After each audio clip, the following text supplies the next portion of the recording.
You've been up all night? Sort of. We're doing shifts. That's terrific. Well, hello.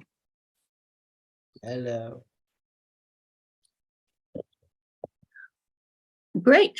So should I just Yeah, take it Just away. jump into it. So take it away? Terrific. for it. Well, thank you. I've been able to tap into a few of the conversations. What an incredible crowd you have, and with an immense amount of experiences and knowledge and ideas and wisdom. And I'm an astrologer and a good friend of Kelly, who has asked me to be part of this. And so I thought, all right, well, what can I bring to this council, this gathering of ideas?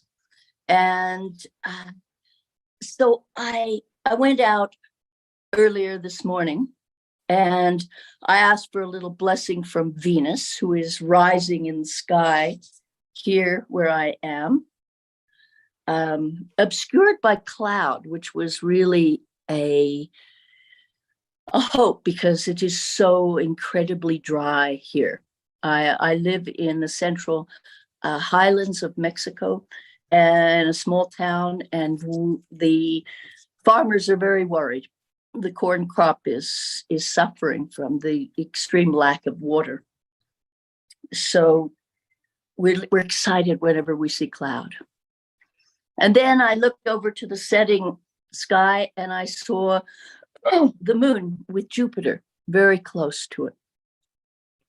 And, I could spend my hour in May just talking about the stars and what this aspect of our environment is offering us as perspective. I have loved astrology for 55 years, actually. And I always feel a beginner, but I've spent a lot of time with the stars and I love their generosity. So when I saw that the moon was in Taurus and the Jupiter was joining it, I knew immediately things that I could offer perspective on. And in a way, they're a blessing on this work that you're speaking of here, that I've heard of in various talks, particularly about the incredible wisdom and abundance and the rapid evolutionary activation that is happening in nature and the plant world. When I look at this chart of this morning, because you can do a chart of an event and know what's important to talk about. And so I saw a beautiful triangle, a grand trine in earth signs. And so I knew that it was a lot about how I keep saying to people, spend time in nature and with plants and with animals and the stars as well, because with Uranus, the awakener, the activator, the lightning bolt in Taurus, joined by the moon and Jupiter, it says nature is evolving and awakening faster than we humans are.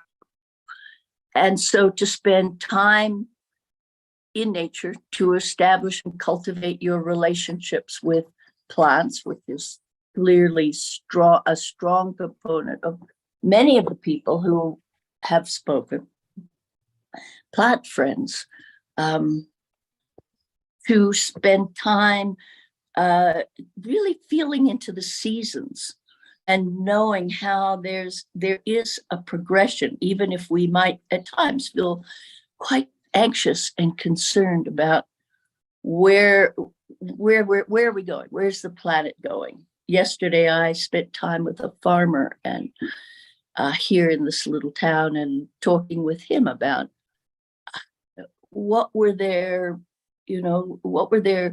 how are they feeling? Has this happened before? Is there memory among the older farmers, because he's a younger farmer, of this happening? Do we have rhythms and cycles? And and then what can we do about it? And he said, they give thanks for everything they get. They're very conservative with water anyway.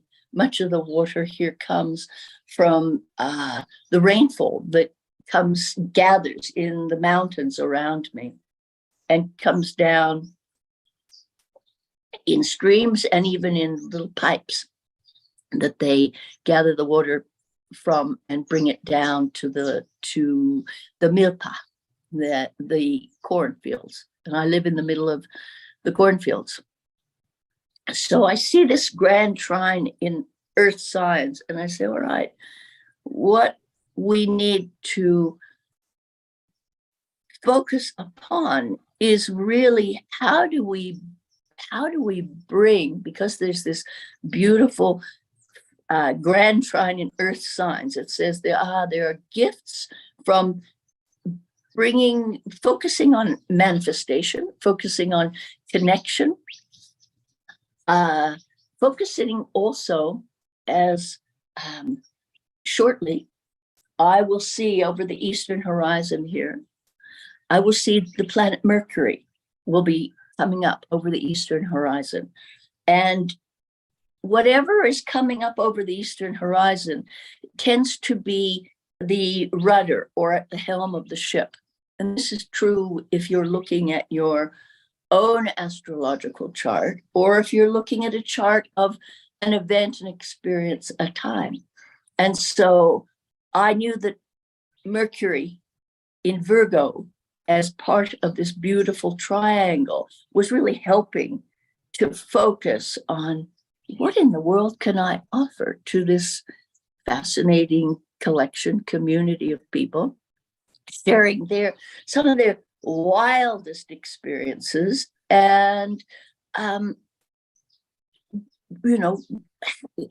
guess a lot of it sounded like it had to do with people's relationship with nature and planet. It was plants, it was crystals, it was, yes, a lot having to do with the plants, the mycelium, the entheogens, but also the plants that are around us as we in our daily life, the rhythms of nature.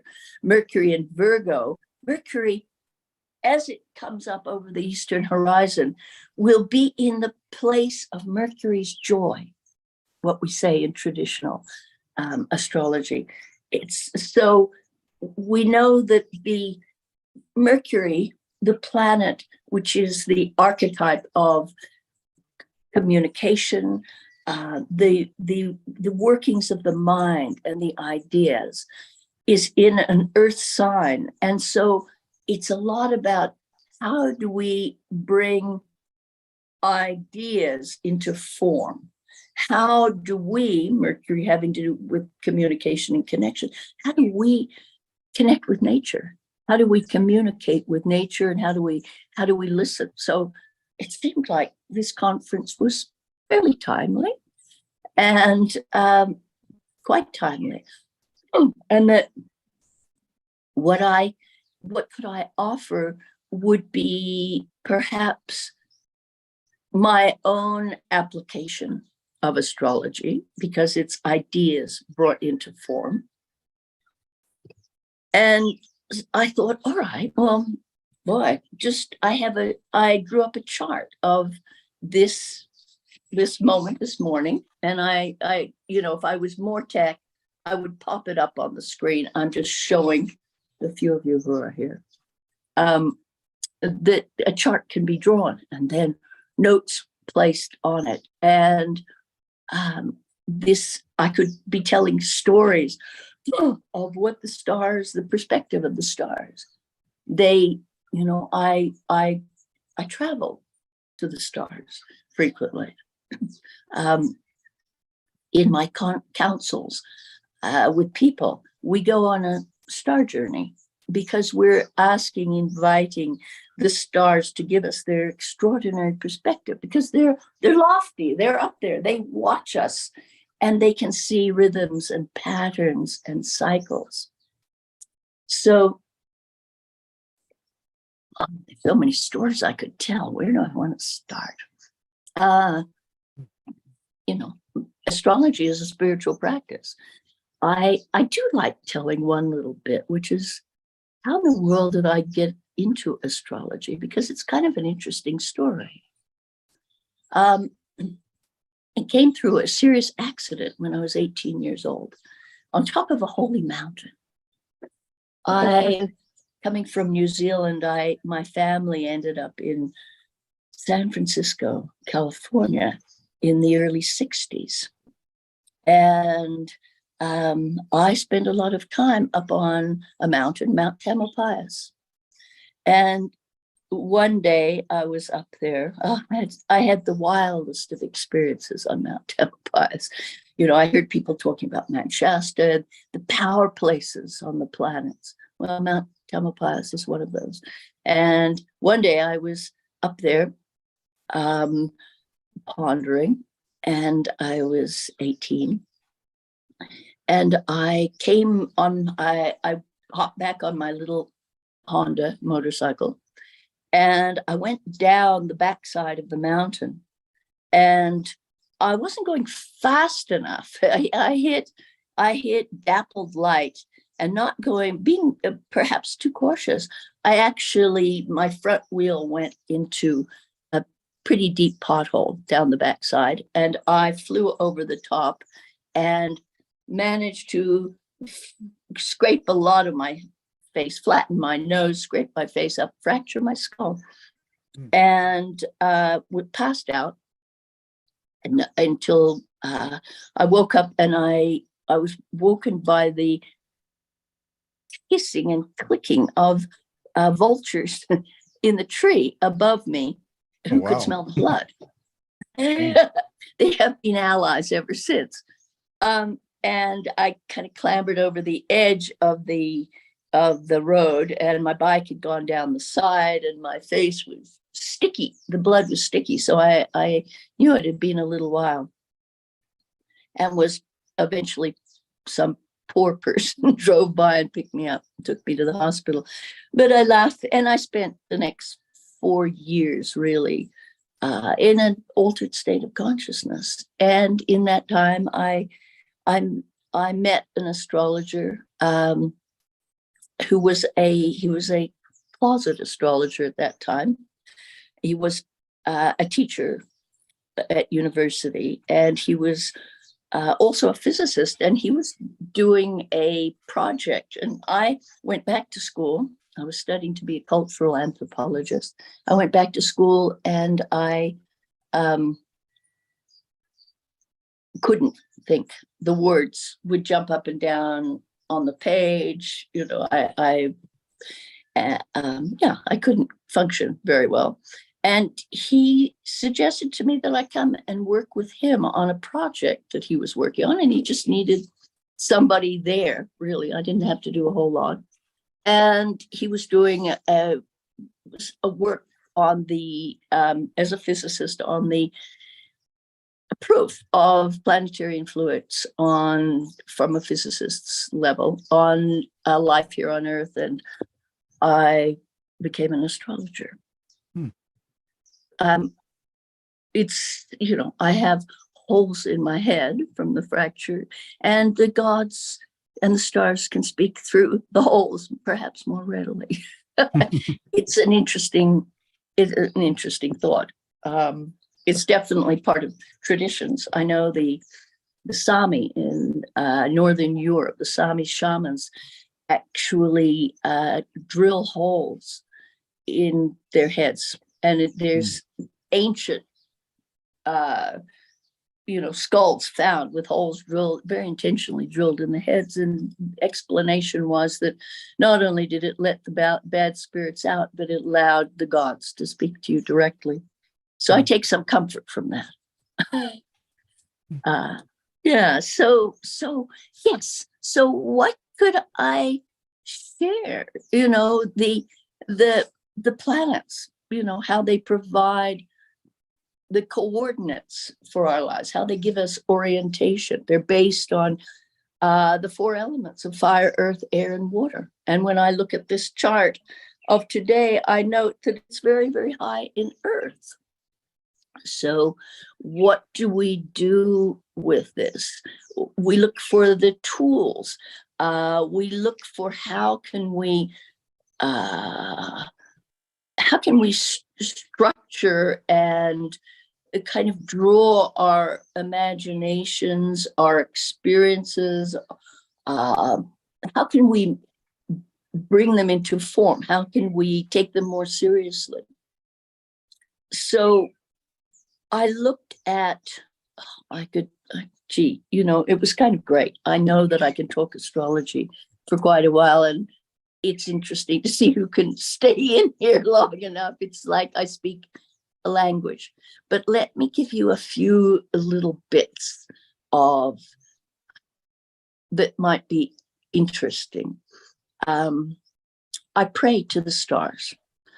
And prayer to the stars, what I did, it sends a signal that we are open to receiving blessings. They say that in many traditions, they say, well, the spirits can't, and the ancestors can't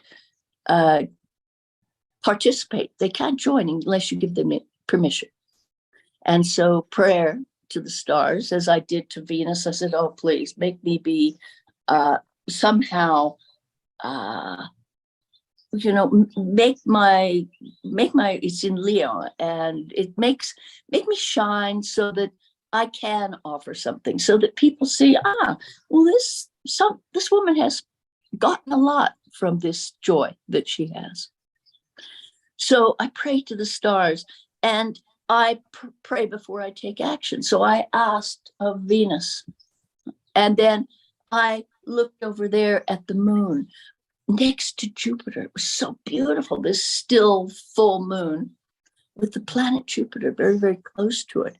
And I saw that there was there's an abundance of nature is just as excited, and I made as we are, maybe even in this conference. And I was chuckling to myself last night thinking, I wonder how many extraterrestrials are actually listening into this program or participating in this program, because and how many, what are plants thinking about this? And how does this fit into the great comforting wisdom of the mycelium? So and for me, I'll add blessing to that, to say, well, join us, those other spirits. So what else? So I pray, and it is interesting. There's a few astrologers out there in the world. There's one that I came in contact with who intrigued me because she had explored the rosary as a tool of the planet Venus and a way of invoking the planet Venus. And the rosary of the rose, and Venus's sacred plant is the rose, and that there's 5 cycles in the rosary, and the sacred number for Venus is 5. And the cross, the original cross, is the cross of the 4 directions. Some say that it is elevated slightly just to recognize that the joining of spirit, the vertical, and matter, the horizontal, is slightly raised to the level of the heart. So it's another way of making connection, particularly with the planet Venus. Wow. This whole, basic premise of astrology, as above, so below. So I look and I say, all right, what do I have to do as an astrologer? what can I offer? Sometimes hope, sometimes a sense of perspective of what is to come. Astrology It's this beautiful study of cycles. And yes, thank you. Little comment there. Yes, the shape of Venus in its synodic cycle is the rose. This beautiful, and all of Mayan astrology is based on the exquisite pattern, which is so dependable, the cycle of Venus. I live in a town that is devoted to Quetzalcoatl. It is part of the town, name of the town is Quetzalcoatl, the plumed serpent, who is Venus as the morning star. And Venus right now is the morning star. So we can assume that Quetzalcoatl is here, the plumed serpent, that wild activating electricity that looks a little bit like Uranus. So Can I just ask a question? yes. Because I thought that Ixchel was connected to Venus, the triple Yes. aspected moon goddess. Yes, You're saying Quetzalcoatl is connected to Venus. also, but as well. part manifestation, isn't it wonderful? But good. I'm glad you are aware of that. Yes, Ixchel. Yeah, I Yes. love it. You're teaching me something. Arr. Well, good. And it because as you see in many traditions, Venus is not considered to be all beneficial and kind and loving. As we know, is love. Love is ferocious and vicious and brutal and gorgeous and glorious. And so, yes, Quetzalcoatl is related, has a connection with Venus as the morning star. So, good. And people are asking, all right, what is to come of I get them as just little spurts on my screen, but what's to come? That's what I said, is that some of it is, what can an astrologer offer? And I noticed that there is a symbol for each degree of the zodiac. And the symbol for Mercury this morning, the Sabian symbol, and these symbols were there, each degree of the zodiac, there's 360 degrees, there's 360 symbols. And they were the most recent, well, not the most recent, they were really developed in the 1920 with an astrologer and a psychic that met in a park to draw down and receive these 360 symbols. And they're quite intriguing, and many astrologers have worked on them since. But the Sabian symbol here is Mary and her white lamb. And it's the spiritual practice of innocence. And this, as an answer for what is to come, because I think a lot of us are quite anxious about, because things are looking so extreme at this point. And so this idea of this invocation of this childlike, the spiritual practice of innocence, this childlike simplicity of being, and I actually saved a little bit of it, is that as adults, we're conscientious, even industrious, about optimizing the full expression of our capacities, striving and struggling to do this against external forces and personal insufficiency. Yet the child's wide-eyed expectation of the free flow of goodness, truth, and purity is not a lesser wisdom. This idea that we, not to be naive and to just be, totally disconnected from the planet, but this idea of being positive, or an expectant approach to life, because why not? What is to come? And I must admit, I have to work on that at times when I am here looking at this incredible drought that we are experiencing here. But this idea of spontaneity and lightness of being of the child, because we are, an old world is ending. An old world is ending, and we're the children of a new world. And so to bring in a little bit of this devotion to the moment, this connection with nature, which gives us such joy. So many of you share,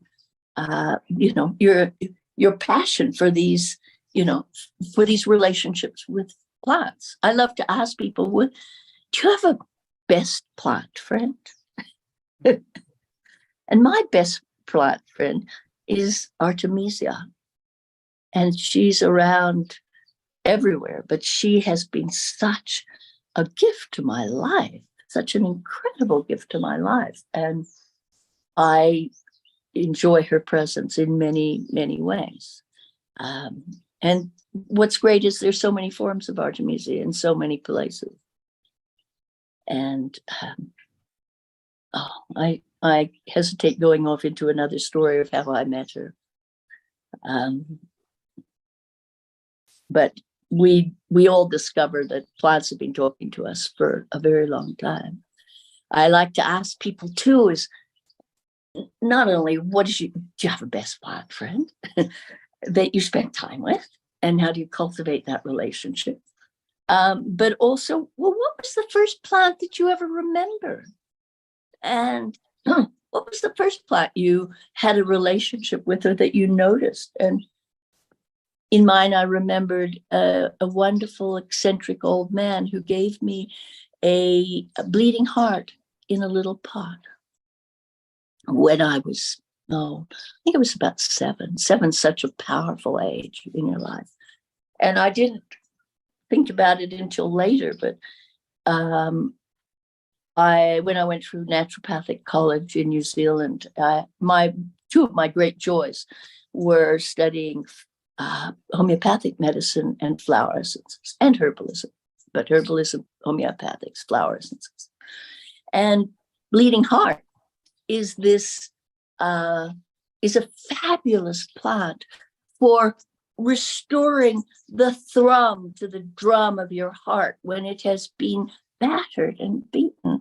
And it was a wonderful plant for me to have, to keep my heart strong in challenging early years of my life, and thought, wow, that one's been around for me forever. So back to the question of, how do we move forward? Is there something astrology can offer in terms of, because I think, okay, it's a bit my responsibility. So I live here in Mexico, and my Spanish is not adequate to my capacity to speak of astrology and share astrology. So I've moved my astrology into more experiential. So I do something that came to me as Teatro de las Estrellas, Theater of the Stars. So what I do is I have people come together and we enact a current planetary position.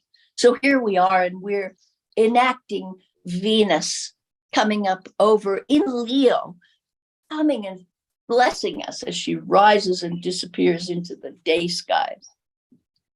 So I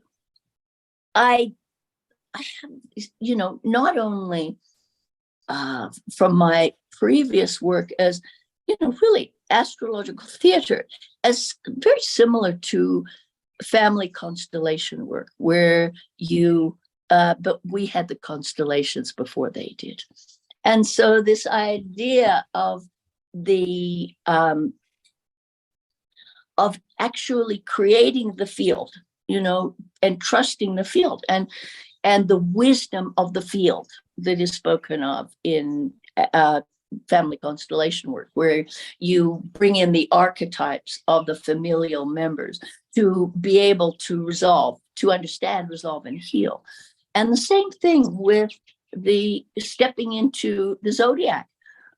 And so on the floor here near me and outside in my garden, I actually have these floor mandalas that I have created, and that give me the belt of the zodiac. And then I have people can stand in the different places in the chart. So if we were here creating the theater, we would see, we could create this grand trine in the earth signs where there's this beautiful flow of energy, drawing my attention to Mercury, which says, all right, you will be given some grace in your words, in your offering this morning. We all will, but I will, thanks to the gods.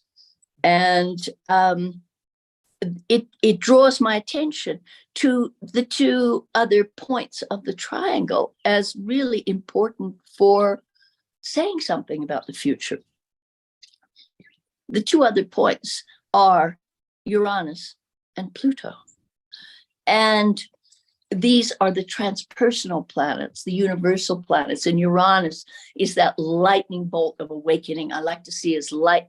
Uranus is the agent of change, the chaos maker, but the activator. And its energetic form is lightning bolts. And I love to see Uranus, to describe Uranus as though you're in the darkness and suddenly there's a lightning bolt which crashes down and illuminates the whole of all of where you are for a period of time and then goes dark again, but you are changed forever.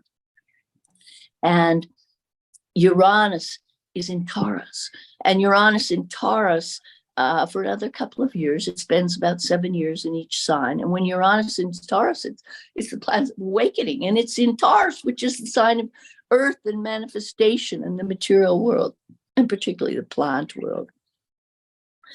And Pluto is in Capricorn.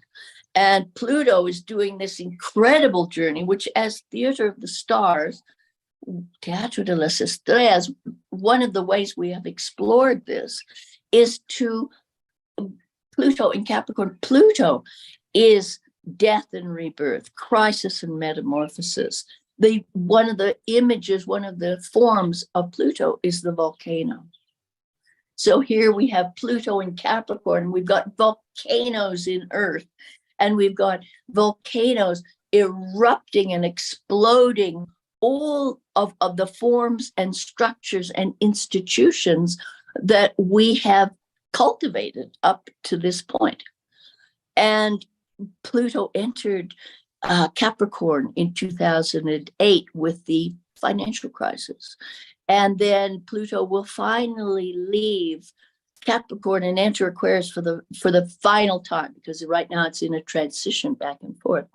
But right after the 2024 elections, interesting, right around the time of the election, at the very, very end of 2024. November.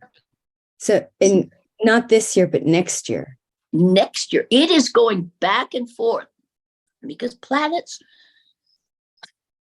from the viewpoint of the Earth can actually go back and forth. So Pluto stepped into Aquarius this spring for a period of time, and then it stepped back out again.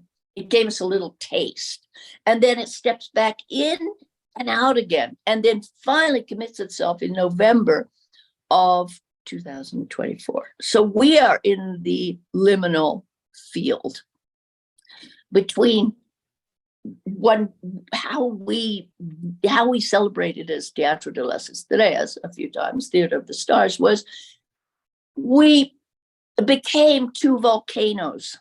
We had one group was the volcano of Pluto in Capricorn. And what was that about? This sense of Pluto in Earth and in all the forms, and volcanoes that bring up all the incredible sort of force that is from beneath and can destroy absolutely everything. Pluto peels away. One of the other ways that we in Teatro de Estrellas, Theater of the Stars, to invoke Pluto is a volcano, but it also is, one of the things I like is it's a potato peeler, where Pluto peels away and cuts away and picks away at all the rotting forms of an old system. Capricorn. The Capricorn is all the institution, the organization, but it's also the authority in which the authorities in which we, to which we give our own authority. So Pluto in Capricorn is saying, there should be a crisis in who and what you give your authority to. And that you should be, it is wise to be peeling away at those and seeing how inadequate they are for wherever we are going. Pluto in Capricorn. And so this idea of the Pluto in Capricorn is this one volcano, and very close is the Pluto in Aquarius. And how and there's another. Yes, and the liquid fire magma creates new earth. Lovely. Wonderful. How great a conversation. Yes. And so we have Pluto into Aquarius. And I feel that we are going to, in a very Plutonian way, experience the age of Aquarius that we have, been promised forever and ever. And so, and here we are, and it will come in a very intense manner. We will need to be Aquarius. The energy of Pluto in Capricorn is very much power this way, the vertical power down. And we're being so fucking disappointed by any of the systems and the power down, and we have to be profoundly disappointed. It really, that's part of the story, because Pluto in Aquarius is more of a horizontal power, which is the power of a collection, a gathering of, when I draw them a lot, and I see this gathering of avatars, superpowers. How are we, these small gatherings of superpowers, going to figure out a way forward? And we are in between those two. So we are in this crucible, this alchemical crucible of transformation. And we don't really, nobody knows, nobody's got a long plan right now. It would be silly to have a long plan, because we're in such mega transformation at this point that it behooves one to have a devotion. Definitely Saturn in Pisces. I will speak a little bit of that because it will help us understand but what we can do in this liminal time. But narrowing it down and trying to get my real short answer when people say, what the fuck? I say, well, basically it's just change or die. And so, and here we are. We have many opportunities where eclipses are immensely helpful, because eclipses, they are basically when the light is broken for a moment. It is, the light is broken. And when you have eclipses, traditionally they've been considered to be quite scary. They have pulled down empires. They have, I meant to go and get the date of that eclipse that everybody in the United States, because it went all across the continent. And I sort of watched with some horror, because I realized that it was saying that the United States was going down. And at that point, it didn't look quite so bad as it looks now. But the last time Pluto was in Capricorn was when the United States of America was established with the Declaration of Independence. That was the last time it was there. It was the revolution. It was the time of the French Revolution. It was the Industrial Revolution. And here we are again, and we're in revolution. And so there's a hope for the futures. There is meant to be a revolution. Things are not meant to be steady. One should really seriously question all external authorities. And, that includes everything, discernment about all authorities, and really reviewing, coming back to some internal sense of what is my sabiduria, what is something I can offer, because I'm going to have to be one of these avatars of the new order. What is something that I can contribute to a world that may become, more tribal. I say to people, don't do this alone. This is not a good time to be alone. It's really an important time to gather. And here is this wonderful gathering of extreme eccentrics, the people who I've tapped into. Wow.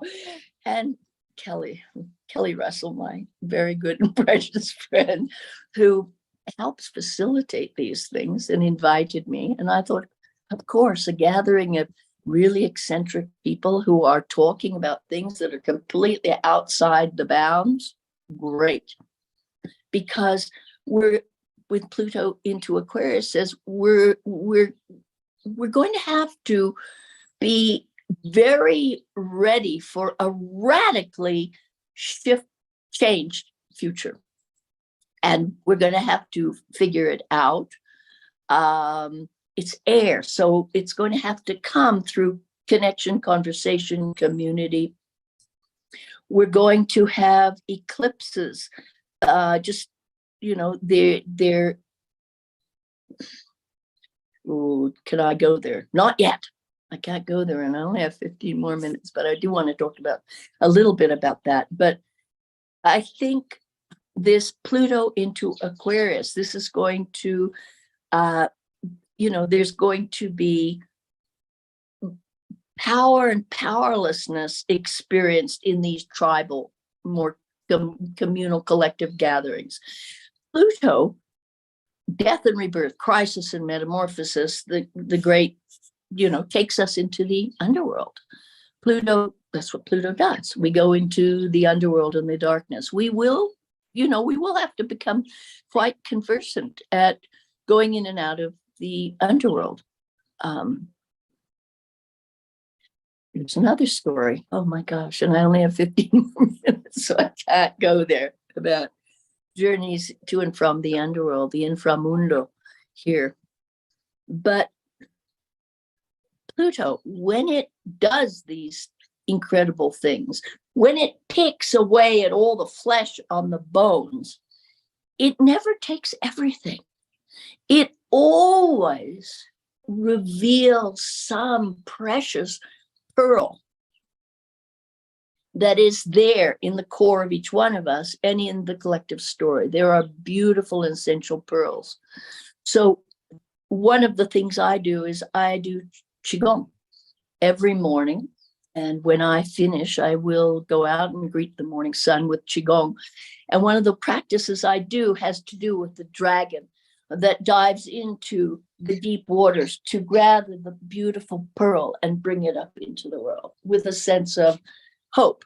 So, if we're looking at earthiness and what are the tangibles that we can do, my daughter challenged me recently. She says, well, what do you do? What do you do for to help you maintain your integrity? And she did in a very challenging way. I said, well, I do Qigong every single morning that I possibly can, even a small amount. I talk with the stars significantly. I try and spend time in nature, and I put myself in any water that I am able to find, which right now is becoming very scarce here. Yesterday, I went to the pozos, the little pools in the mountains. I have some favorite pools in the mountains that I go to. And I went to one yesterday and it was completely dry. And this is September, when we are supposed to be having torrential floodings of the streams coming down from the mountains, and it's completely dry. I support you in calling in the rains. What's that? I support you in calling in the rains. Oh, thank you. Let's all, thank the rains. That was interesting. As you said that, there was a tiny flash of lightning in the sky. So thank you. it must be stronger than we think, the connections that we make, because this is Pluto in Aquarius, is this weaving together across, we talk about AI, but we also talk about, this capacity to have conversations like this one that we're having this morning.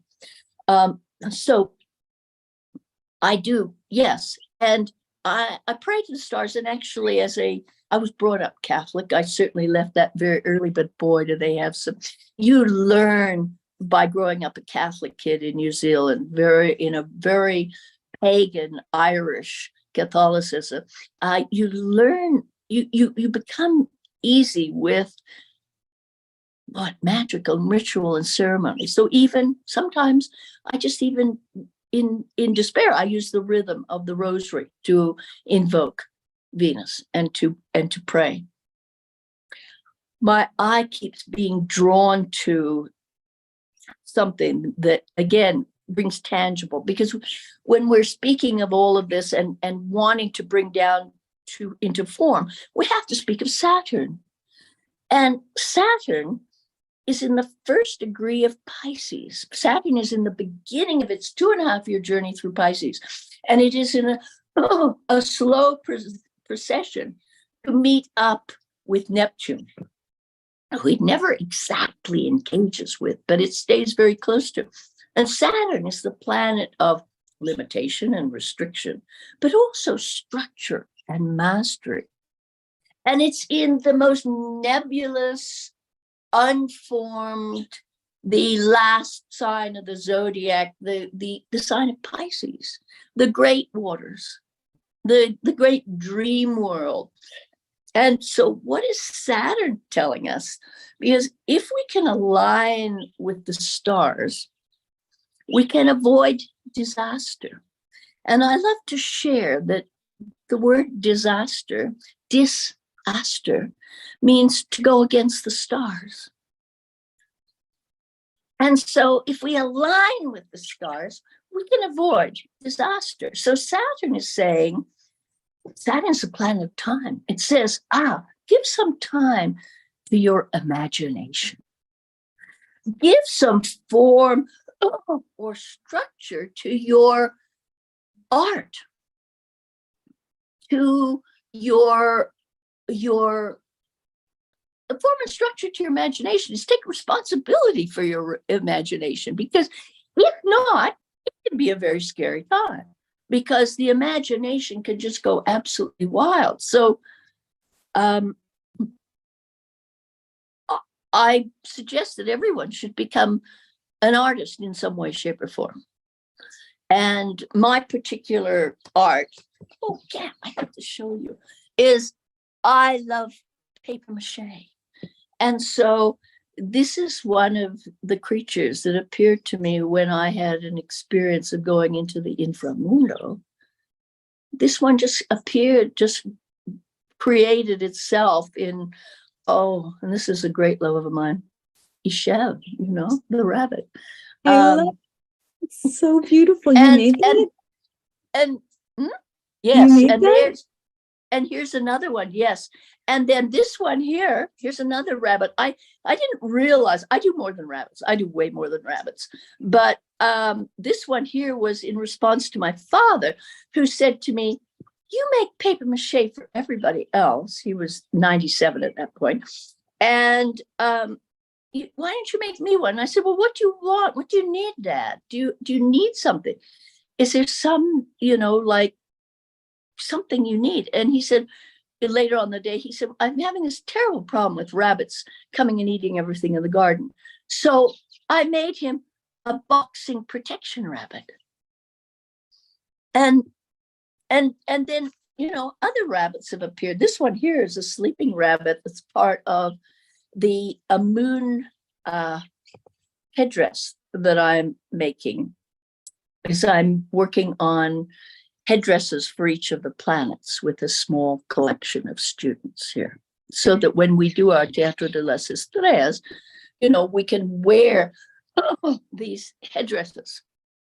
So for me, when my imagination begins to overcome me, or I I'm around people who are struggling a lot, I grab paper and cardboard and I sit with them and I make art because it's a way of honoring, inviting in Saturn, saying, okay, I am giving time to my imagination.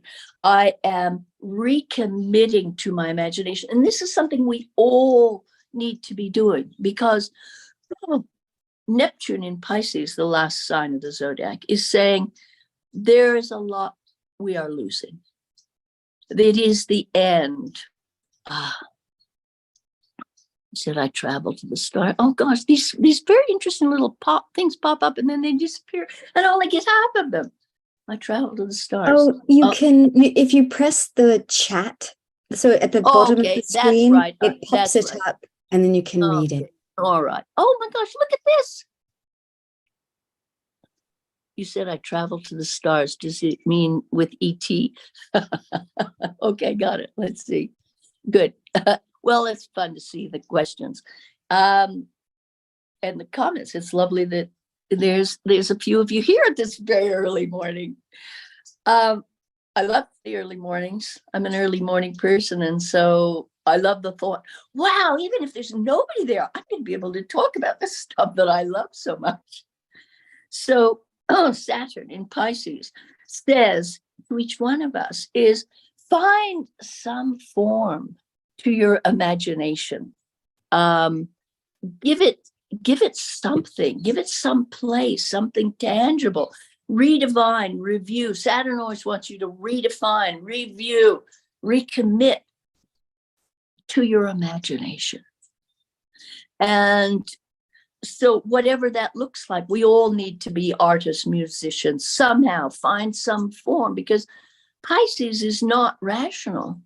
Pisces, and there's such gift because it gives us an opportunity to dream up the future, which is a very important part of our work at this point, is we've got to dream up something else because the old form is inadequate and rather depressing.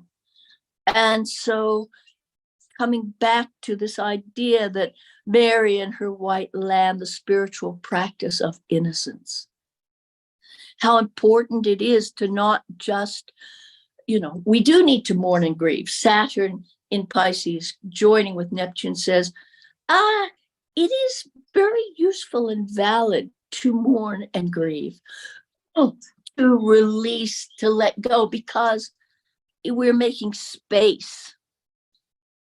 Okay, wait a minute. Here, I got to touch into this for the comments.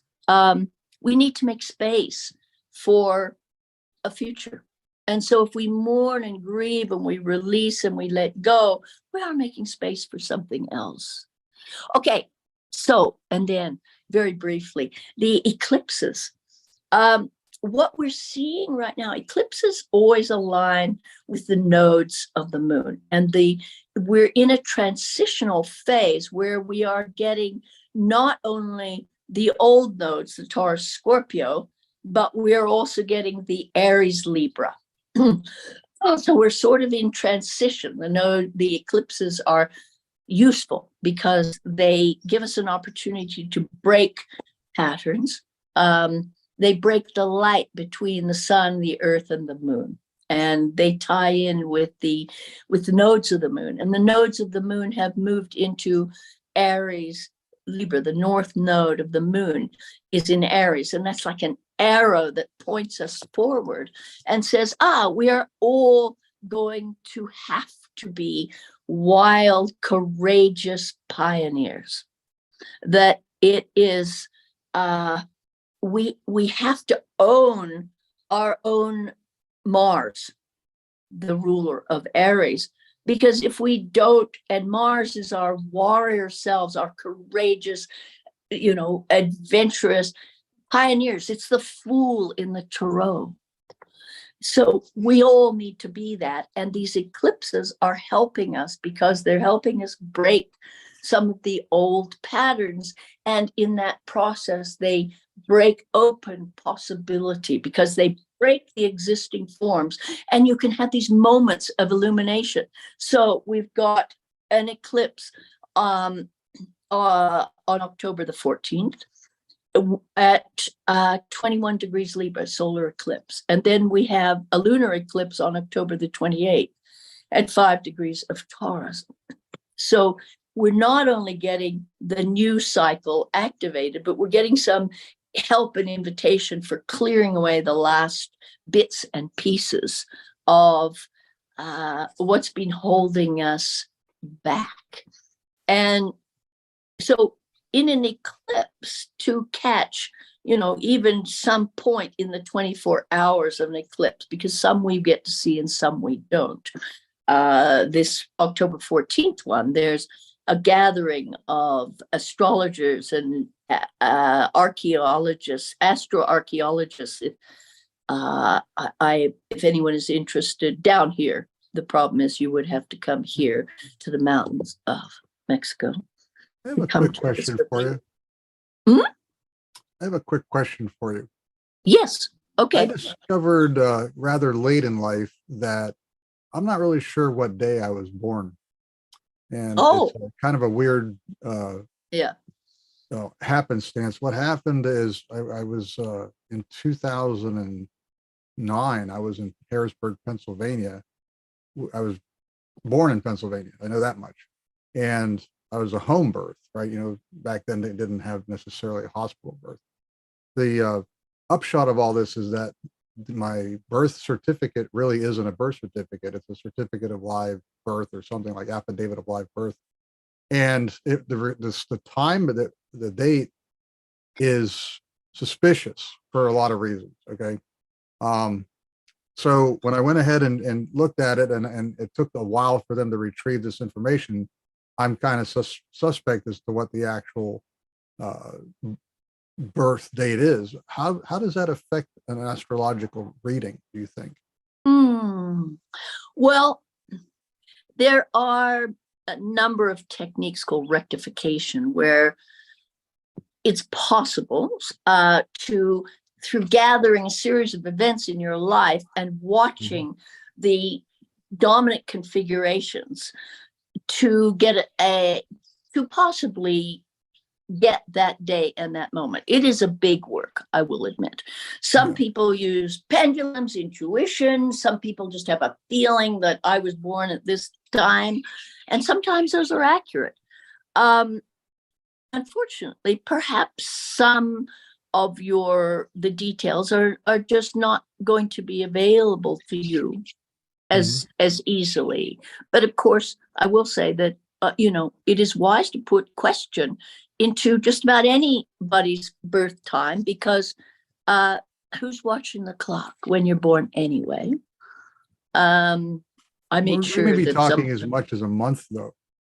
a month. Yes, you, unfortunately, perhaps astrology is not going to as directly offer you, there are people who are very skilled at this work, and there are people who perhaps at times assume too much of what the skill is. I consider it somewhat challenging, difficult. So it may not be, but there also may be some of the bigger, slower moving planets. Even that might be helpful to you, because there's whole eras and cycles that of planets that wouldn't be affected by the month difference, but it may just not be your territory.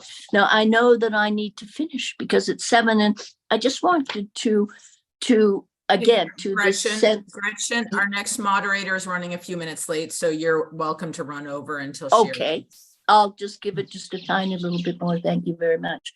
Is the eclipses, how to use eclipses, because they break. You have a moment, sometimes you have minutes, where it's a little bit like time out of time, where you can reorganize yourself.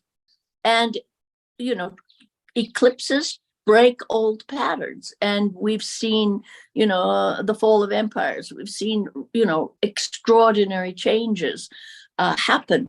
And in this case, because the North Node is in Aries, it's like, it's saying, we take a chance, present something remarkable to the world. Be a pioneer. The North Node in Aries says, watch where there's fire or enthusiasm. What is something that you feel excited, courageous, that you can be warrior of in these future times? And the strong Uranus in the picture and Pluto tell us, and Aquarius says, be willing to experiment. Be willing to just try things out, because Uranus will be your ally if you are willing to experiment. That's mostly what Uranus loves, is try something, do something. We are all being invited to become avatars of these teams and tribes and clans of the future. And so the eclipses help us clear away some of the old. They give you a moment if you're watching, and if you're preparing. Sometimes I take eclipses rather seriously, as did the Sami shamans, who I have some delight with, and in other traditions. But they would put these metal caps over the tops of their heads with holes drilled in them to protect them during eclipses. And our modern equivalent, which I once was able to get over 200 people to come and gather for an eclipse, all wearing colanders on their heads, because we all have those metal bowls with holes in them in our kitchens. And so going into, I guess I'm very, it's good that I'm here at this gathering, because I wear colanders on my head sometimes to protect myself from the excessive energy of eclipses. I take them very, very seriously. But if you handle them correctly, they can help clear away and give you this sense of Aries. Where am I, pioneer? Where is my fire needed for stepping into a very different, very new world ahead? With our spiritual practice of the child, the spiritual practice of innocence, and to stay curious, excitedly curious to what is to come. I love that. Just so that you don't feel so odd, I wear cow horns on my head during eclipses so that I can channel and direct the energy. Oh, fabulous. We may have to have some more conversations. Oh, there's so many things. I'm like holding back the show and tell. I'm like, oh my gosh. Oh, well, good. Maybe we could have a further conversation. It's delightful. Absolutely. So, all right. So I am going to pass. I'm going to close complete for now. And thank you very much for the invitation here. Well, Gretchen, yeah, I just don't know if Nikki's tether is on yet. So, Oh, yeah. So if she's not on, we can just kind of hold space for a minute until she pops on. But I don't know if you feel like humoring me, Gretchen, but I always tell people that I don't consider you human, that I consider you half elf. Do you She's mind? totally a fairy. Do you mind? Oh my God. Do you I know mind? family when I see it. Yeah, do you mind flashing your ears to us? And if you don't want to, you don't have to, but you have the cutest little ears. Do you mind flashing them to us? Can you show us your ears? Because for me, your ears just show me what a little elf you are. Oh, that's very funny. You're funny. Those beautiful Well, maybe ears. I flash my rabbits. Okay. They have ears. Okay. Or But your ears always remind me, like, I just don't think that you're fully thank human. you. Yeah. Thank you. Because sometimes I felt a little bit self-conscious about the fact that Oh no, your ears are they stick out. darling. They're darling. Well, you're Thank wonderful, you. Gretchen. Totally wonderful. Well, you that's have- the child self, isn't it? That we all need to be coming out in the eclipses in our costumes and horns and headdresses and playing together. Yeah. Did you Yeah. you don't want to answer that last question in the chat, do you? Well, I'm having a little technical problems here. Let's see. What is to come for the Earth? Are we going to stop climate change, etc.? Is that the one you're speaking of? No, the last one is what about the solar eclipse, April 2024? Oh, okay. Wait a minute. Here we go. Here we go. Okay. This is solar eclipse of April 2024. Well, I think the thing that has excited me the most about that period of time, I haven't been, I'm going to go back and be more curious about that eclipse. I'm very intrigued with the fact that right around then, actually it's in March, the end of March, leading into the early time of April of 2024, is when the planet Jupiter actually aligns exactly with Uranus. And Jupiter has stepped into Taurus, and Jupiter is the planet of expansion, opportunity, opening up the horizons. It is considered to be the greater benefic. It can also make things, makes things bigger, not necessarily better. Sometimes it can make it worse. But if you look at the fact that it's on this processional gathering to join with the planet Uranus, this says that Uranus is going to be amplified, Uranus in Taurus. Now, that could indicate a lot of Earth changes. But it amplifies this acceleration of consciousness that's happening in nature and in the plant world. And it feels like in and around that time, to really be very conscious of this energy, this activation energy. I am actually organizing a gathering down here in Mexico of different communities I'm part of gathering of different communities who are doing earthwork and are doing work to preserve plants, animals in environments. And we're going to gather to do pieces of theater where we tell the story of what did our community do? What is our community doing? And we're gathering as these different tribes around Mexico to celebrate efforts that are being made. But we're doing it often with children from our communities where we, and with my total love of paper mache, I'm encouraging and supporting these pieces of theater with costumes and masks to tell stories, like the story of the woman in Oaxaca who with her daughter, and then a very small gathering of women, they managed to stop a huge hotel from being built on the shore of a turtle sanctuary. And so they're coming with turtle masks, and they're going to be enacting the story of what did they do.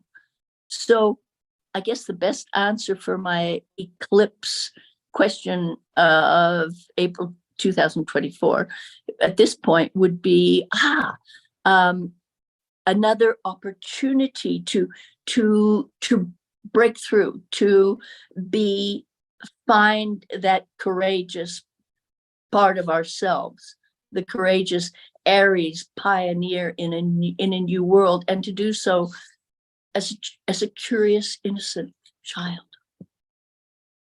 I love that. I believe the Maya saw the constellation Orion as a great turtle. Yes, very good, very good. Yes. Oh, good. Yes, the Orion was very, very important to the Mayan, and the belt and that triangle that is formed in the that's perhaps a little less significant to us on the Western as our Western astrologers. And admittedly, my Mayan astrology is getting stronger all the time. But I have so much more to learn. I'm hoping to see something at this conference ahead. But yes. And how do we honor that? Mm. Pray to the stars. I felt Watch the it. energy in the story you told about the mother and who stopped the Yeah. construction. It felt powerful like this. Yeah. Yes. That's very good, actually. Thank you. I'll have a conversation with her in the next couple of days. She probably is more aware of that than me, but it definitely be good.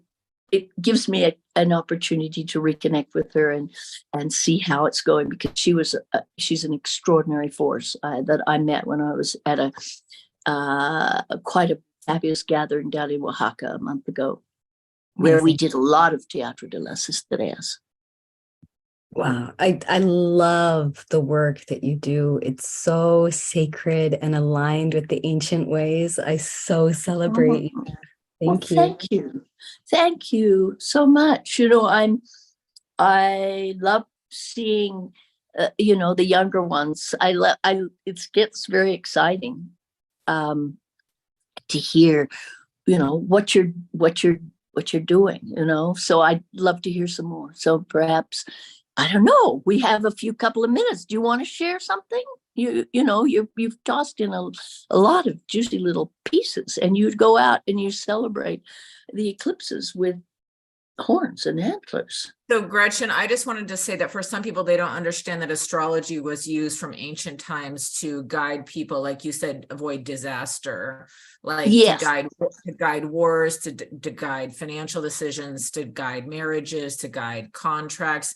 And for me, you're such a huge role model, because for me, you're an older person, an elder, but for me, you embody so much of that beautiful childlike energy that you talk about, trying to encourage others to have, for their creativity to stay open and stay innocent, and to cultivate receptiveness and so forth. And I really feel like you are doing, like the witches have been killed in past centuries, and you're just doing a tremendous job of making, being a witch look like fun, You're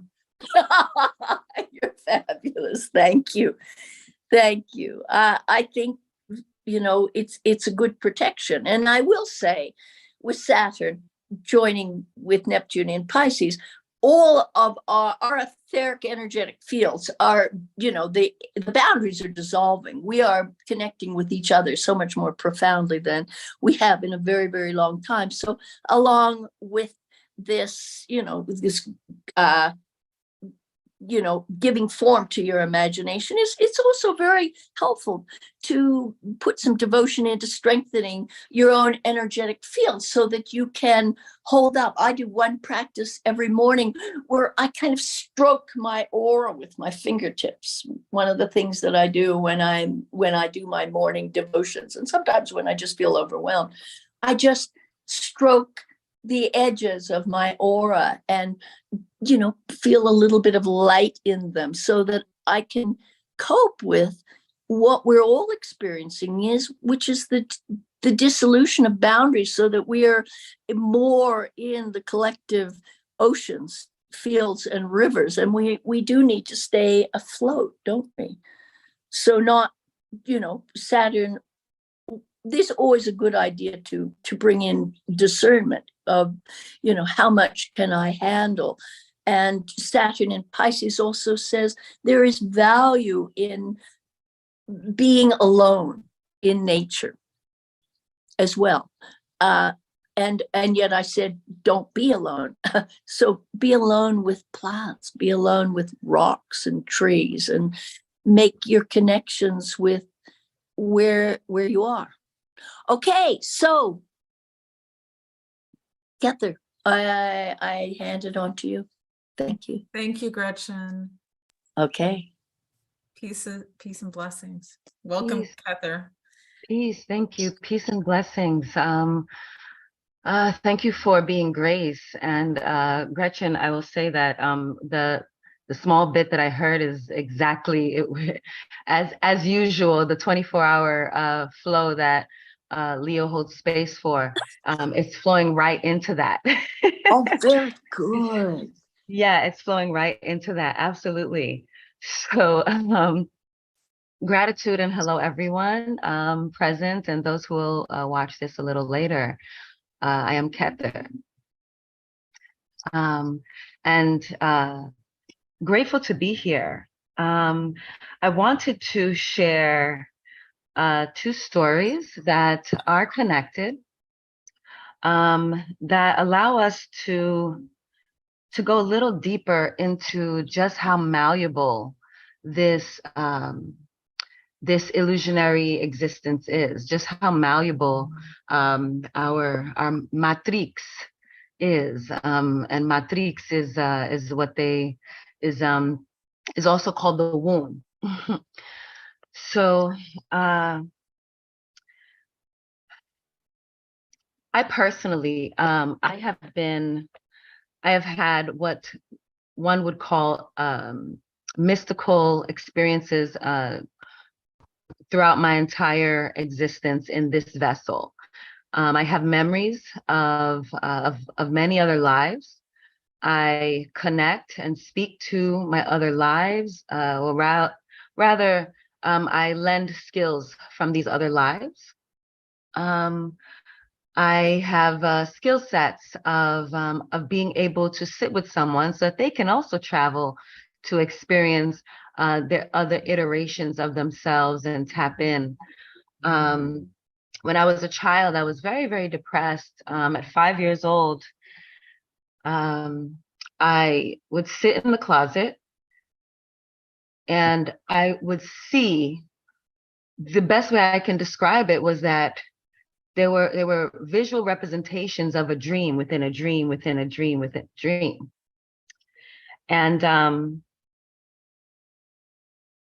I remember being 11, looking in the mirror and saying, oh, so this is the face that I'm going to be stuck with the whole time? It's not going to change?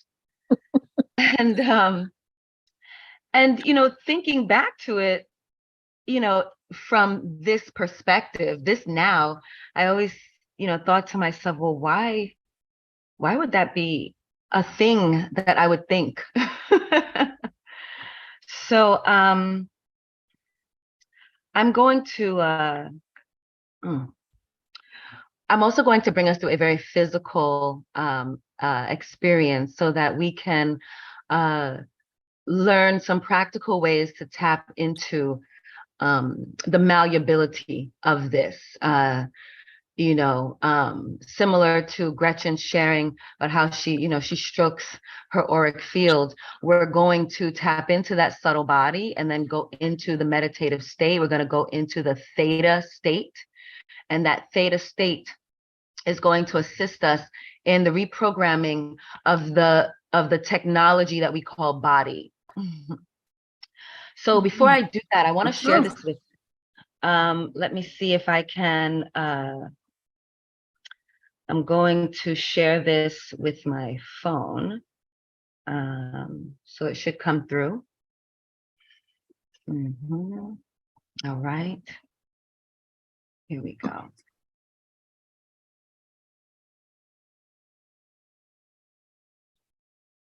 So when I was, when we were all going through the,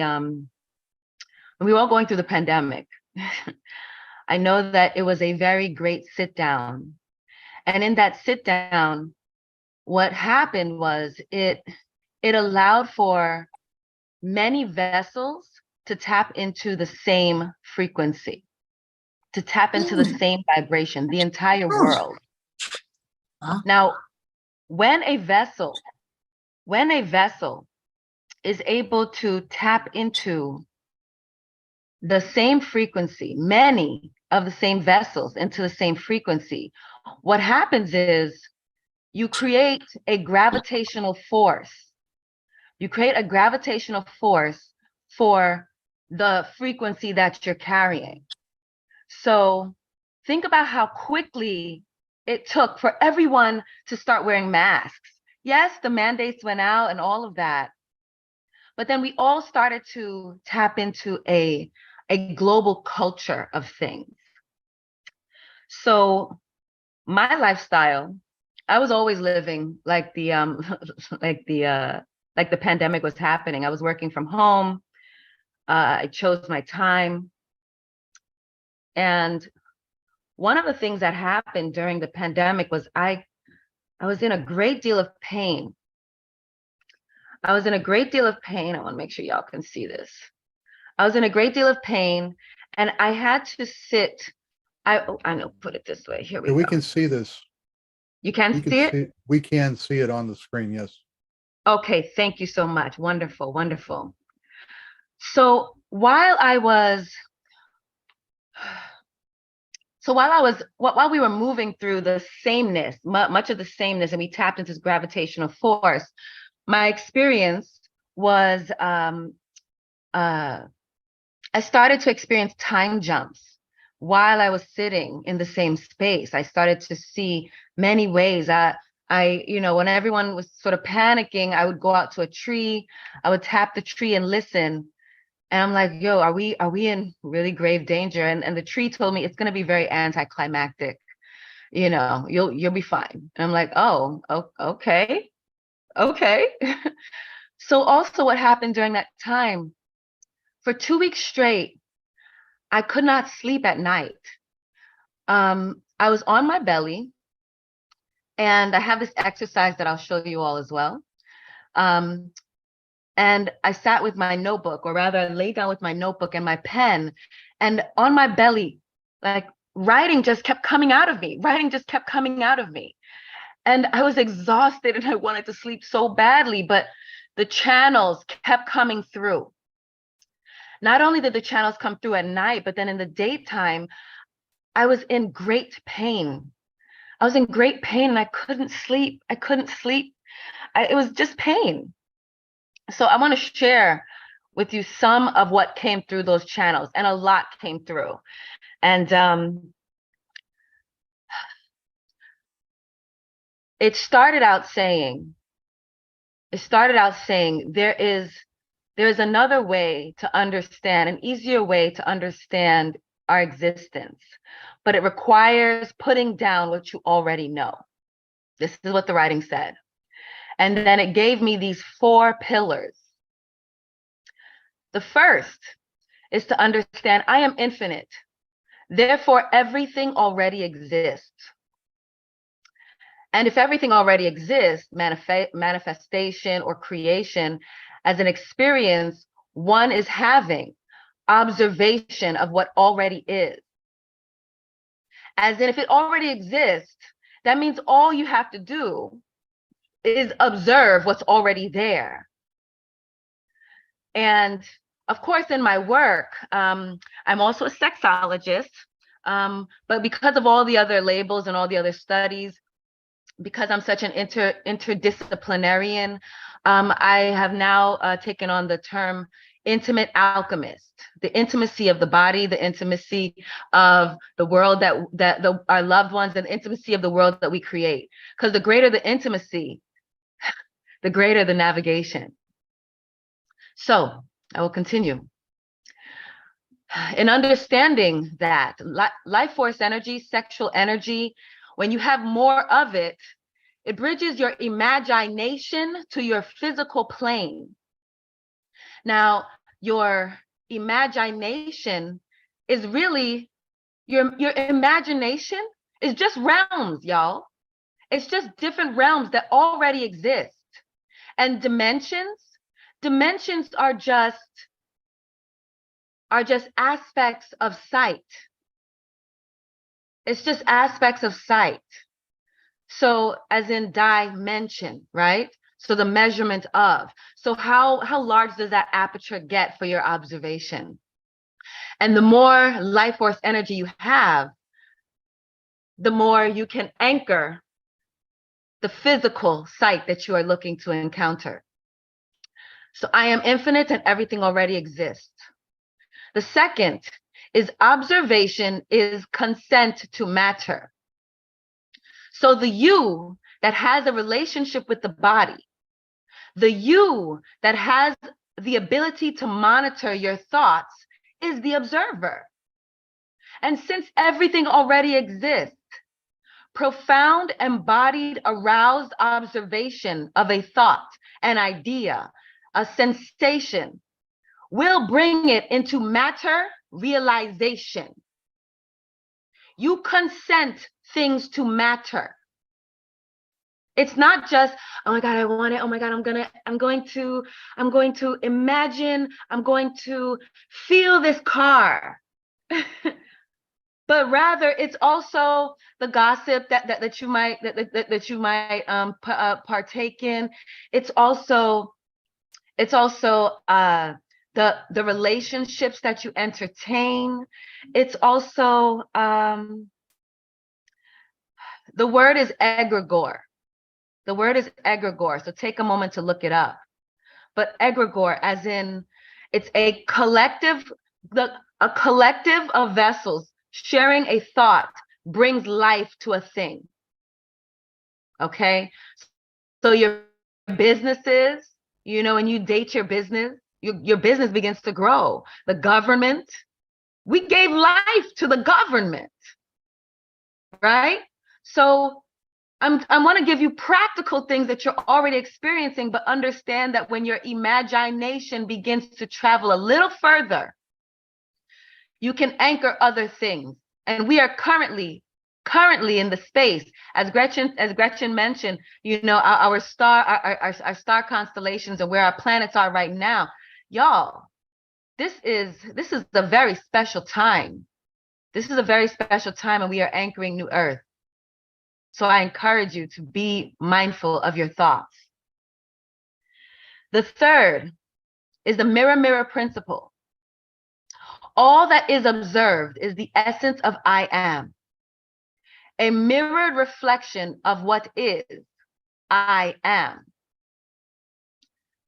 So what I mean by that is whatever is going on within your vessel, within your feelings, within your psyche, it is the manifest of what you see externally. And of course, we've heard many different versions of this. As within, so without, as above, so below. We've also heard if there's no enemy within, there is no enemy without. So the mirror principle is extremely important in this situation, okay? And we're going to use this. So when we have moments, and I took out a piece of the writings to add to this mirror principle for you all. When we have moments of fear, anxiety, or dissonance in an experience, the body, or rather our brain, the body, is asking for the capacity to understand itself, to make greater space. So I want to give you I'm going to bring it to a little neurology, right? Mirror neurons. When someone smiles at you, you naturally smile back. That's your mirror neurons. So if you have damaged mirror neurons because of a trauma, let's say, so say this is a full mirror, and this is a mirror with abbreviation because of your trauma. When you visualize, when you see another reflection of yourself, then what happens is you can't recognize it. So it becomes a threat or discomfort. You can't see your full self. So by the way, understand it's very important that you have other vessels in your world that can see you in fuller. Okay, it's extremely important. Have 1-2 friends that are able to see you, not just for the teacher, not just for the mother, but can see you as an interdimensional being of what you are, your infinite self. Okay, and even if you don't have that, then make sure you take time to look in that mirror and remind yourself of that. That is also your reflection, but we'll continue. So value source. Value source is the other that's very important. Value sources, when we say source, this is the perception location from which the scenario or the narrative was polarized that gives it value. Pay attention. Remember, I said we're infinite, so everything already exists. So now because the plane is infinite, then how we start to navigate with these bodies is by attachment, by a polarization, by storylines. Okay? So When we say source, this is the perception location. Where is your observation sitting? The perception location from which the scenario or the narrative was polarized that gives it value. So if you brought me some flowers, I'm gonna tell you, oh my God, please don't ever do that. If you brought me a potted plant that has roots, you best believe I'm gonna be like, oh my goodness, that is amazing. Thank you. There was a little while, if people wanted to bring me gifts, I said, only bring me water. Bring me water. I would love if you brought me water. That's beautiful. Thank you. They would bring me water. Or if I called you a tree, how would you feel if I called you a tree right now? How do you feel if I called you a tree? Yeah. What if I called you a bitch? Might have felt a little something. Might have felt a little something. Well, what are you bringing into materialization that made you observe the consent for that to matter? You get it? Do you see? Now, this will not absolve you from pain or discomfort. Because, as Buddhists say, as Buddha says, life is suffering. But I also believe that this was not translated in a way that really has us understand what that really means, but rather understand that when we have the perception of our infinite, and we also have the perception of this perceived limitation of humanness, there's always going to be this little bit of friction going on. And you're always going to have to find a little bit more space, a little bit more space, a little bit more space. You're going to have to sit inside of yourself to allow for greater understanding and greater space inside. So if it will allow, but these 4 pillars will allow you another way, a more resonant way of moving through dissonance. And it offers a new level of trust in self and how to discern the source value of a soul's experience. So I'm going to stop there for a moment. I'll put it upside down. Because I've just kind of given you all this stuff and you're like, all right, thank you, sure. Gave you a lot of information. So the other part that I'm going to share with you now, this is one of my stories. And then we'll move into our body.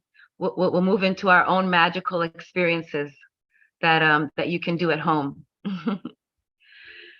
So I spoke to you about value source, the polarization of an experience in our infinite way of being. So sometimes when we polarize to a story, we can experience loops. And the loops that happen, it can have different faces.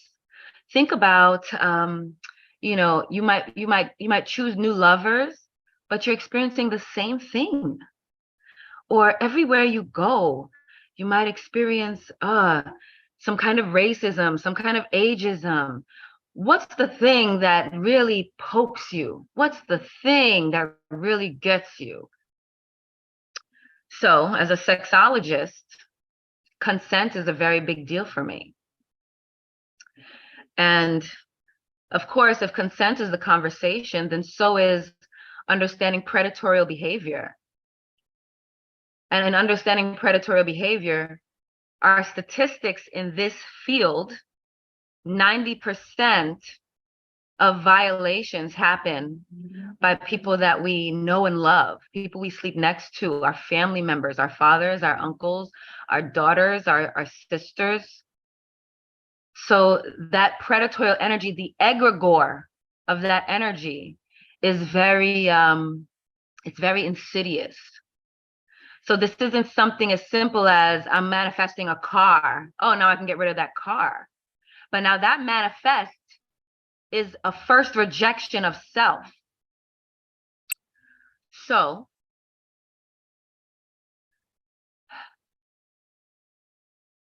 one of the things that I've experienced in this life in this identity, I've experienced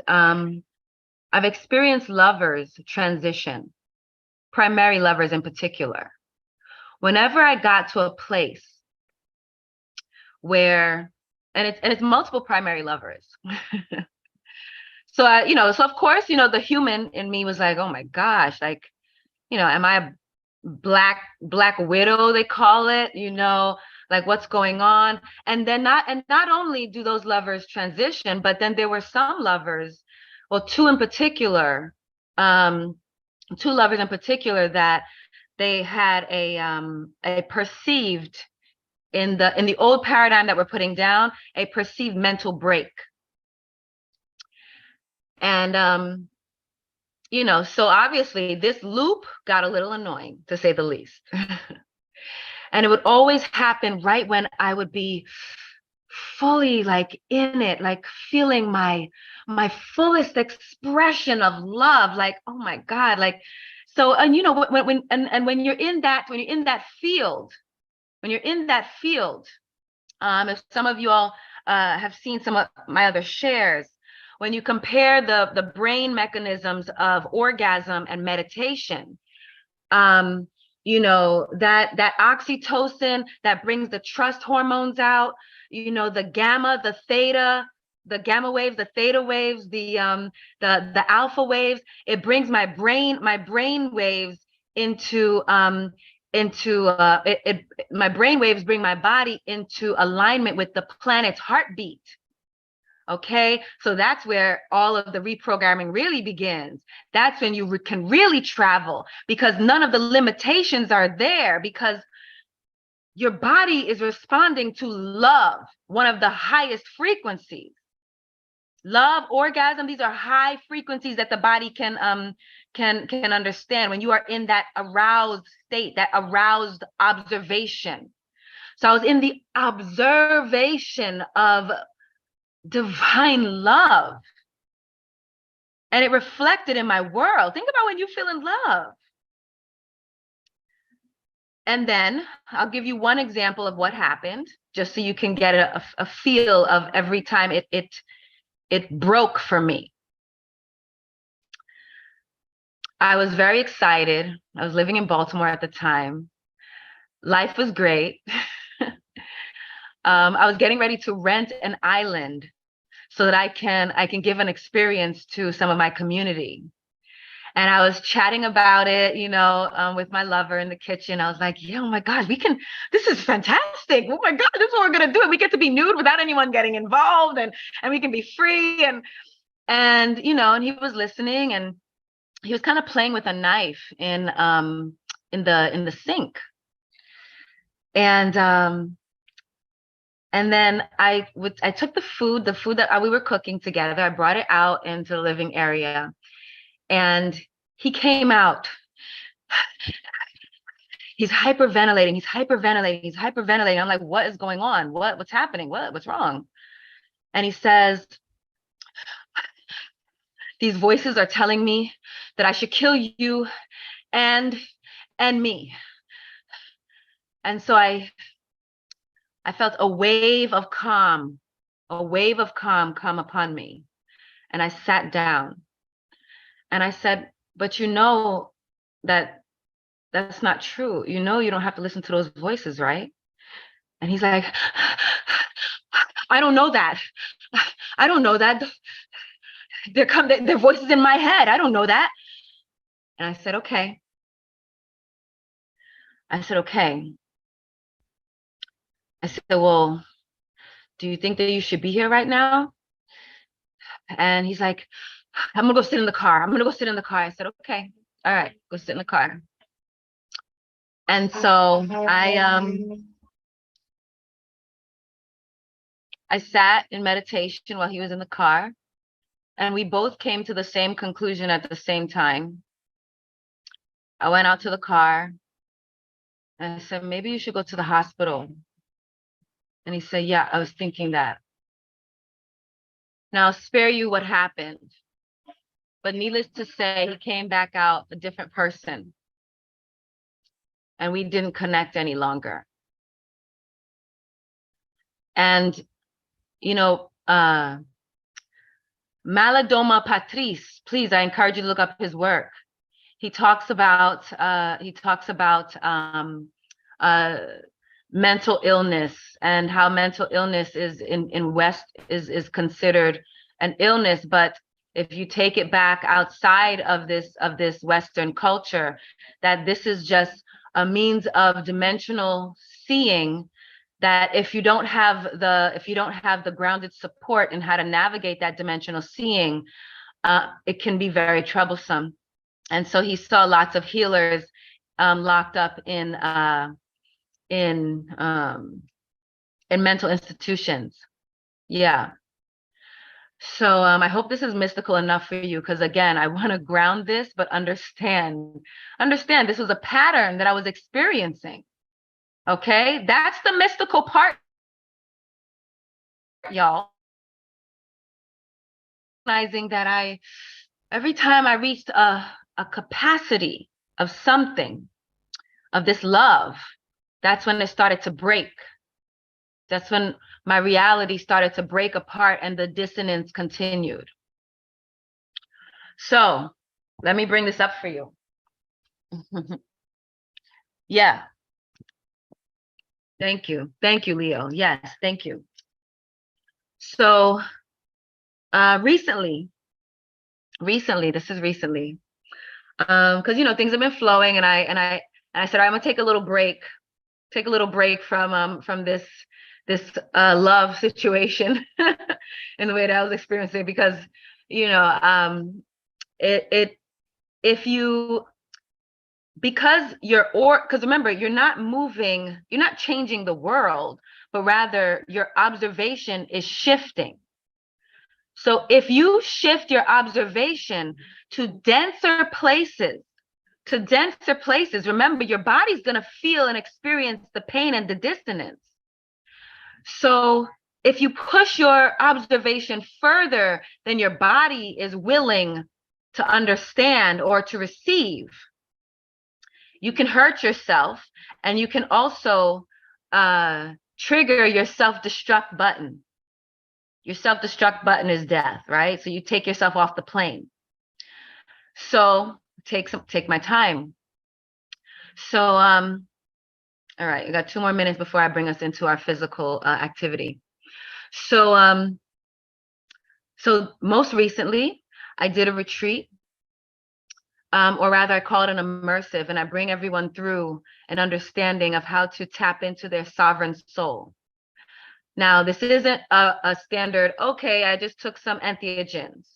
No, I bring you through different states of consciousness for a weekend, so that when you finish and complete, you are going to understand, especially since we're in a group, right? Because groups create a gravitational force. So you leave understanding, you have a greater visceral understanding of your sovereignty, of your soul sovereignty. So this time around, we went to very, very high frequencies, if you will. And I started to also feel fatigue, because I had just finished a bunch of travel. And so also, guys, please, sleep is necessary. You must rest your body in these scenarios. I did a back-to-back situation. I just finished talking in Detroit about some entheogens at a conference, and I spoke to 200 people. It was really beautiful. Then after that, I traveled, long travel, quickly turned around the immersive retreat. Then after the immersive retreat, bring everyone through that. And it was a very physical situation. After that, then I came back home, and I invited a few of my facilitators for us to do our own healing work. so that we can rejuvenate ourselves. Now, one of my partners was not, one of my partners has never done like these levels of work physically. And so never got a chance to take the layers of understanding of how to put down some of these belief systems, how to put down some of these limiting thoughts, how to put down some of these negative thinkings. And if you're holding these negative thinkings and these limited belief systems, and then you move to higher frequencies, you're going to be challenged staying there. And if there are many others around that one that cannot or has not done that work, then it's going to shed their face or their habitual identity, and whatever is laying underneath it is going to show up. This was my opportunity to come face to face with the predator energy in a physical form. And that's what happened. I finally got to understand why I've been having these lover loops. Granted, I mean, I'm smiling because it's something that I've been hunting for the longest, primordially hunting. Of course, you know, there's still a little bit of hurt with it. But what happened was, when we got to these higher frequencies, my partner started to get upset that I was calling him by his name. He got upset that I was saying that I love him. And then we realized that this was not my partner. And so we asked, and naturally, you know, the knowing snapped in. So we created a triangle around them and asked, well, what is your purpose with this body? And just to give you a background, for the last 10 years, I have been doing, well, actually longer than that, but for the last 10 years formally, I have been assisting other vessels in moving attachments from their bodies. Some people call them exorcisms. I'll just say extractions. It's a different situation when it's someone who you love laying next to you. And it's a little bit of a balance because, you know, I'm in my partner mode, like, please. At the same time, I'm in extractor mode. What is your purpose with this vessel? Because sometimes the purpose of that vessel is to help, but that's not what this was.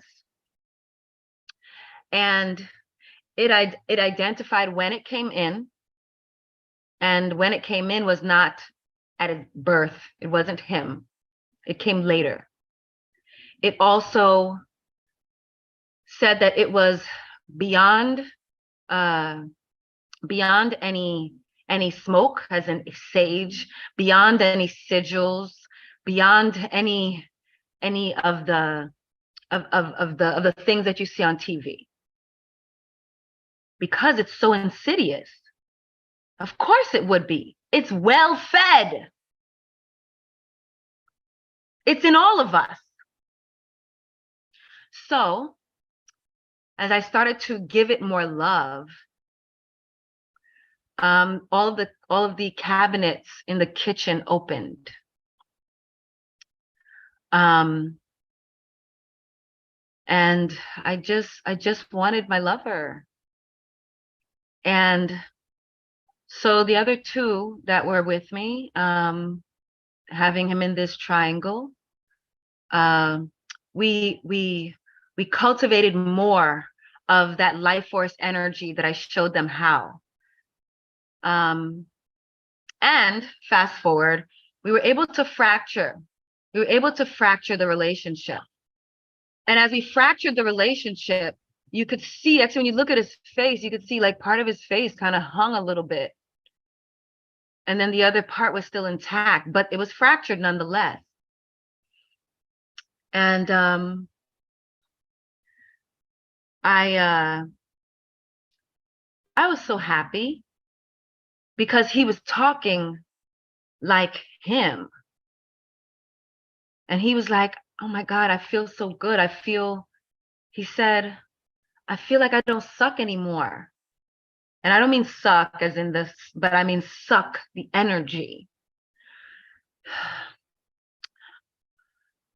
But what also happened was I didn't recognize that while we continued on with that weekend, it was too rushed.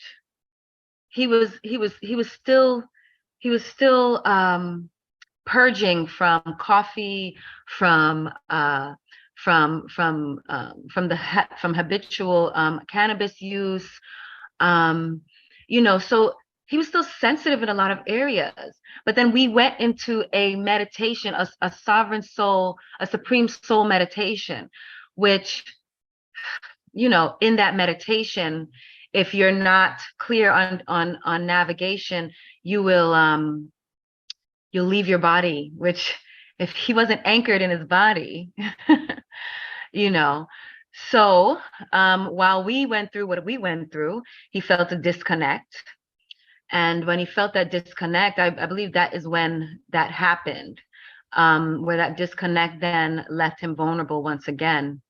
So when we were complete, I'll fast forward the story where he stood up and his body was acting as if it was drunk. And so we were trying to help, like, hey, are you okay? Are you okay? What's going on? And then one of the facilitator girlfriends of mine, she says, you know what? I don't consent to this, because she felt something. So she sat down. And then the other said, I don't consent to this either. So she sat down. And then I started to feel nausea, felt it in my stomach. And remember, mirror, mirror. So I'm like, so I sat down too. And I said, I don't consent to this either. And do you know that he stood up like nothing was wrong? The drunken body movement stopped. And he smiled. And he sat down. And he smiled. And I was so brokenhearted. Because I was brokenhearted and in disbelief. And then my girlfriend turns to me, she goes, do you see what you're creating? Do you see? And at that moment, I felt like a little girl. And all the power that I would usually feel when I'm standing in the spaces of this of all of these extractions that I've done hundreds, if not I've definitely gone over into thousands. And I felt like a little girl. I felt helpless. And I found the point of victimhood that was answering that predator in the mirror. Needless to say, or no, I probably not needless to say. So they left the house. My girlfriends left the house, and I had to continue on with it for a little while longer. For about 2 weeks. About 2 weeks, I lived with this entity energy. And I felt fearful. The fear came up out of my body like I've never experienced before. I've never experienced that before. Remember, the last time I felt it, or the time that I told you before, I felt calm come over me.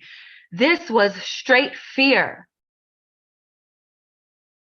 I never felt this kind of fear before. So that fear inside kept feeding outside. I locked myself in the room. Sometimes it would knock. Sometimes it would play with my head and come on, we we just need some couples counseling. And, you know, my prefrontal cortex wanted to give into that other paradigm.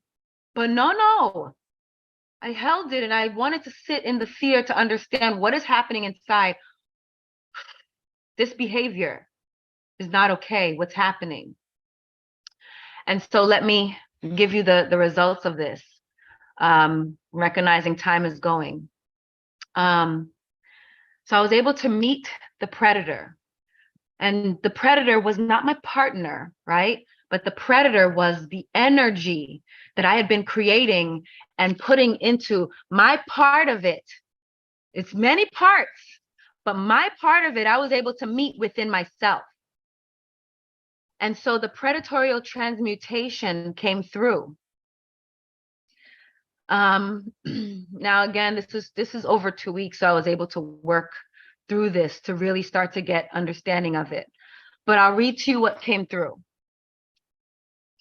Predatorial behavior in transmutation. Yes, please, Avi. Thank you. Thank you. Yes. Predatorial behavior in transmutation. The act of receiving a no or the resistance. How does it feel? Does it bring sadness, anger, rage? Yeah, I was feeding the wrong wolf, indeed. If it automatically brings a sensation of you wanting to control the outcome of their response for your benefit, this is a low burning scale of predatorial behavior. What are you trying to control? Why ask the question if you held expectation for only one or your preferred answer? In rape, it is the same pattern. In rape, it is the same pattern, just greater intensity. A crime of power, a feeling of lack of power that has been repressed so deeply it stores itself in the kidneys. It is a capacity of acceptance of, or the pinnacle of, being shamed, pushed down, hurt, an expression of forgetting the one, forgetting one's sovereignty. It is the meeting place of victimization, hero, and villain. So now, as it further shared with me, and I want to make sure that we get this in, we may not have time for the exercise, which is fine, but I want you all to be able to get this at least, because then you can watch your own feeding of your own predatorial behavior and how we all have a part in feeding this egregore of predator, okay? So when we look at victimization, hero and villain, right? And recognize, you know, all the heroes we watch on TV, none of them actually have proper relationships or open and loving relationships with their family. They always have to hide. They're always trying to control the outcome. Flash is the worst of them. We're used to the villains. Victimization, oh my goodness, it's all over. But when we sit in the true sovereignty of it, victimization is sovereign self-sabotage. Hero is sovereign false capacity. Because ultimately we're all okay. And we have the ability to flow, to let this happen. But when you think you're saving something, you create the false capacity. Or when you think you're being saved by the hero, you create the false capacity. And then villain is that sovereign place of of the creation of the predator, or that first rejection of self. Okay. So I encourage you to ask yourself, what is it that you are controlling, that you're trying, what outcomes are you trying to control? The fear of experiencing a no or a rejection. Because predatorial behavior is just us forgetting that we asked for this play. So thank you for allowing me to share. I am grateful. I know I went over a little bit. This Thank is my you. life experience, and this is what I wish to share with you. Thank you so much. Thank you. Thank you, Leo, for the opportunity. Thank you. Gretchen, I felt you the yeah. whole way too. Thank you. Yeah, Thank you. thank you, Cather. It's been amazing. Thank you so much for your time. Let's welcome Sundari to the stage and take it away. The microphone is yours. Cather, thank you. Hi, beloveds. I'm happy I got to catch the last little bit of what you were sharing, my love. It sounds like some deep, beautiful wisdom. So thank you for your journey and your codes. Yes. And yeah, what a beautiful opportunity to just be in, I believe, a sacred space where I love the being where we can go anywhere as family. We can talk about anything and everything. So I love the all things mystical, and definitely drew to me right away. I'm definitely woo-woo as fuck and mystical as fuck, and I own it outright because I'm not here to be normal. Like most of you, I'm sure, that are here. We accept being fully cray-cray because we know it's all of our beingness. So I'd love you guys if you want to say hello in the chat so I can get to know where you guys are maybe at in the world, or if you even want to bring in your voice, if you want to unmute yourselves for a moment and just say hello.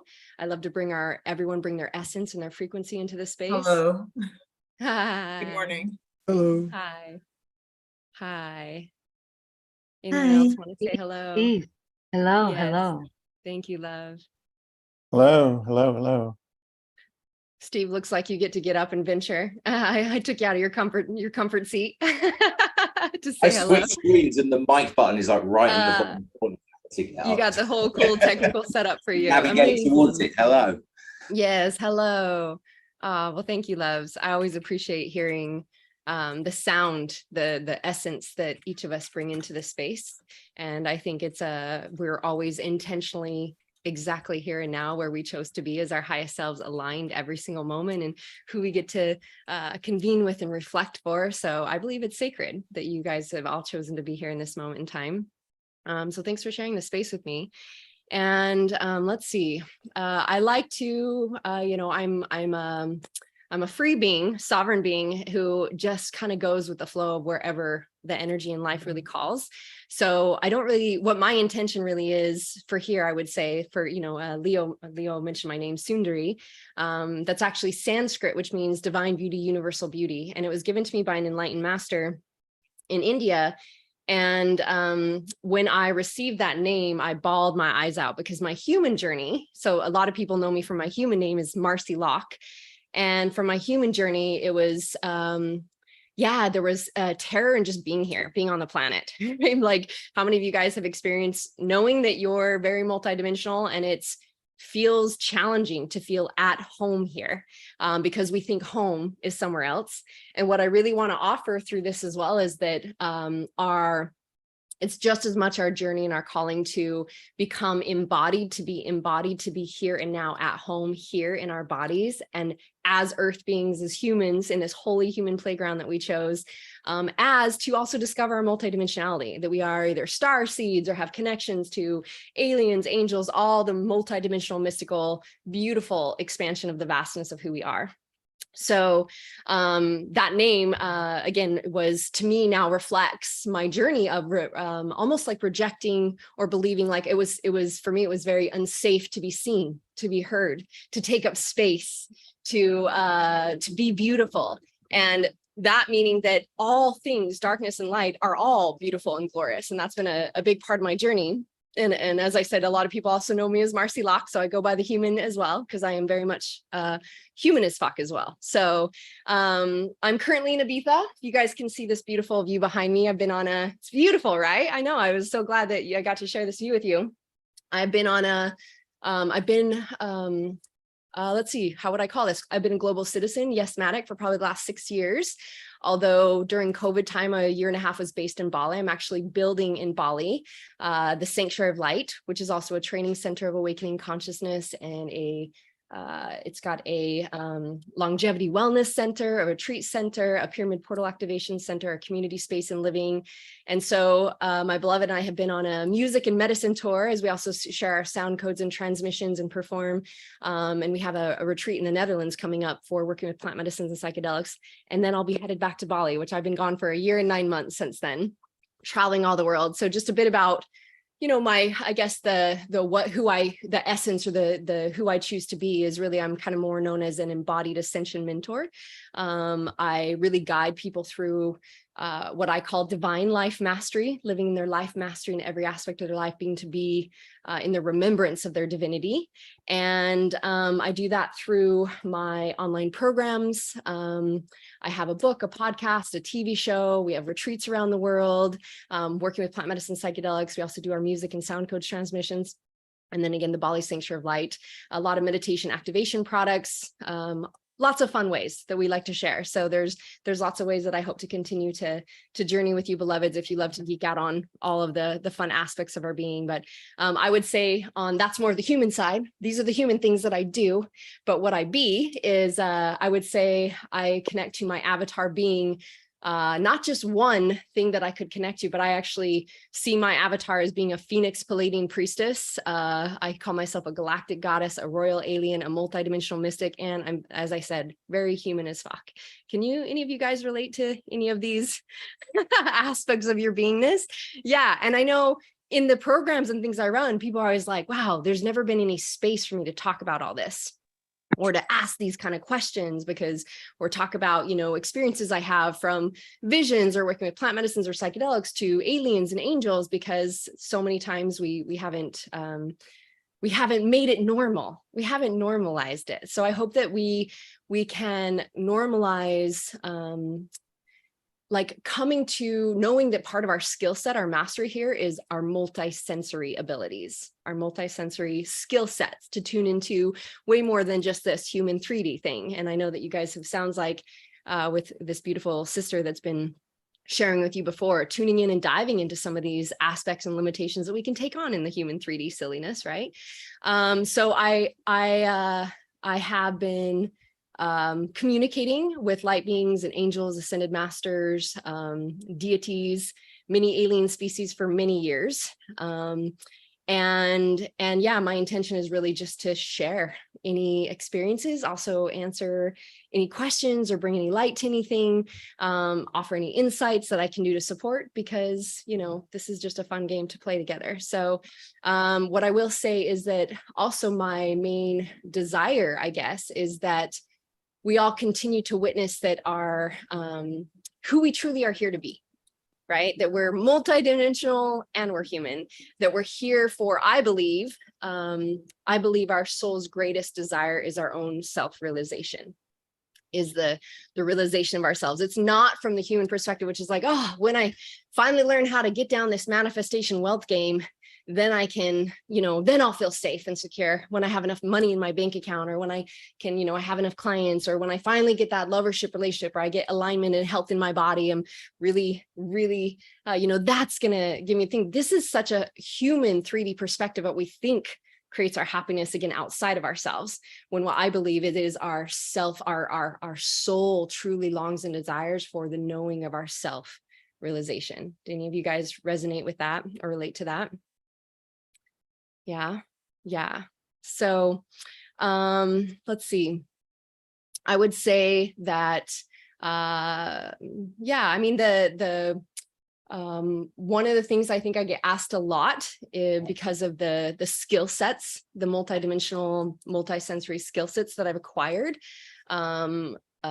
is, you know, like a lot of people think, this is something I would love to dissolve, this is just what's kind of channeling through, is that a lot of people think that like it's someone who has the ability to talk to angels or communicate with aliens or light beings, as I like to call it, that they have a greater awareness or greater knowing than themselves. And what I would love to bring into a code of remembrance for whoever is here and who gets to receive this, is that you are your own greatest teacher.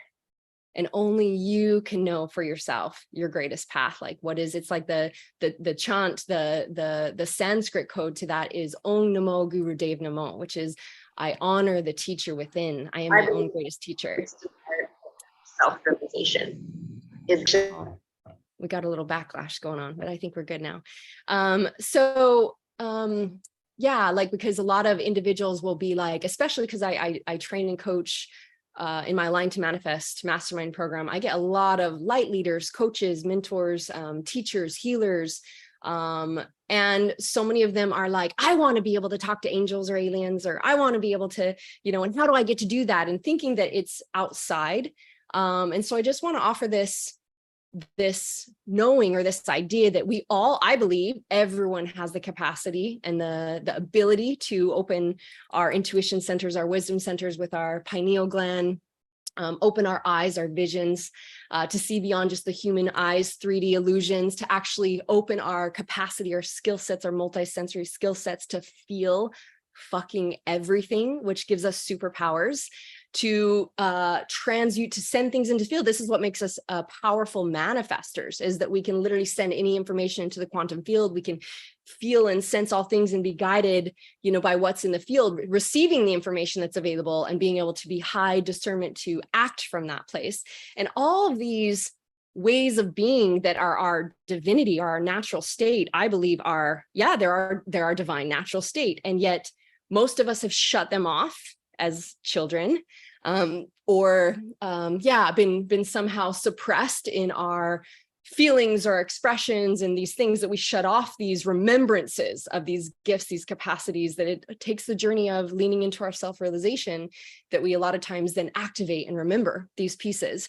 So I want to offer that I believe everyone has these skill sets and abilities, and it's not just like, oh, wow, this person can give me the answers because they can talk to my guides, which is another funny thing, because I channel with, just constantly, like, I can communicate, I can tune into people's systems, and I can feel what's actually happening. I can pick up the energy, the information. Sometimes I'll get on my programs, my online programs, and I literally, with everyone that jumps on, 50, 100 people, I can feel everyone's systems, and I can instantly pick up their thoughts and what's happening. And yet we have this capacity to pick up all the information, receive all the information. It's not like being a human that is like, okay, I need this piece of information my brain can take in, and then this piece of information I can take in. We kind of expand our capacity for these multisensory abilities. And a lot of people say, well, you just ask my guides, or you tune into this. And then I feel like it's a dance monkey dance, a dance monkey dance. And I'm like, that's not how I do it. It's not how it rolls. You get to first check in with you and see what's in your field of awareness within your system, your body centers. And we start to activate more of our capacity to function, operate from a higher level of awakening, awareness, attunement, and frequency of who we are, than coming from this, low vibrational idea of just what is normal. And so that's really my desire, is that we start to go, oh, wow, because I believe when we can have these open conversations together, then what happens is we all of a sudden, it's like, holy fuck, like that exists. It's like we open up new awarenesses of different ways of being, different ways of experiencing life. So if you came from, I was raised on a farm I was also raised Mormon and LDS. And so, extremely intense religious environment. And again, why I was afraid to do anything other than be and act perfect and take up space and do all these things. And if you're coming from that type of environment, when also when you believe like, oh, it's hard to afford food, and we had to grow our own food to survive, this kind of thing would be like fucking crazy. And it's just like, it's like not in the realm of how do people actually live like that? How do that? And we get to expand our awareness. Same thing, I believe, when we create it to be normal, that it's like, oh, I can tap in and I can work with whether it be sacred sacraments, psychedelics, and plant medicines, which I'm really passionate about, or, going in through meditation and learning to go inward into the vastness, to, ascension fasting. Fasting is something that I've studied for many years, and I teach rainbow light body feasting and fasting and enemas and clearing the rainbow light body and the chakras in the system, to darkness immersions, which have been a beautiful thing that I've loved to geek out on as well. All of these ways, being with reincarnated avatars I've been with in India and in sacred sacred lands in Egypt and the different temples and places activating my system, these are where we also get almost like a code that turns on, or a remembrance within our systems. And we can do this with each other, just like Nikki did. Nikki was sharing with you guys specific codes, like and also we go, oh, I get it. Oh my gosh, I can see that now that I didn't see before. But we become these reflections for each other of how we can function, not only not just to get to the place of like, okay, I get to accept that I'm here in a human body, even though I feel like this isn't home and that's home, or all these stories I know I dealt with on my own beautiful path, to be like, oh, I chose to fucking be here. I'm so excited to be here because I chose to be here now in this time, in this most sacred time, where all of you souls that I know are here are obviously here because you're multidimensional as fuck. You wouldn't be at an event that's called All Things Mystical if you didn't like, I know there's fucking more than this like little 3D game that's happening. So let's go play with all the fun people that really want to like geek out on like what's available in the vastness that we are. And so, yeah, as we get to go on this beautiful journey together to make it, that is how we become into 6D. And a lot of us are focused on 5D. Again, now I'm just ranting based on like information coming in and like what gets to come into the field, because I also transmit sound codes and different transmissions from 13th dimensional consciousness. It's one of the things that I picked up and activated in working with, sacred sacraments and plant medicines and things. And one of the things coming through in this information is that so many of us are like 5D, 5D, 5D. 5D is like fucking like home base. Now, let's say that we come to a place where Satchitananda, which is our state of existence and consciousness and bliss, that is our divine knowing, our divine birthright, that we get to, that is like our home base, our self-realization. Our soul knows we have never been harmed, we've never been tainted, we've never been damaged or hurt or anything. But see, our human 3D is like, you know what, I had this trauma and I had this experience, I have this belief system, etc. And we're trying to create, repair, or alchemize those things. But actually, at the core level, you've always been fucking perfect and you know it. And this is our Satchitananda that we can actually come back to in this remembrance. And so, yeah, being able to come from this, I guess, even just awareness of that this is what's available for us, is to be able to come to this living and experiencing life from this plate of our divine birthright and open up our skill sets. I would say that I have been initiated as a Swami, a priestess, just to kind of give you guys some little bits of my journey that if you want to ask questions about. I'm definitely would consider myself a medicine woman, having worked with psychedelics and plant medicines for the last 14 years. I run retreats for 10. And I spent like time, as I mentioned, with reincarnated avatars and enlightened masters in India. Some of my greatest teachers have been my boys. I'm a mother of 2. So my growth partners are my boys, and some of my greatest teachers, as well as the sacred sacraments, working with psychedelics and plant medicines. Like I said, ascension fasting, darkness immersions, deep meditation, sound codes, and the light beings that I communicate with. So one of the, I think Prem put it in here. Prem put in my link tree that we do have a, what's it called? Like a free activation that you can get, which is living in 100% joy now, which I believe is our divine birthright, that you guys could be able to access if you want to. And there's a lot of different other things that he shared there that has with our retreats and different things like that. But I'll just first I want to just stop for a moment and see if there's anything in the field for you guys. Is maybe I just give I can go back to like maybe where it began for me, the pathway of some of these gifts and capacities that we shut down, as well as activating and awakening to talking to aliens and angels and the different things. But I want to just first ask if anyone has anything that really pops in for them, or anything that they might have they resonate with, or they have a question about, or they're witnessing or experiencing, because it's important for us to kind of capture these things together. Craig says, have you talked on a podcast? Yes, I do have my own podcast, and I've talked on many, many podcasts for years. Also my own TV show. I wonder if Prem, my beloved here, is just popping in links. But if you go to marcylock.com, he just did it. Go to marcylock.com, the podcast you can access right there. And I talk about my main passion with that, which is called Awakened Being Conversations to Create Change, is to share a lot of my immersions around the world and my deep journeys and codes that have awakened my soul and my system to be able to live by. And then I also, of course, get to interview and have interviewed many beautiful people. And yeah, there's lots of beautiful beings that I've gotten to share with. Any thoughts on talking to trees? Oh my God, yes. I love that, Leo. I'm definitely an earth being, meaning like I would say an earth angel as well, being super connected to the plants and the psychedelics and the plant medicines. And so I've had many experiences. I would say that I've God fucked a few trees and on plant medicine. That was fun. And that's just, again, when we open our sexual, sensual energy, that is creation energy, we open our Kundalini to, we are literally in, or I call it soulgasm bliss with all of life, from every breath that we breathe to everything. So I know there's been many times, and I'm not saying this just on medicine, there's been many times on medicine where I could go and I could be with a tree or any plant and have it give me its information, give me specific codes of information from the land. I could just literally feel it calm my nervous system, breathe and connect to it. And like I said, there's been times where I just literally from its essence and its energy, I would just go into orgasmic bliss. I'm just like, wow, the energy that is possible here. And that's always available to us. Isn't it fucking cool? We could go hug a tree anytime. I remember one time somewhere I was in the world and going to this place, and the trees were calling to me, and I went up and I just laid on this huge tree and I was just holding it, and these little kids walked by, and and they were like, oh my gosh, look at that woman. She's so weird. She's like hugging this tree. And I was like, wouldn't it be amazing if we normalize this, right? That if it was like children were like, oh, like that it was known, yes, these are spirits, have information, these have codes for us that we're connecting to.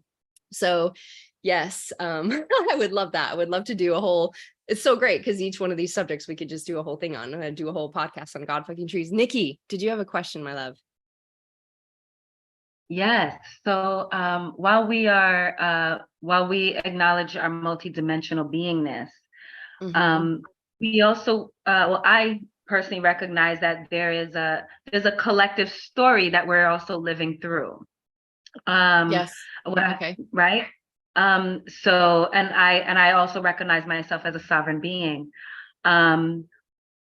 Where do you play in, where do you specifically play in the storyline that's unfolding on the planet?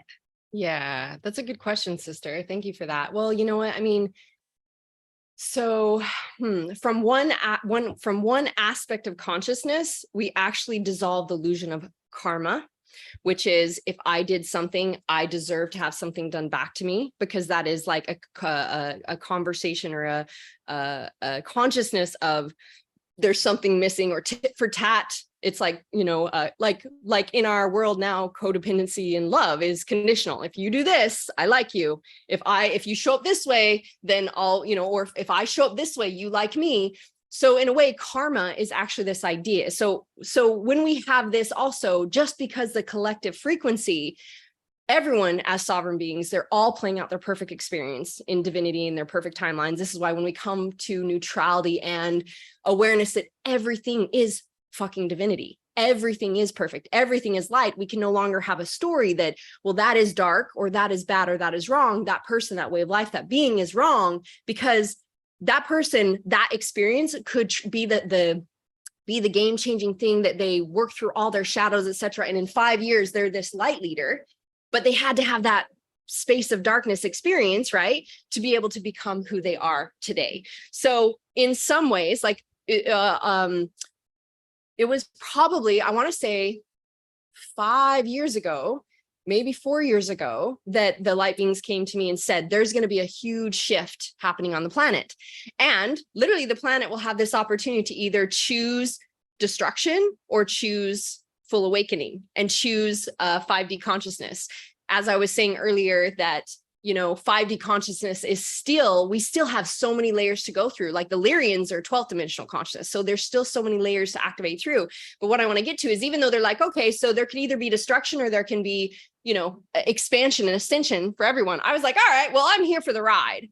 So, you know, like whatever happens, I know is part of my perfect experience that I chose in on. And I'll say that no matter what was happening in the world and continues to happen in the world, I choose my own state of heaven here and now as my bliss. So one of the codes I teach and live by is that all things have a right to exist, right? I could never say, well, this is the right way. I can say, well, this is how I perceive it, or this is my experience. And someone else can have the completely opposite perception experience. Someone else might say, well, you're still, connected to the collective. We are. And I believe that because as multi-sensory beings, we can pick up what's happening in the collective. We can pick up the collective thoughts, the collective ideas, all this, and how we don't get affected by it is we have to choose to rise to a higher frequency and attunement. We have to choose to go, oh, I see that information that's being in the field and everyone's like, this is the way it is. And we go, oh, interesting. That's an interesting point of view. That's an interesting storyline. Cool. What else is possible and available? Does that really suit me? Is that what I want to choose? What else is available? And I can get curious and I can actually choose to see through love as a teacher versus fear. And I can have a different experience. So I believe that everything is playing out perfectly. This is all what we require for our cleansing, our ascension, what we all chose. None of us are victims here. We're all fucking sovereign that chose to be here in this experience. And we get to interact, embrace, interweave with every experience that comes up in our reflection for us as we chose it as our sovereign experience. And so you could say, yeah, of course we're here. I like to say we're in this world, but we don't have to be of this world. I'm in the world, but I don't have to play by the rules of the world. With a lot of the things that happen in the world, it's like, you can only do this and this with travel. I'm like, well, I'm still going to fucking do what I do because, that's what I'm here for. So I believe it gets to be whatever you choose. We could say it's almost like this is the way it is, but it's like, I believe actually there's infinite possibilities and it can be whatever we choose to put our sacred intentionality on to be able to be doing. So if we accept everything, then why change anything? That's a beautiful bringing that in, Leo. Yes. So it's like, it's coming to, when I'm in neutrality and acceptance, right? It's just like protection energy. A lot of times with, because I definitely experienced dark spirits, entities, things like that as a child that had me terrified of opening my channel. And when we think that there's something to protect against, then we're always looking to create protection. But when we actually realize, oh, that's just energy playing out. Oh, that's just a frequency. Oh, that's just an idea. That's just someone having their perfect experience. And I don't attach to it. I just am in complete love and neutrality. Then literally there's nothing to create resistance in my field. And I think that's kind of our option for mastery in that space. But that's a great question. I hope that answered kind of where I'm coming from with it. Yeah. Let's see. I guess I'd maybe, I think because a common, I guess, curiosity in the field is always aliens, angels, ascended masters, light beings, things like that. And if you guys have any other questions that you want to pop in, and I can, check over here too, if any of this. I could extrapolate. Yes. I could extrapolate. The question was more about like, sometimes in the new age community, you see a passive acceptance of everything where people are just like, oh, it's the way it was meant to be. And it's like, just to provide like the other perspective here of like, well, then why ever try to change anything? I see. But perhaps like our wanting to change something is part of the equation, right? Yeah. And then I thought about those people who have a specific role in human history where they're here to change the timeline. Are there, like when I think about, there was a man who presented earlier, John Alexander, who talked about the alchemy of voodoo, and he was showing how people are able to work with fire and do all these things, and that voodoo is like creating change alchemically. And I just thought about like, if you took the perspective of why change anything, then like, why ever do a spell casting? Why ever do a timeline change? Why ever create a ripple in the system? But I think what you're saying is, even if you do choose to change the system, that's part of the equation of whatever the magic of everything that's happening. So you're not saying don't take action.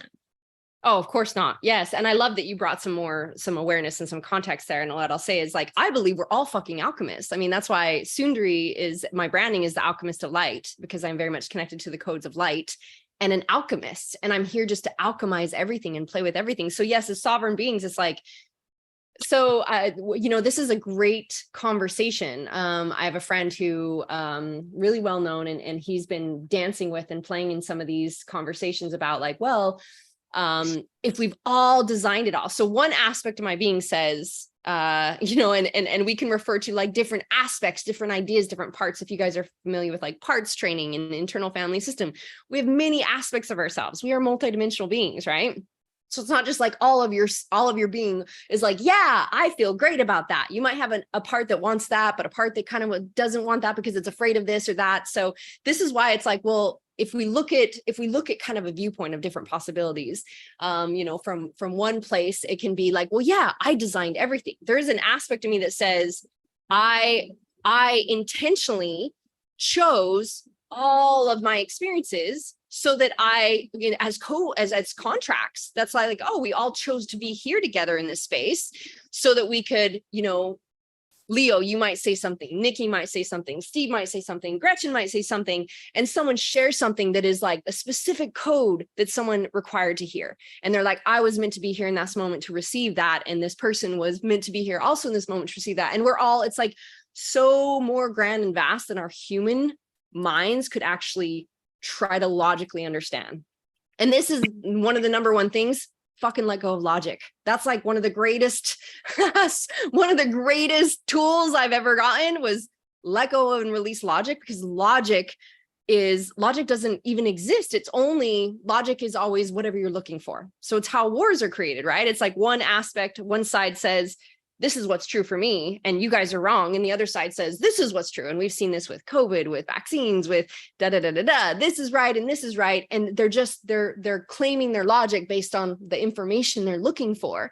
But there's lots of different ways to look at everything. There's infinite possibilities. So in one aspect, Leo, what I love about this conversation, you can be like, yeah, well, I designed it all. So it's already laid out. And at the same time, I believe there's infinite timelines available. This is why as people will ask me, even if I tune in and I can see different timelines, possibilities for people, and like I can get different visions of different things. I'm like, you have to choose. It's like it all can shift and change because you are a sovereign being that in each moment you can shift and change. And that's what's so beautiful about our experience is that we're not here to be stagnant. We're not here to just be, let me think about that, guys. Humans think like, oh, I just want to go to school and get this one job and like get the house, get the picket fence and just do that for my entire life. And that's pretty stagnant compared to what's available for us in our expansion, our remembrance, and our discovery, and our learning, and our growth, and all that's available here for us. And so in another aspect, like you're saying, Leo, is this like, well, it's already designed, so I can't fuck it up. That actually supports me. I can't fuck it up. Like there's nothing to change, but that's on the aspect of it's for me to be with, that I learn to stop controlling, forcing, fighting. I actually can be with all the things. And like you were mentioning the voodoo and some of these things, I'm like, I geek out on conscious tools of manifestation and alchemy, like breath, sound, movement, encoding into the field. These are all things that are always changing, right? Because it's everything, whatever we choose in each moment, our thoughts are all creating something. So if I choose to be with the thought and give focus to that thought, it's literally putting something into the field and creating something. I can also catch that and go, you know what? That's not going to create what I really want. What else is available? And I can see why that's there. And I can go through my healing in my own alchemy and I can shift it. So again, I come back to, you know what the fuck do you want?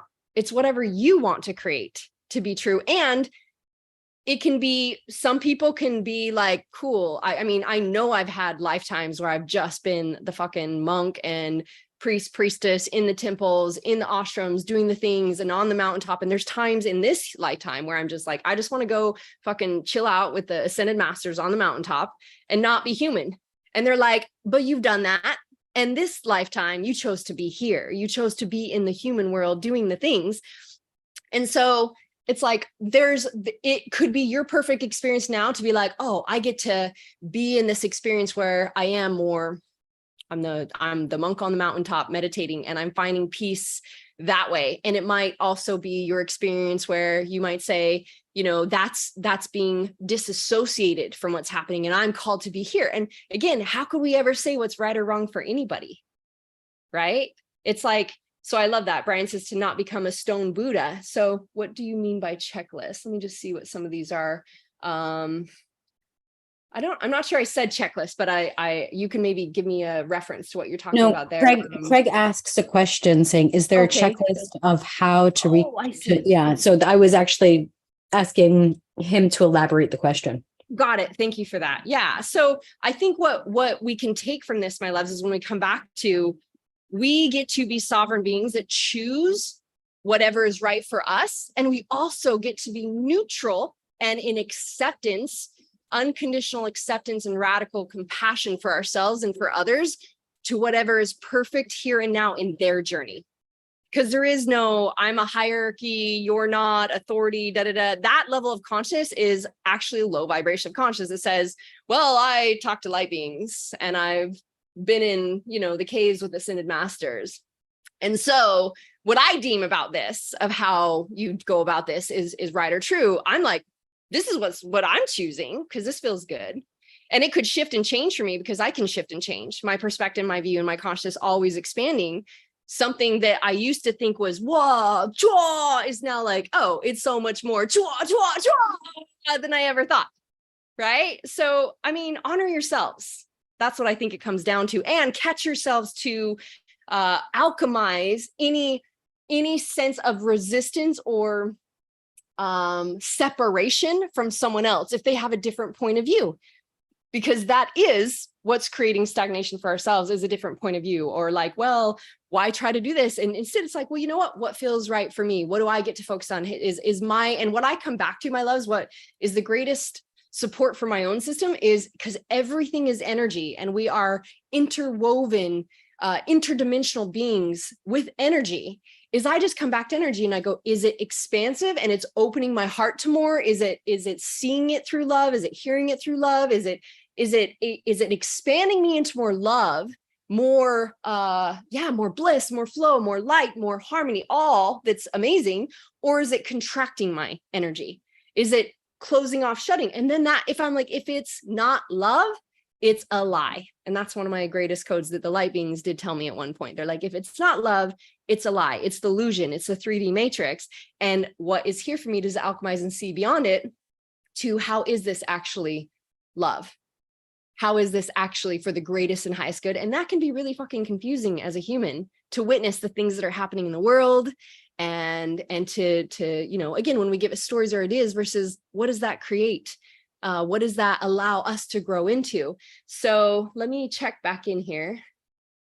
Okay, so I guess we're skipping Craig's question. Someone asked, let me go back up here to some of the questions. What psychedelic medicines are in the central guides in your life? And can you share how you use them to access 5D space, amazing other dimensions, and communicate with angels, aliens, and other interdimensional beings? Yes, I could geek out on this for a really long time, John. I love that you asked this question. Let's see. So the main psychedelics and plant medicines that I work with, I've been working with them for about 14 years. Again, being raised Mormon and LDS, it was like terrified of what AKA drugs were. I even had a brother that was really addicted to drugs in high school, and just witnessing that, I was like, no alcohol, no, I mean, all these things are bad and wrong, and you're gonna go to hell anyways if you ever touch them.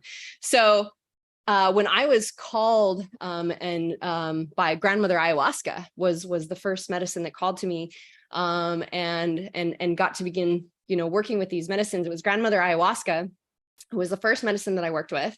And I began to open up my awareness then with psilocybin, grandfather rape, wachuma, 5-MeO, DMT. Those are the main medicines that I've built deep relationship with over the last 14 years. And I've run retreats with for the last 10 years. And what I'll say is, oh gosh, there's so many connections to this. So, I mean, I've worked with many other medicines, but those are the ones I continue to work with as my soul when my soul feels called. And then I've learned to work with individuals in preparing their systems for this. So with my retreat experiences, we do a 5-month journey of 2 months of preparation.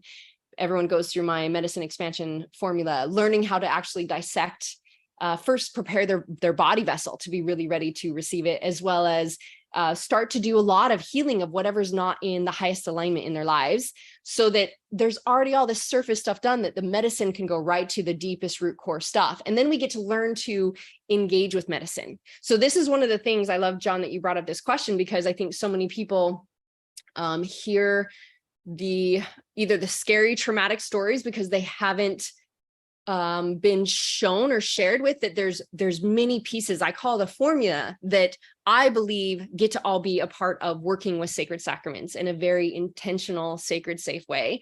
It's not just a one and done, go work with something and people have an expansion, but then they have a whole shift in their system, or they can feel fractalized, but they don't know how to integrate it and how to then work with that.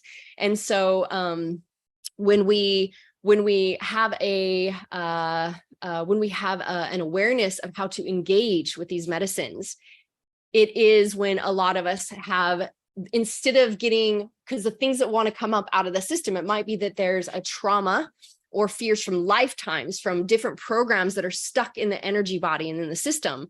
And when we begin to engage with medicine, it might be that the pains want to come out of the body. It might be that we feel also nauseous, with nausea. One of my first book is The Awakened Being, Living in Liberation, Abundance, and Bliss Now. And it talks a lot about the emotional connections in the body. And it's like when we feel nausea, which is what I'm not at ease with in life, nausea, out of ease, just like dis-ease is out of ease with life, with not at ease with life. And so these things want to happen to move the energy out. And what most people will do is they'll close off. It's like, I feel nauseous, I'm going to close my body. Or I'll see visions and these things want to come out. Like they might have the vision of something come up that brings up fear. And then they want to shut it down versus letting it move and alchemize to move through their system. And it then gets to the vision and shows them, sorry, my microphone just shifted and my video just popped off. Can you guys see me now? Whatever that did, it just changed everything. Yeah, I think I'm good. Can you guys hear me and see me still? Okay, we just popped off for a second, pop back on. We're all good to go. Cool. So when we learn to, again, engage with these medicines, I believe they are opening. So what happens is not only they open the neural pathways, they open our pineal gland, our wisdom center. So they activate and awaken us to higher states of consciousness. They also, what happens is these different parts of ourselves within, or protectors that we create that manage or protect the inner child that had the traumas or the fears or the programming. It's like trying to keep ourselves in a comfort zone with life so that we don't trigger those deep wounds or those feelings or those fears. What happens when we're working with sacred sacraments is that these things soften. And so it's like we actually have access to work with the fears, the traumas, the programs, the illusions that we were like, so I'm not fucking going there. Like even on an unconscious level. And so we can access these things and we can access them easily. And when we know how to engage and work with these, it just moves through, and then we can integrate. We literally come out and we're like at a higher attunement and awareness and consciousness that what tends to be what I see is the experience for most of my retreat participants that, again, I've been working with these medicines and retreats for 10 years, many participants, is that they go back to their life and are like, oh my God, like, fuck. How do I, like, everything feels heavy, not light. And this can be really confusing, but it feels heavy because they're operating at such a higher vibration and frequency in their body vessel, as well as their way that they, their attunement to life, that all of a sudden they see everything that they were tolerating and that actually was low vibrational in their life that they put up with and settled for. And now they get to integrate or imprint or take those actions, the visions, the things that they were shown by the medicines of this gets to shift. And this is what was really true. And this is what this, and they see it from a different light, and they now get to shift and change those perceptions, those beliefs, or create the life around them to reflect that new level of attunement, that then they're operating this higher state. So I'll kind of try to give a rundown of, like, it was actually, so some of this, John, was to your question with the psychedelics and opening up to angels and guides and different things. It really, my capacity really awakened when my consciousness awakened in working with sacred sacraments. I still, even doing immersions all over the world, being with enlightened masters, darkness immersions, sacred lands, you name it. I've geeked out on all this stuff for a long time. I still say sacred sacraments quantum leaped me and expanded me the most. It's even when I became $1 million plus coach for some of the biggest businesses in the world, was literally grandmother ayahuasca was like, you get to support people in this way and that they're invested at this level. It was not a human thought that was like, oh, I'm going to charge $1 million. And to have that level of journey was because the medicine said, this is what's these level of leaders that are required, this level of investment in themselves to work through their stuff, to heal the planet and give their gifts to the planet. And they require you to teach them and do that in this level of alignment. And it's going to take this level of investment. And that was, again, something I would have never from the human side kind of gone to.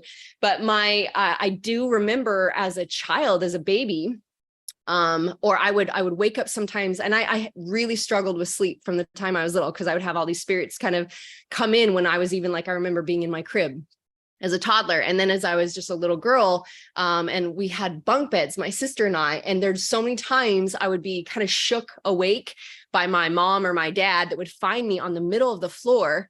Like that, and I had to be like shook to consciousness, because it's like the aliens. I had these remembrances again on my journey later.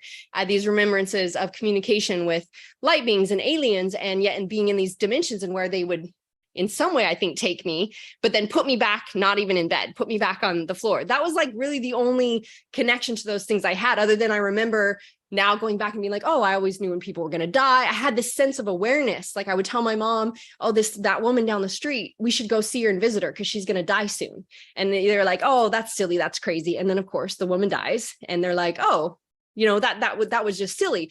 So I think a lot of us have these senses about things, or empathic, or feelings, or we're able to pick up on more things when we're little that we shut down. And so I'll say that coming from working with sacred sacraments, the other one that I've worked with is, obviously, I think I mentioned also ketamine, the tree of light, MDMA, a lot of microdosing, those kind of things through different supplementation things. But with working with these teachers,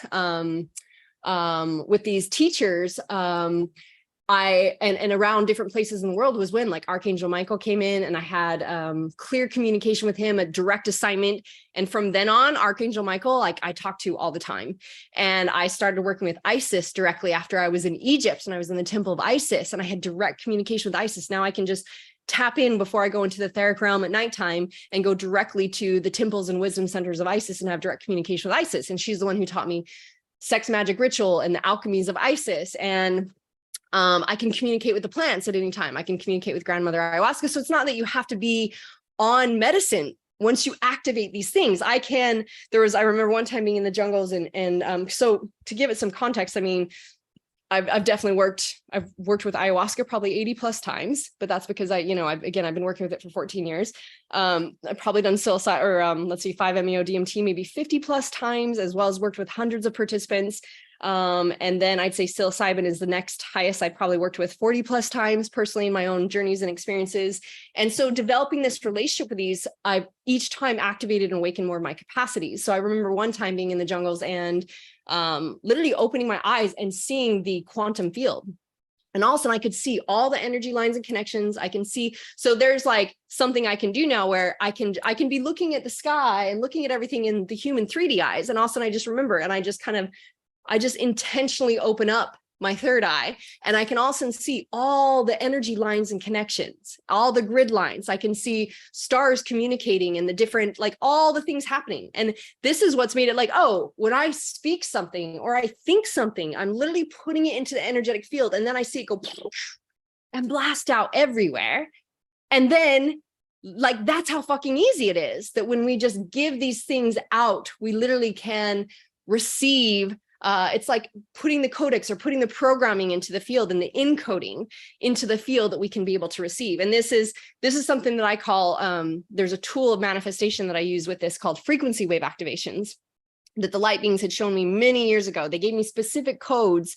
And in my Align to Manifest mastermind, I'll say that's where there's more of a lot of this, not only rituals and golden age alchemy and, connections to becoming an energy Jedi is what I like to call it. But there's also what I believe that's the multidimensional side. And I also believe we get to come into alignment with having the most amazing awakened relationships and, new earth abundance and living in our wealth and our prosperity, fully supported by the abundance of all life, because that's our divine birthright, and living in a, aligned, beautiful body of health, because that's our divine birthright, and shedding all these stories and illusions of the 3D. So I believe we get to be on this pathway of healing and alchemizing and coming into alignment with every aspect of our life, as well as opening up our multidimensionality, our intuition, following owning our desires and following our heart, and operating or opening up to heart-centered consciousness. So I know I'm kind of rambling about a lot of aspects here, because again, I was like an hour to talk about all things mystical is just fucking crazy to me. I could geek out on each aspect of this for a long time. Yet Archangel Raphael, he opens the heart to the higher heart. So I've worked with Archangel Raphael for many years. He brings forth the emerald green healing ray of light. The angel Uriel, who actually taught me how to encode everything I speak, everything I write with frequency. So this is like manifestation. Multidimensional marketing is the only marketing I do, is like I encode into the field, I connect to the souls, I connect into the business consciousness, the consciousness of my business, of whoever is seeking exactly what I have to offer. I encoded with my book. I'll share this with you guys. Again, these are all just the more that we expand, I believe, our capacity to be light, the lighter we become, because enlightenment is to be in light, and the more abilities we have to live and flow with life with ease and grace, because we follow our intuition, we feel the energy of all things, we're multi-sensory, and we have the skill sets and capacity to effortlessly do the things, and we're still human, so we still get to experience these human things. But I'll share this because this is really interesting. It was when the angel Uriel, because there's a lot of different angels and archangels and ascended masters. There's so many that I've worked with. I can't even remember all their names. So there's a plethora. There's concourses of angels that are here to support us when we give them direction. And I'll give you guys this quickly, because this is a great, amazing tool for manifestation.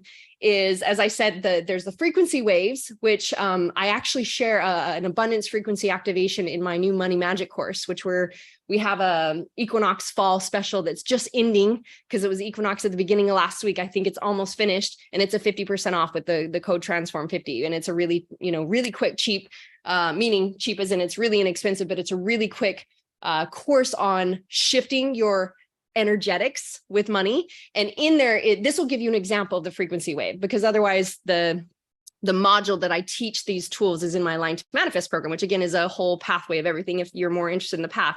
But you can also check out this frequency wave in Money Magic, and it'll give you an idea, an example of this kind of a thing. But something that you can do, my loves, is you can imprint frequency into everything you speak and you share and you write. So Uriel taught me that I could encode frequencies, and it was at the time I was writing my book.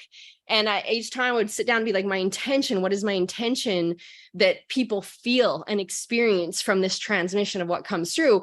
And I would ask for the ultraviolet flame from Archangel Michael to be imprinted into the transmission of my book, that anyone who opened it or received it, whether listening to it on Audible or reading it, that they would receive the support of the ultraviolet flame cleansing and clearing through their system, because the ultraviolet flame is not only like a deep cleansing of the system, but it's also can be an activation for magnification to anything that you desire. So instead of thinking of protection, it's magnification.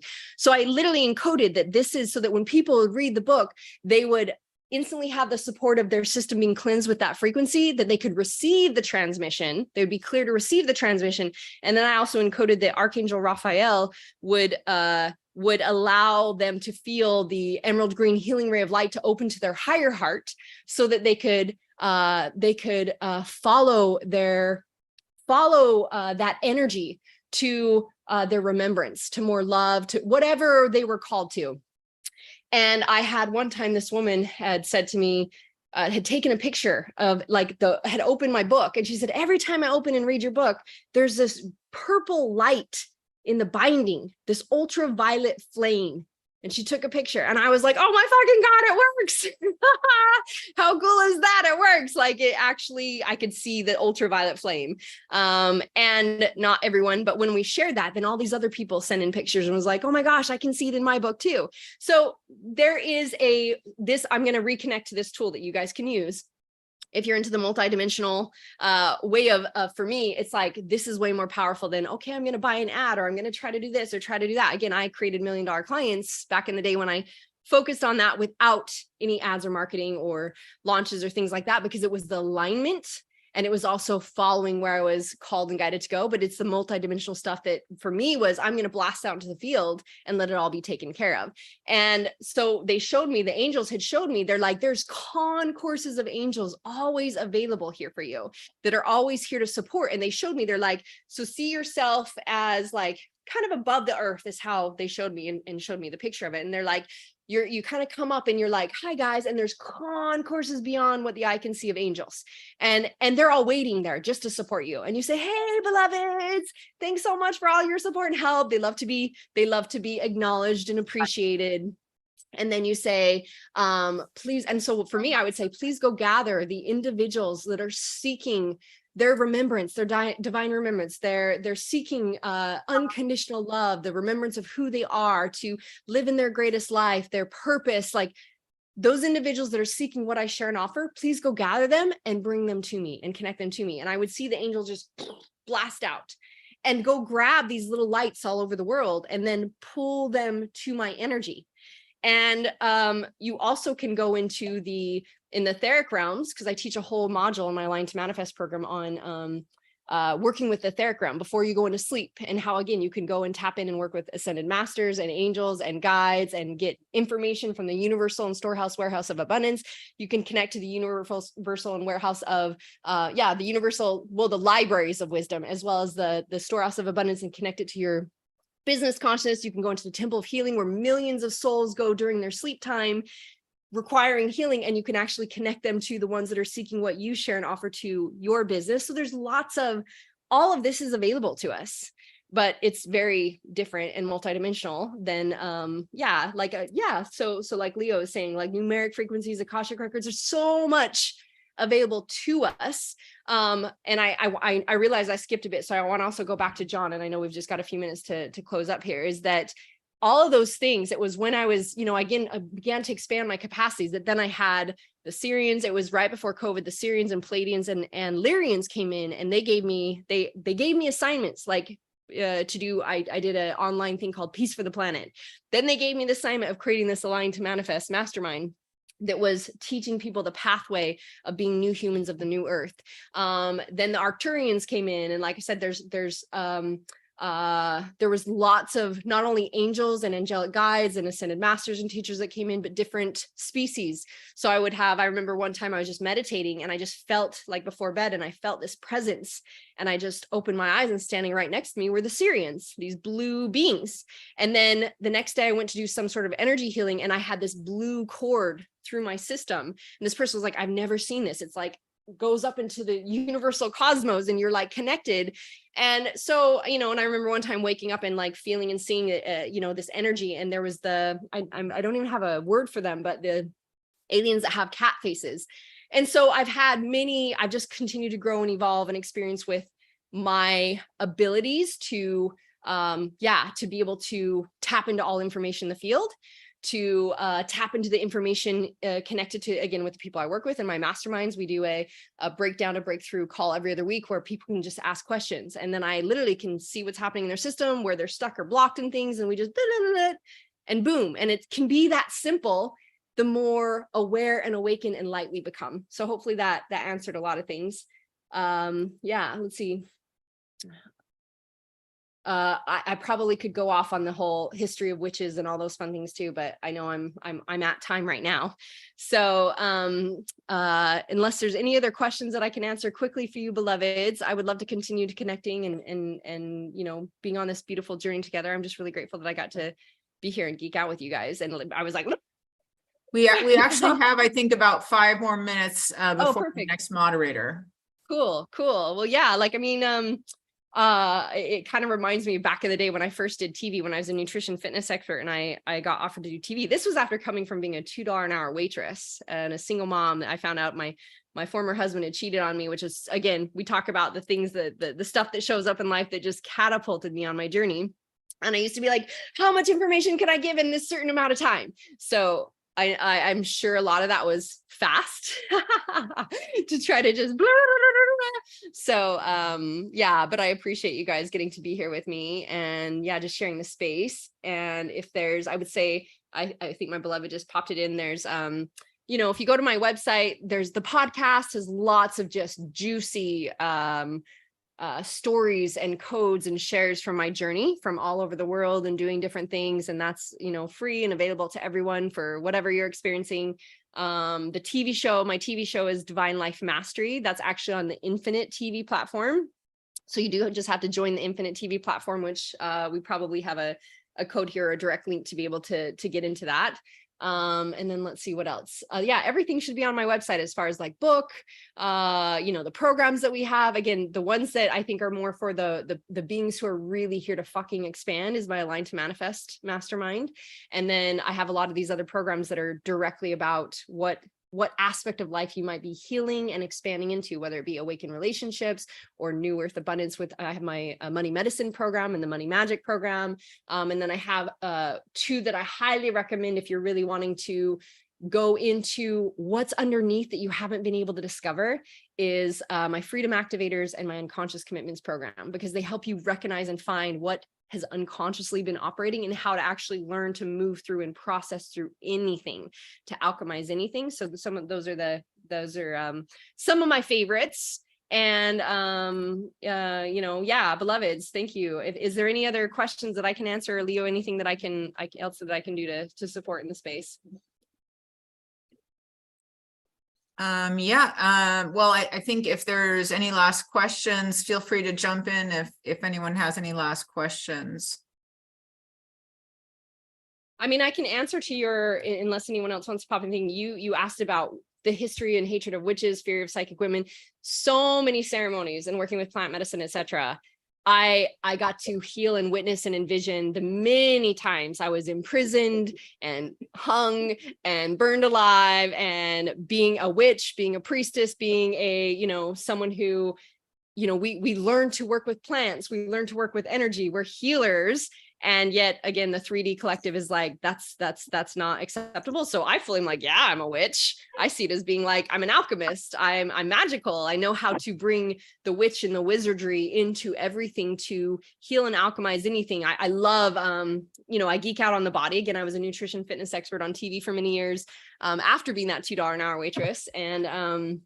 And I have, so I used to have like workout programs, and they're still in my stuff that people get to access, but more of my geeking out now on this alchemy is the alchemy and even working with our body, the alchemy and working with energy. And so I teach a lot of these human things like, you know, replacements and how to enjoy our food and intermittent fasting and enemas and just all these things that we get to work with the body to be in the highest vibration. And I believe all of that is witchery, right? Like all really magic is in everything and everywhere. So yes, that exists and it has existed. And I think for now, maybe the message would be that we get to come to a place where we believe and know that we're safe to be multidimensional witches, wizards, priests, priestesses, all that we are, shamans, medicine men and women, all that we're here to be in our magic, because that is what's going to evolve us to 6th dimensional consciousness and above.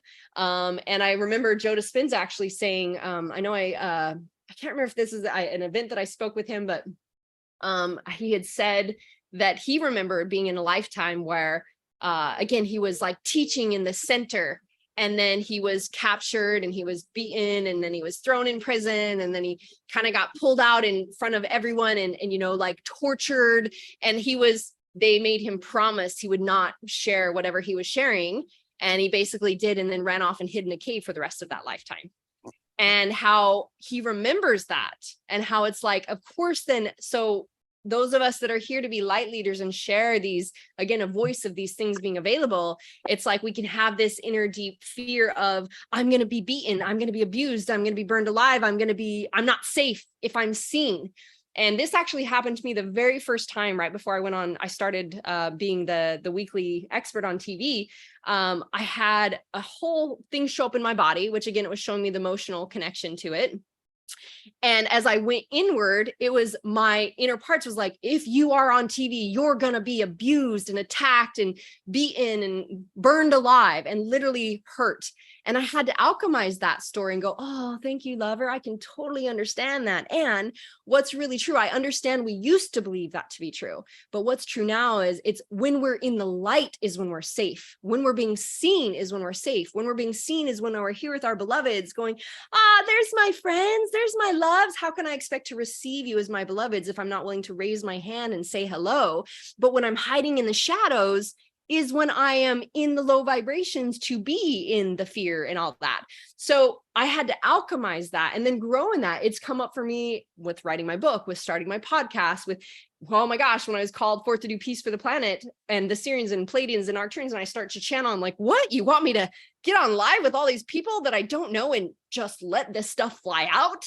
And each thing has been oh, that's right, I'm safe to be fully seen. So I would say it's for us to remember that we're in a new experience, and that this is a time and the opportunity to be able to stand in that light, to claim the light codes that we are, to be the embodiment of who we're here to be, and to fucking enjoy this beautiful, fantastical, divine, glorious life that we're here to experience. So with that, my loves, I'll close. I think Ankara, I know Ankara, a good friend of mine from the past days. Hi, love, is probably coming to speak on after me. So yeah, and I look forward to connecting with any of you if you have any other questions that you want to send our way. And just thank you for letting me be with you, beloveds. I appreciate you so much. Thank you so much. Thank you. Doo-doo-doo. So I think we have a few moments. Kether, I don't know if you're willing to kind of like help us hold space for a minute, but we're waiting for Astaria. Should be, oh, never mind. She's here. She's here. Peace, peace. Take it away, Astaria. Hi, y'all. Yeah, just give me one moment. This is a spontaneous thing, but I'll be with you in like 1 minute or less.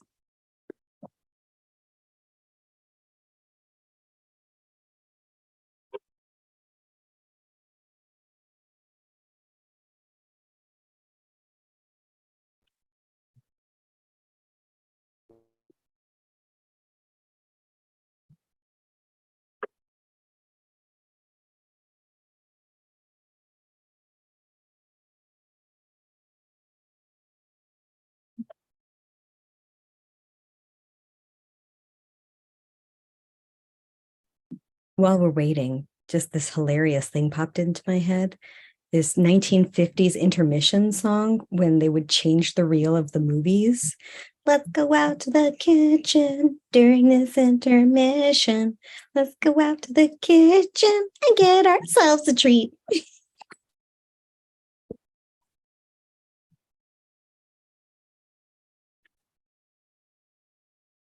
I think it's great to have some humor and also some silence, just because like that was intense and there was like a lot to take in. There's a lot to be said and a lot was presented. And so it you know, like for some of us, we've been up for 23, 24 hours almost, you know, and you know, it's just it's nice to have a pause for a moment, and then the song helps. Avi, thank you. Yeah, here in America, it's let's go out to the lobby. And it's the same thing. Let's go out to the lobby and have ourselves a treat. That was always fun.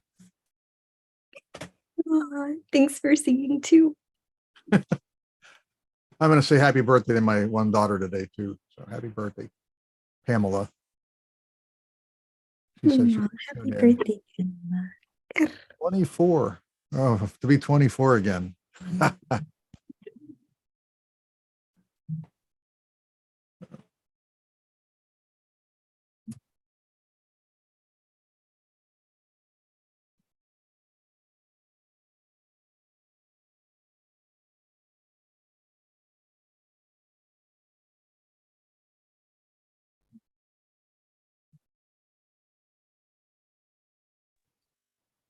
Okay. Hi, everyone. Good morning. Good morning. Drew here from, I'm back in America now. My name's Astaria. I've been on here a couple other times, and in May we did the sacred sexuality, sexual misconduct version of our offering here. And yeah, so I'm grateful to be back. I hope I'm able to provide for you all with this topic. It's a little, I'm not sure what I'm coming into, so just honoring that. I haven't watched the other offerings from the other folks, so excuse me. But yeah, I thought that the angle that I can bring and present, I mean, I guess I'll just share a little bit about me too, as my background. I've been working with psychedelics, holding space for 11 years now, predominantly working with Kambo, and studied in the jungle with the Matses and was initiated through intensive dieta work. So non-psychedelic, but still a pretty alien being. If we want to talk about aliens, I would say the Kambo frog is probably one of the most alien things I've ever seen in real life. They're definitely embodying that spirit. So in that sense, yeah, I mean, it's like a living alien, the Kambo frog. But yeah, thank you, Leo, for asking me to jump on. I'm just helping out, so I didn't really have much prepared, but while I was getting myself camera ready, I was thinking about sharing two experiences that I had, which are UFO related. One of them, there was an altering substance involved, and the other one, I was completely sober. Both of these UFO unidentified experiences happened when I was in Denver, Colorado. I lived there for about 8 years, and I'm sure some of you know that there's just a lot of activity over in Colorado in the Rocky Mountain range. There's a lot of energy in that land. There's with the plates there, there's a lot going on. Conspiracy things also going on over there with the airport and all of this. So of all places, of course, I was in Colorado, and the first time it ever happened, I almost couldn't speak for like a good couple days. I was really beside myself because I definitely saw something that I wasn't able to put into words what I witnessed. And later on, as I integrated, I'm now able to discern what that was and what I think that it was. And what I did see, basically, we were facing the mountains. So we were west facing. I was in a kind of an apartment complex that was really big. I was on the top floor, which I think it was like the 8th floor. And we were just looking out at the mountains and observing the sunset. It was just beautiful, beautiful view. And then all of a sudden, like it almost looked like there was like a slit in the sky, like in the field of the eco, or I don't know what term you call that, but there was like a slit, and then out from the slit came these orbs. They were orange orbs, and they were shaped in a V, and they were kind of flowing like a bird together. And then it was very quick. It was maybe 5 seconds total that it was in the sky, and I had a couple friends with me, And I went to go grab my phone to, like, it was right there on the chair. Like, I reached to get my phone to try to record what I was seeing. And my phone was actually all, like, it wasn't working. The phone was like glitching out. My device was glitching out. And I was like, now I was even more freaked out because my phone was being weird from the electromagnetics or whatever it was. So I like threw my phone down. And then just the same way it came in, it also came out kind of like a slit, and it just like whoop, went out. And so later on, my interpretation of what that was that it was a bird-like being because of the way it flies like a bird, and that being is composed of basically periodic elements that don't exist on our periodic table. So it doesn't exist within the chemistry of this world where I'm from, where we're from. And so because we're of this world, what I was witnessing was still there. It's not going to be invisible. It was there, but it was showing up as basically the chakra system of the bird, like the energetics of the bird itself. And it just so happened that, you know, it was like gracing through our atmosphere at that curvature. Like it seemed like it like hit the curvature and it was just like passing through. So my theory was that, and is that, it exists, but it exists outside of our scientific awareness and perspective. So I wasn't able to recognize its actual form.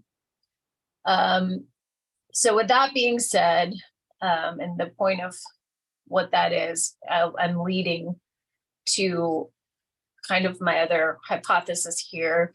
The second occurrence that I experienced observing something also in Colorado was I had taken a low dose amount of psilocybin, and I was sitting outside of my apartment, just looking up at the sky. And there was, now it was like a cylinder, like a typical thing that you see, these spinning plates that was, it like zoomed in, it was above me, pretty high above me, almost like a drone, but this is before drones. People weren't having drones at that time. And it was circular, and it was kind of like had multiple parts of it, and it was like spinning. And it was kind of like moving around, and then it like ran off. And both times that this happened, I could sense that what I was observing could tell that I was observing it. Like there was definitely like, oh, you see us, like you can see what this is. Like normally you're not able to see what this is, but now you can see me, kind of thing. So there was just that awareness, the conscious awareness that was between myself and both of these things, that there was the recognition. And then with that recognition, it was almost like, I got to get out of here because there's recognition that's happening. So the second time when it happened, I felt like I was able to see it because I was like in a different frequency. I was like more calmed down, and I was more open, and I was more receptive, and I was able to, my ego was aside, and my way of compartmentalizing my reality, it just wasn't there. I wasn't as forward with my articulation of what is happening in my reality. So with that being said, I believe that with the support of psychedelics, that I think that it does shift us into a different state of awareness that allows us to be receptive to other energies that exist, but in a way that, you know, we're not maybe able to completely comprehend. Those are my two best examples. I mean, they're like it still blows my mind to this day that like I saw that was real. Like I can't believe it, you know, because we grow up with all of this like UFO stuff and cartoons and movies and everything. And so until you actually experience it yourself, I think it's kind of like this thing where you're like, okay, yeah, okay. And the fact that like the first time I was sober, the second time I was with psychedelics, with mushrooms, it just taught me that I was like allowing myself to be more open. Now with trying to stay on topic here, when I work with DMT or ayahuasca or these other medicines, I'm actually not somebody who sees elves or dragons or anything like during my ceremony work. I respect that people do, and I'm always so curious about the people that are having that experience. And sometimes I'm like, am I doing it wrong? Do I need more? Like, why am I not seeing these elves? But I hear it being repeated through many different experiences of a lot of people. So, you know, even though it's not a completely valid experience for my own, I validate that this is an experience that is happening through a lot of people's experiences. And for me, it brings up a lot of curiosity, and I am only able to relate to my own experiences that I've had.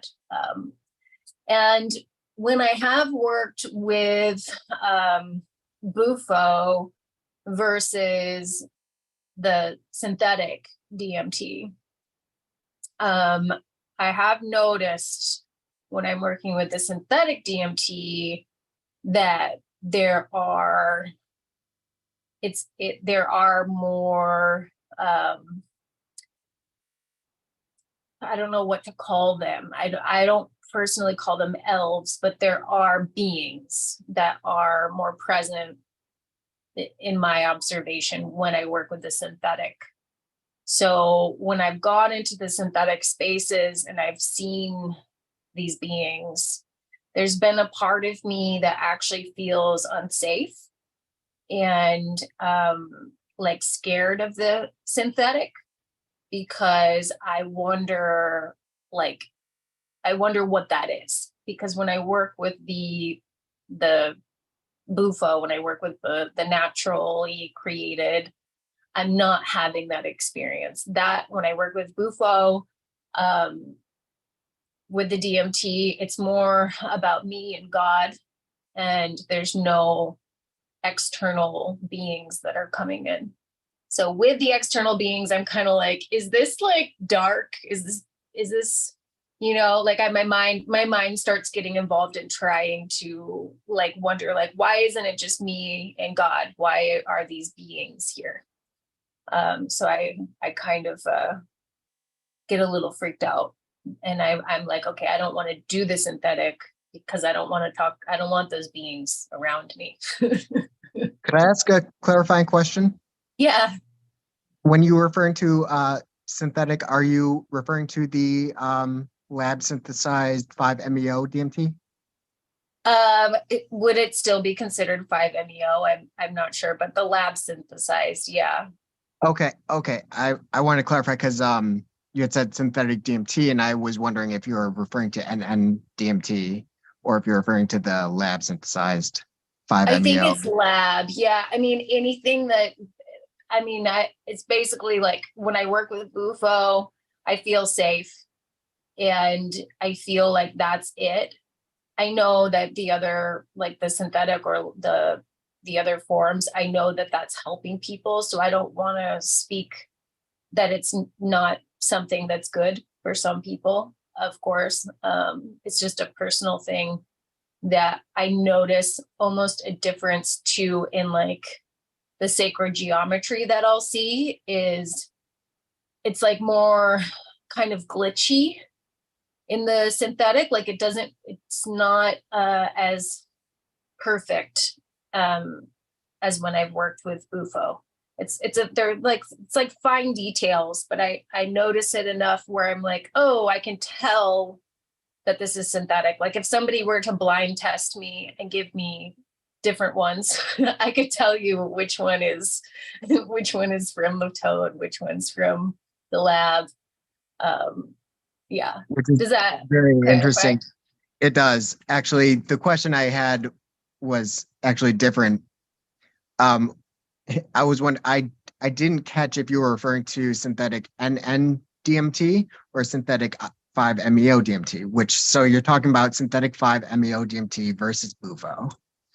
And that was what I was asking. Okay, so then so that's what I originally was wondering, but then that actually makes sense to me. And I don't know what conclusions, I'm not proposing any conclusions to draw from that, but with the Bufo, there's also other small alkaloids, tryptamines, that have been hypothesized to have different effects in synergy with the 5-MeO.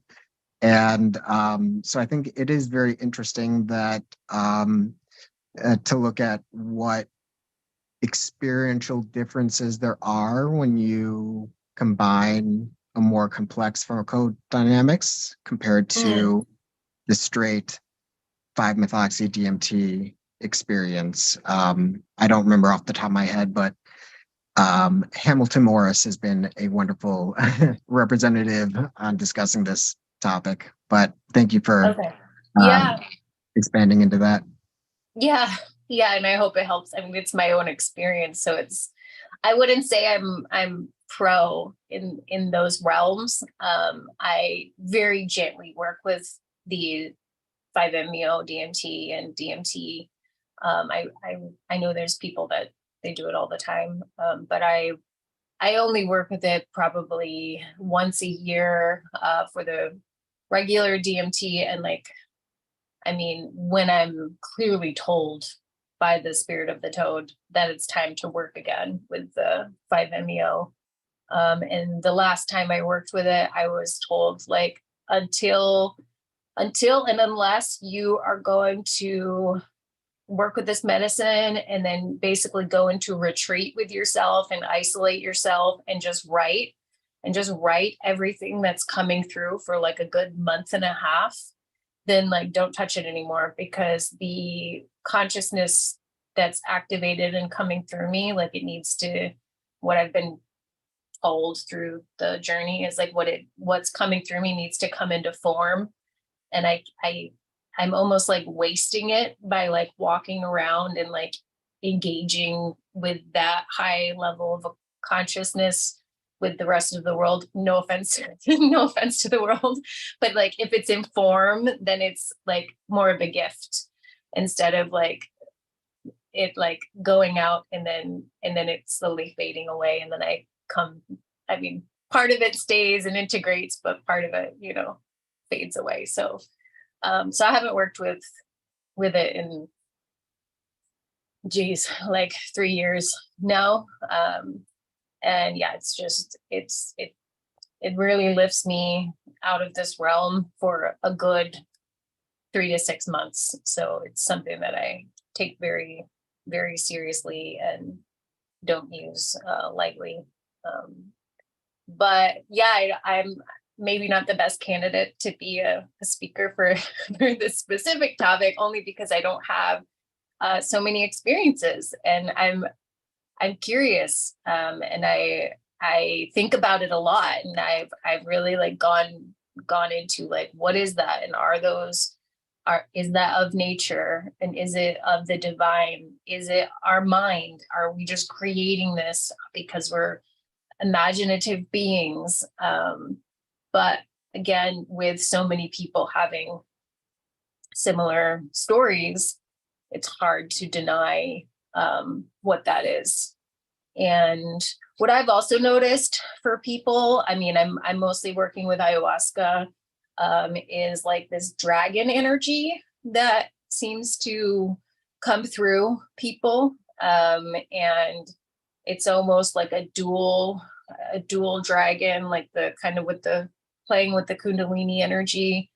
And in full transparency, I'm a little scared of that energy. And when it's coming through people, I mean, in the realms of duality, I just look at it as maybe it's not the best. This dragon kind of like channeling, almost like you see people doing the light language channeling. This is kind of like a dragon language channeling where I've seen people kind of like using tongues and yeah, so I've seen a lot of that, and I know that that wasn't in the topic of this conversation, but that dragon energy is there. And I know that there's a woman that I work with, she's based out of Nevada City, and she does something called dragon birthing, and she helps you to birth your shadow dragon out of your body so that you she would have been good to be on this chat actually. But she helps to keep your light body dragon in your body. So birthing the shadow dragon, saying that internally we have both the light dragon and a shadow dragon, and they fight with each other, and then they actually fight with other people's dragons. So a shadow dragon of you and a shadow dragon of me, they fight with each other. And so her she says she's the dragon mother, and she helps to birth the shadow dragons out and send them back to the light. And so, I mean, since I've worked with her, I really recognize like the shadow dragon. And again, it's like, it really comes up during ayahuasca. I see it coming through people in their journeys, and I hear about it, this serpent dragon energy. So I'm just going to also check the comments here. Leading UK researcher Dr. David Luke found himself banned from DMT space and only saw an orange screen where he tried to go there for 17 years. Sorry, Steve. I don't know. That was just in reference to what you were saying about not taking it too much. Oh, okay. And yeah, David Luke, he's the head of psychology at Greenwich, leading light. And okay. Into DMT. And he only saw it for 17 years. Whenever he tried to log in, as it were, he only saw an orange screen. Yeah. I got the message that he wasn't allowed back in yet because he'd been in too much. Okay. Yeah, I started serving Bufo at one point, and the first person that I served it to, he was similarly like he wasn't able to break through. He saw like a white screen, and then I got the message to hold back and wait some more time till I serve, because I didn't fully understand all of the phenomena that could be happening. But I saw that as like a sign, like that person wasn't like, yeah, it wasn't meant for them to keep going with it. I also saw it kind of as like a gatekeeper, like the Bufo was like, this person isn't allowed to have access to what this is because they either can't handle it, they're going to abuse it, they're not ready.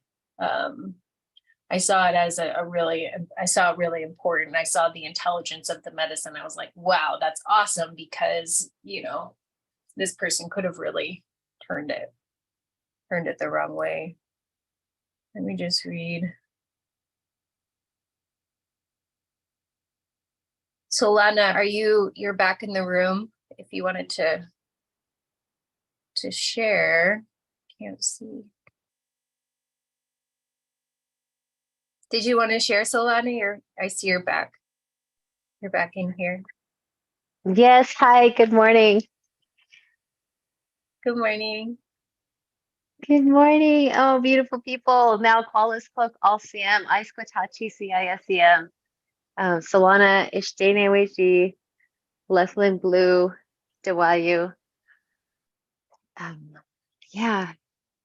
Indela Wende, Timakochi Chante, Tinaguz Nilak Suwaida, Bani Limina Utsu, Ama Wilan, Gunwalt. Good morning. Just in a few different languages, I just introduced myself and shared my 3 Indian names so far. The 4th one that I'm getting is Smoikit Hiken Datsun Vega Axe, and that will be put on this coming spring. And yeah, it's just important for me to share my protocol with you because as you know, an Indigenous person,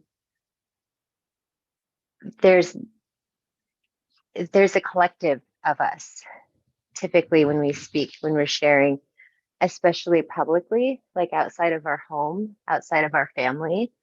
There's this greater responsibility. The relational sense making of an Indigenous person is about connection and understanding, but also practicing that connection constantly. And my sister Leo calls it mystical, and others might call it mystical. And for us as Indigenous people, it's just the way it is. There's not a separation between me and Mother Earth because we are related. We are from the same maker. We are from the same mystery. We are aspiring to stay connected. And for some of my relatives, staying connected is tricky with societal values, societal neglect, and societal disconnection. So I wanted to share a story with everyone, and it's a Star People story. And I wanted to preface, most of the story will be prefaced because it can be quite mystical. It can be tricky to believe. And the whole point of story sharing and first narratives is to build and regain and reorient to self and to Mother Earth and to the Star People, to understand Mother Earth again, to understand the Star People again, because that's where Mother Earth comes from, is to understand and know that just like the planets in our galaxy, like how we see them as like the 9 separate planets and they all do their own job and Mother Earth is related to each one. This almost a truth. The truth is that Mother is part of each one, but she's got all the different planets like virtues, and she's got all the different planets ways, how they are with not as much air as her, not as much water, not as much there's no life on other stars like hers, the way hers has life.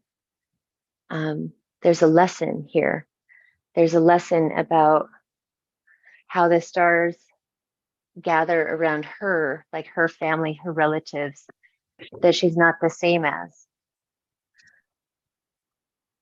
And so the hardest part of supporting Mother Earth as your relative, the hardest part of supporting her relatives as your relative, is knowing and understanding that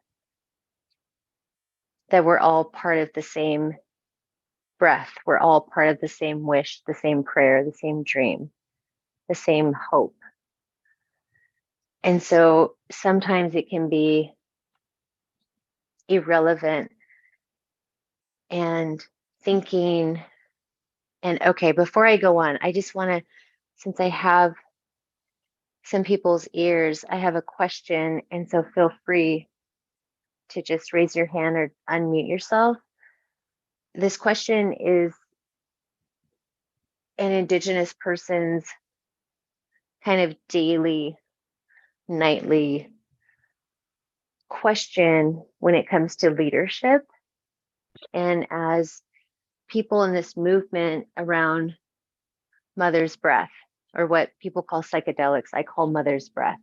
So the movement around Mother's Breath can cause us to forget how close we are to each other and make us feel like we're separate. So the question that I have for you, maybe Astaria, because you're such a good speaker, I loved hearing your voice when I was first on the call. The question is that, would you rather have, and this, I promise this will go with this story, would you rather have like this great accomplishment and have everyone know you, like be published, whether it's a movie or book or documentary or law, right? Would you rather have that be part of that, like that one big thing and everyone knows and like it's so amazing? Or would you rather just daily, forever, be able to do something to support it and every day, and like be able to do and gather and collect something in support of Mother's Breath and not be recognized, but be able to do it daily? I know it's a tricky question, but I'm always curious where people's hearts are at. Just to clarify, so you're asking if it would be one big acknowledgement or a continual relationship? Yes. Okay. Yeah, I mean, I feel like if it's, maybe this is not really answering the question for me, if it is a continual relationship, then that continual relationship should, like, if it needs to be acknowledged, like basically I'll say it, I'll try to say it better. If it's your living prayer, then you will be known for your living prayer because you are living it. And so maybe someday there would be a big acknowledgement of your living prayer, but yeah, I guess it's a little tricky to answer that, because I would think that if it was your living prayer, it would eventually have some kind of acknowledgement. Not that that's necessary, because you are already acknowledged by your living prayer, by the Creator, by the earth, by whatever it is that you're praying with and giving to. Mm-hmm. I'm not sure if that. That's no, it's beautiful. I love it, and thank you, Astaria, for even wanting to talk through such a crazy question. Yeah. And it's beautiful. Go ahead. Is the question one of that? Let's say that you made some type of orders of magnitude breakthrough in getting the word out about the efficacy of the treatments and the medicine, and because of doing that, you made an impact that's, global in nature, versus a day-to-day practicing of that same thing and then spreading the word through, I guess, acts and exposures such as this. Mm-hmm. In that case, I think wouldn't it be better to have something continuous? As I think Astaria just said, it's continuum, the ability to expand that, like like a fungus, to be quite frank about it, the way it just grows and grows and grows, right? As opposed to just planting one oak or a baobab or something like that, right? Mm-hmm. Yes, you're absolutely right. And yes, and sounds like it is a very layered, contextualized question and curiosity, as is the answers, right? Because the point of these kind of questions and seeing where our hearts are is, and thank you so much, is that we realize how tricky it is through distance, right? We start to immediately question distance, like one time versus daily. So then you start to question, how many more days? How many more days do I have? How many more days are possible? What if the one big thing is your last day of being here? And does that matter? So then when I have these questions as an Indigenous lineage keeper, First People, Indigenous grandmother, Indigenous mother, Indigenous sister, daughter, granddaughter, auntie, I can't help but wonder and be curious. And when I get curious, I decide to look outside. I look at Mother Earth. I look at her relatives, right? And there's so many star people. There's so many star relatives that we don't know about, that each one plays a huge role in navigating, right? Especially navigating through the water, navigating through time and space. It's each and every single one of us, regardless if we're doing it quietly behind the scenes, regardless if we're doing it, we're trying to do the one big thing. Each act matters, and there's not one that's more important or greater than the other, because the work of love, which is wisdom and knowledge, the agency of wisdom and knowledge, right? The work of love, because love is about life. Life is about visibility and sustainability and being able to differentiate good and bad, or life and death, or what feels good and what doesn't. Healing, right? Do you Go feel ahead. that universal, the universe itself is doing what it wants, right? We're just along for the ride, kind of. But at the same time, your question is one of relativity, right? And you mentioned space and time. So the universe is going to allow that to happen, whether that's a continuum kind of a thing, or that one big breakthrough that happens. I don't think that's something we need to really worry about then. If it's going to be just evolving and unfolding from a universal perspective. And I do appreciate what you're saying, where there may be an indigenous perspective on that differs from the standard, Judeo-Christian and or the Eastern mysticisms, where you have this type of perspective that is born of spirit and connection to the earth. It's a little bit different, but as you mentioned, kind of the same too, right?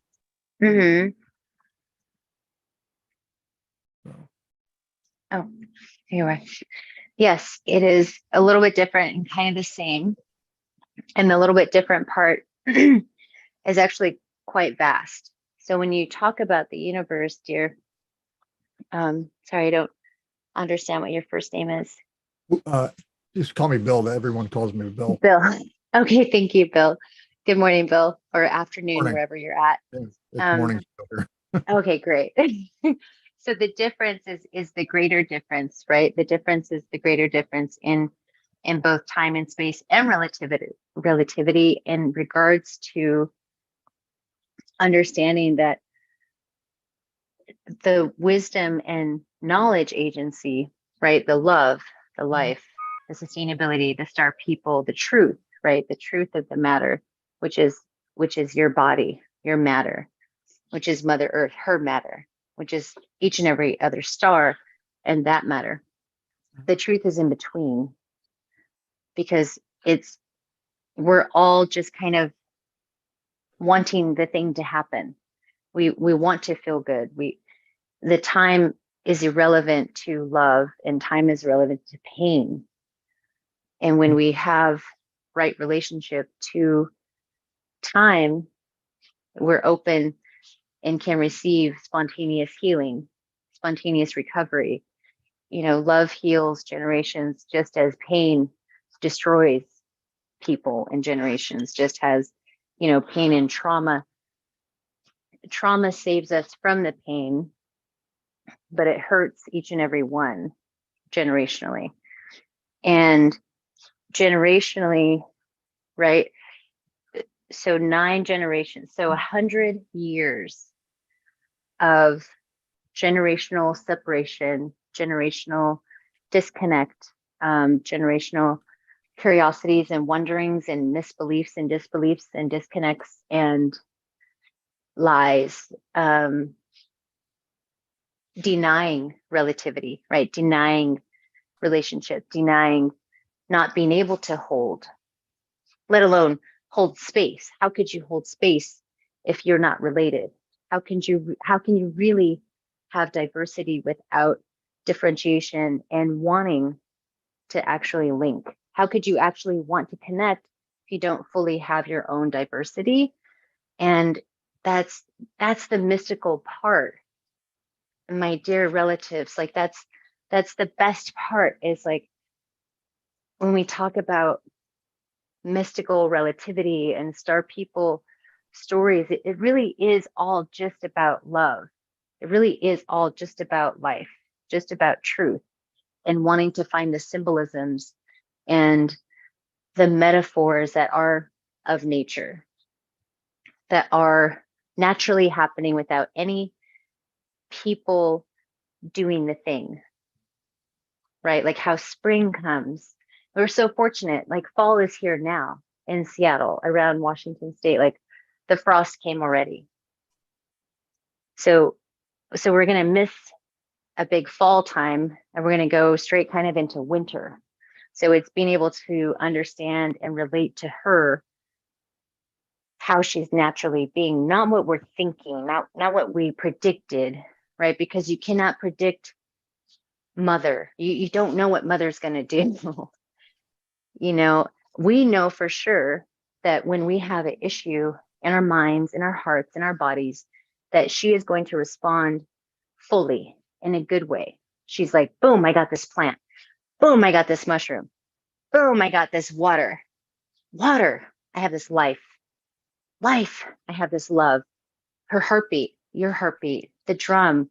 And so it really is finding, constantly gathering and foraging for ways of relativity, for ways of reorienting in right relationship to her. And nothing gets demystified. It's still crazy beautiful. It's still amazing. It's still incredibly humbling. It's still rewarding. It's still empowering. It's just not sparkly. That's it. Everything else is still gratifying. The relationship, being able to understand and move through relativity and knowing creation stories, being able to look at the star people and know and understand that there's this amazing order that certain lineages of people have the map for. They have these stories for bringing order. And that's the point. That's the mystical, magical part of it, is not just navigating through relativity and reorientation to Mother Earth and the star people. It's looking for that order. How do you know you're in chaos? How do you know you need an answer? How do you know you need a relative? Because you don't feel right, because something doesn't feel good. So then you need something. And Mother always has the answers. Mother Earth, her breath, her medicines, her animals, her swimmers, her star people, her relatives. We have many, many resources as a human family. And the mystical, magical part is being related to those resources. The problem and the solution are not related, but they're in the same place. They're not related, but they're in the same place. It's just like light and dark. They're not related, but they're in the same place. So the stars, right? Like we wouldn't be stars without that breath, without that opportunity or possibility of life and to move it, of love and moving it, of water and moving it. So the mystical part is the water. That's the way we move. That's how we get drawn. That's how we get to fill up a space, and that's how we get to extract from a space, and that's how we walk into a room and make heads turn, or walk into a room and make everyone feel bad. Our water is the most mystical part of us. And it looks like it's 8:56.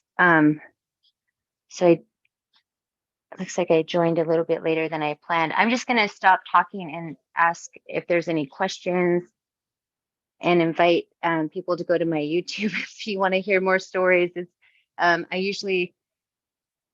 want people to understand where I'm coming from regarding a story and how to listen to a story prior to. And so it's totally okay that we didn't get into the story. I just felt really good sharing about the relativity and the mystical parts of being Indigenous and having a relationship.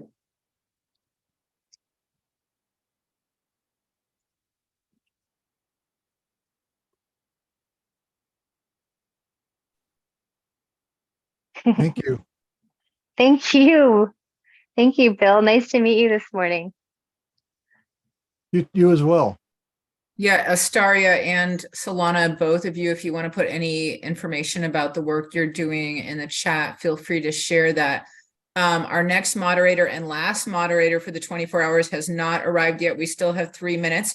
So any questions for Solana or Astaria? Feel free. We have a few minutes until he shows up.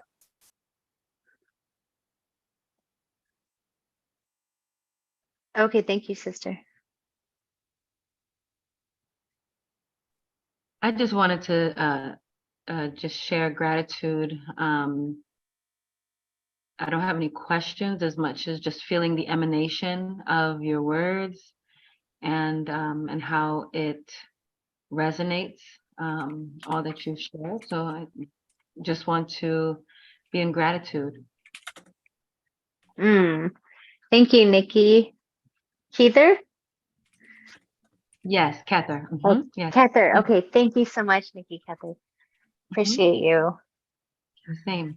Sorry, I just wanted to say I enjoyed your moderating in the Sacred Sexuality Zoom call.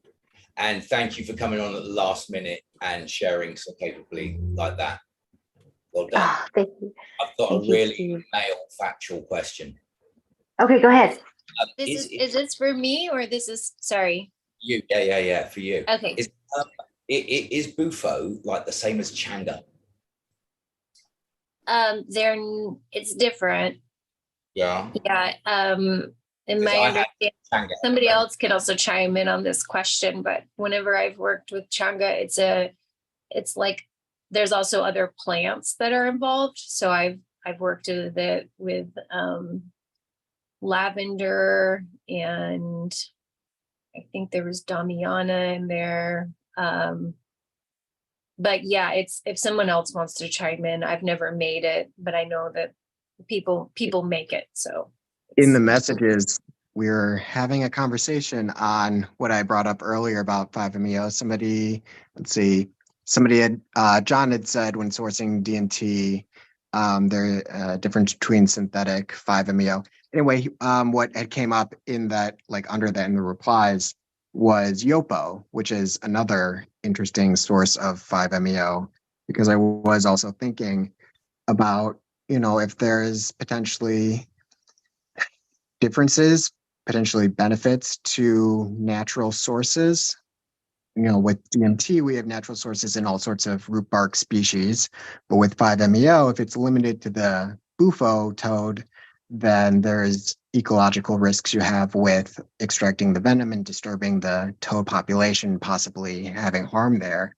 But it seems Yopo maybe an also alternative, and I hadn't thought about, but you bring up Changa, which also has 5-MeO, but of course they all have their own soup of tryptamines along with it. And then of course you have the question, what benefits, what differences, because benefit may not be the right word, but what differences are experienced or can be brought by these different avenues, either if it were the Bufo sort of a tincture or the Yopo or whatever source it may be derived from. I wanted to just offer a perspective. All of these sacraments, they have different personalities. When you have a relationship with these sacraments and ayahuasca, she'll invite you in, but even when you're not ingesting her, you can be invited to her home, and sit down and have a conversation with her. These are all relationships. So when we start tapping into the objectification of them, where it becomes, well, swap this out for that and swap this out for, we're moving with an understanding of the old paradigm that we're putting down, right? So, I encourage, everyone to approach these sacraments like you would any relationship that you're looking to cultivate. I mean, when Astaria shared, Bufo said, hey, like she said she was serving. She said she was serving and, said, hey, you know what? Unless you're willing to sit with this for, this is exactly how we deal with our own relationships, where it's like, okay, listen, I know this is what you are asking of me, but I can't be a part of this exchange until this is the reciprocity, because otherwise it becomes an uncomfortable environment for me, right? So and Changa is like Changa is used, it's like a smokable ayahuasca. So we're the base of it. Many people have different ingredients of using Changa, of creating Changa, but the base of it is using the ayahuasca vine, the leaf, the vine, and then Yopo is also something to make. It is so similar to Changa in that there you have to be able to make it. And what I mentioned in the chat was if you chew the carpe vine, I might have misspelled it in the chat, but if you chew the carpe vine, and Yopo is also served differently. Bufo is something, well, now there are many ways that people are experiencing how they experience Bufo. But in general, Bufo is generally smoked. You usually take an inhale and hold the breath. When we're doing Yopo,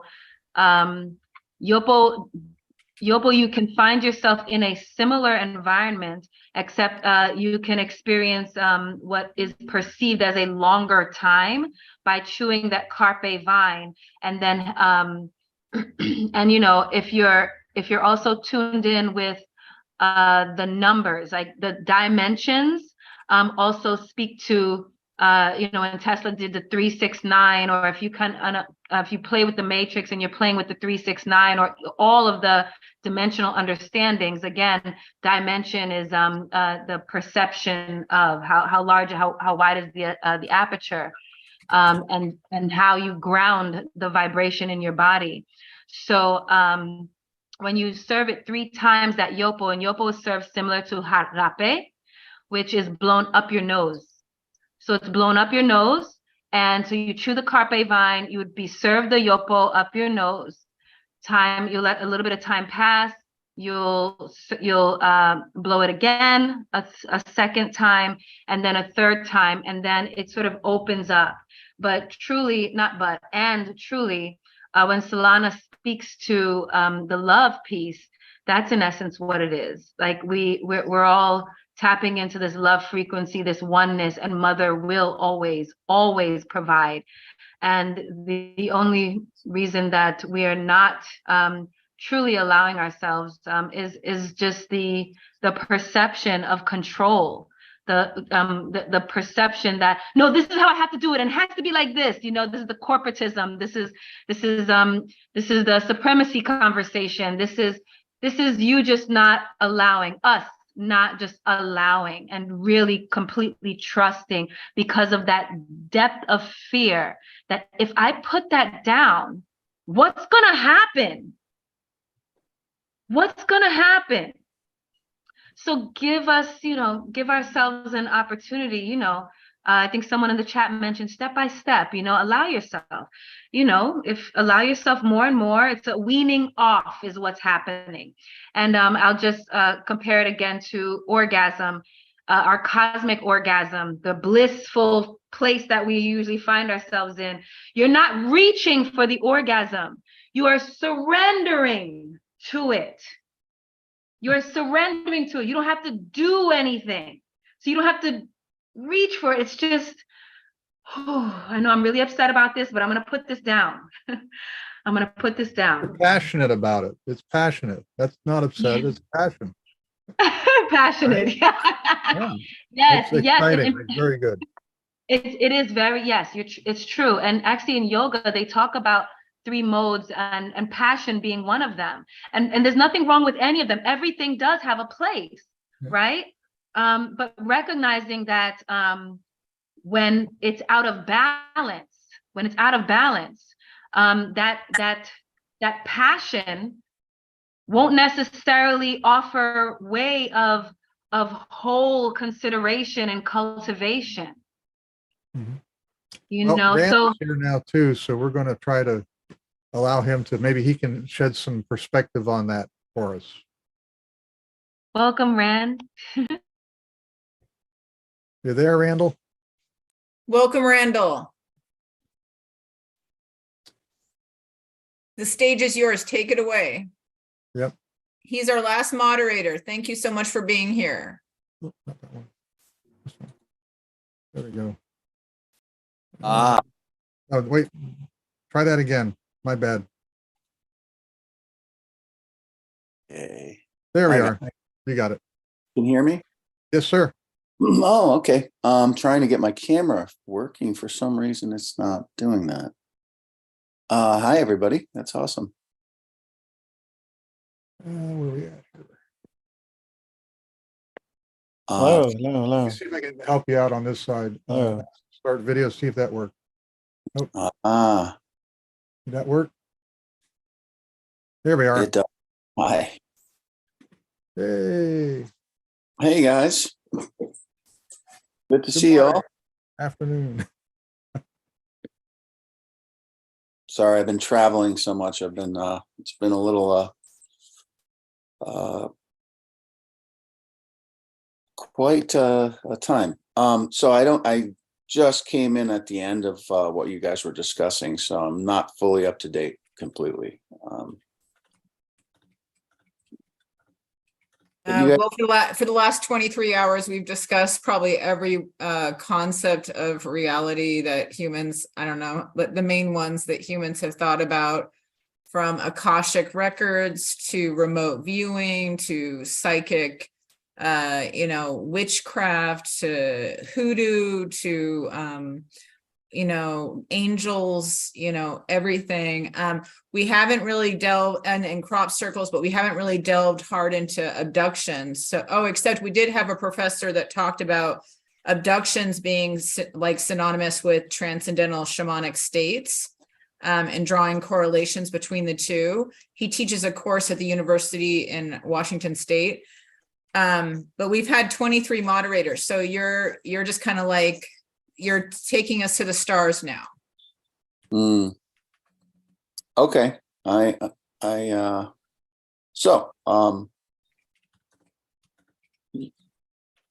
Okay. Boy, Yeah, those are all interesting subjects. When I ran into these creatures, only way to put it, when I was a child and through my adulthood, all the ideas I had as far as what life was supposed to be or what my ideas of life were completely shattered, completely. For a long time, I didn't even want to believe it was real. For a long time, 13 years, I just tried to block it out, like, oh, there's something wrong with me. That wasn't real. And then it kind of led me directly to a path of looking for answers to what after the second major incident with these and these are physical creatures, physical, surrounded with technology, craft, light phenomena, the whole 9 yards. There were witnesses to this, so there's no doubt about it in my. I just don't even care to explain it to people anymore. It's real. But it did lead me on a path after being, super Christian, religious, everything. And then everything just literally shattered. It was a mind, life-shattering event to confront these things and find out what was going on. Why do other people not know this? That was very disturbing for quite a long time. Still is.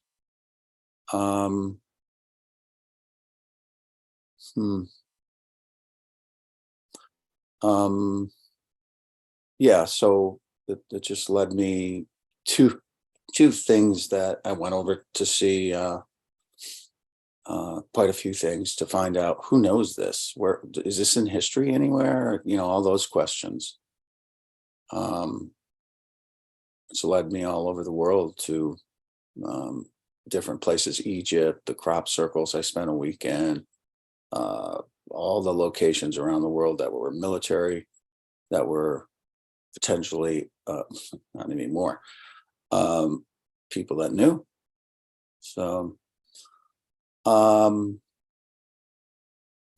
to be honest with you, it has kept me away from journeying or doing anything in the psilocybin world or any world, really, because I'm so terrified to remember more of what I've actually been through. And I remember enough. So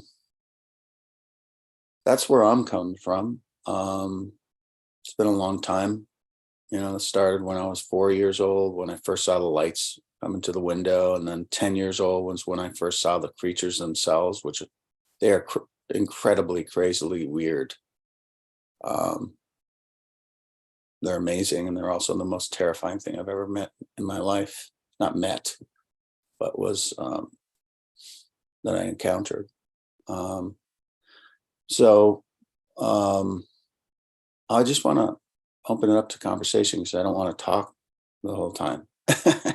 I'd love to hear other people. What I know, it's hard or strange for a lot of people. It's hard because I don't know if I'm going to be in the truth with myself, and have been. And my medical records back it up. I have witnesses to this. That's all I can't. I've tried to fit in for so long, with the rest of life and people, and I can't do it anymore. It's just, I have to just tell the truth, for the good, bad, or whatever. So yeah, it is a subject that is coming up more and more because of the Senate hearings. Military people are coming forward left and right. I don't know what happened, but in 2016, all of a sudden, this issue that I'd been dealing with since I was a child, all of a sudden is being talked about, which is wonderful. I just figured I'd die and never, at the end of my life, this would still not be being discussed. but it is. So that's exciting. But I want to open it up to other people. Randall, sorry. Yeah, Randall. In the comments, we've got a few from Craig. He said, can you tell us an example and have you been regressed? Of what I ran into. Thank you for telling us about this. Thanks. Yeah, it's not easy for me to discuss it. I've been very pretty quiet about it. I've spoken up a few times publicly, but you always get a backlash. And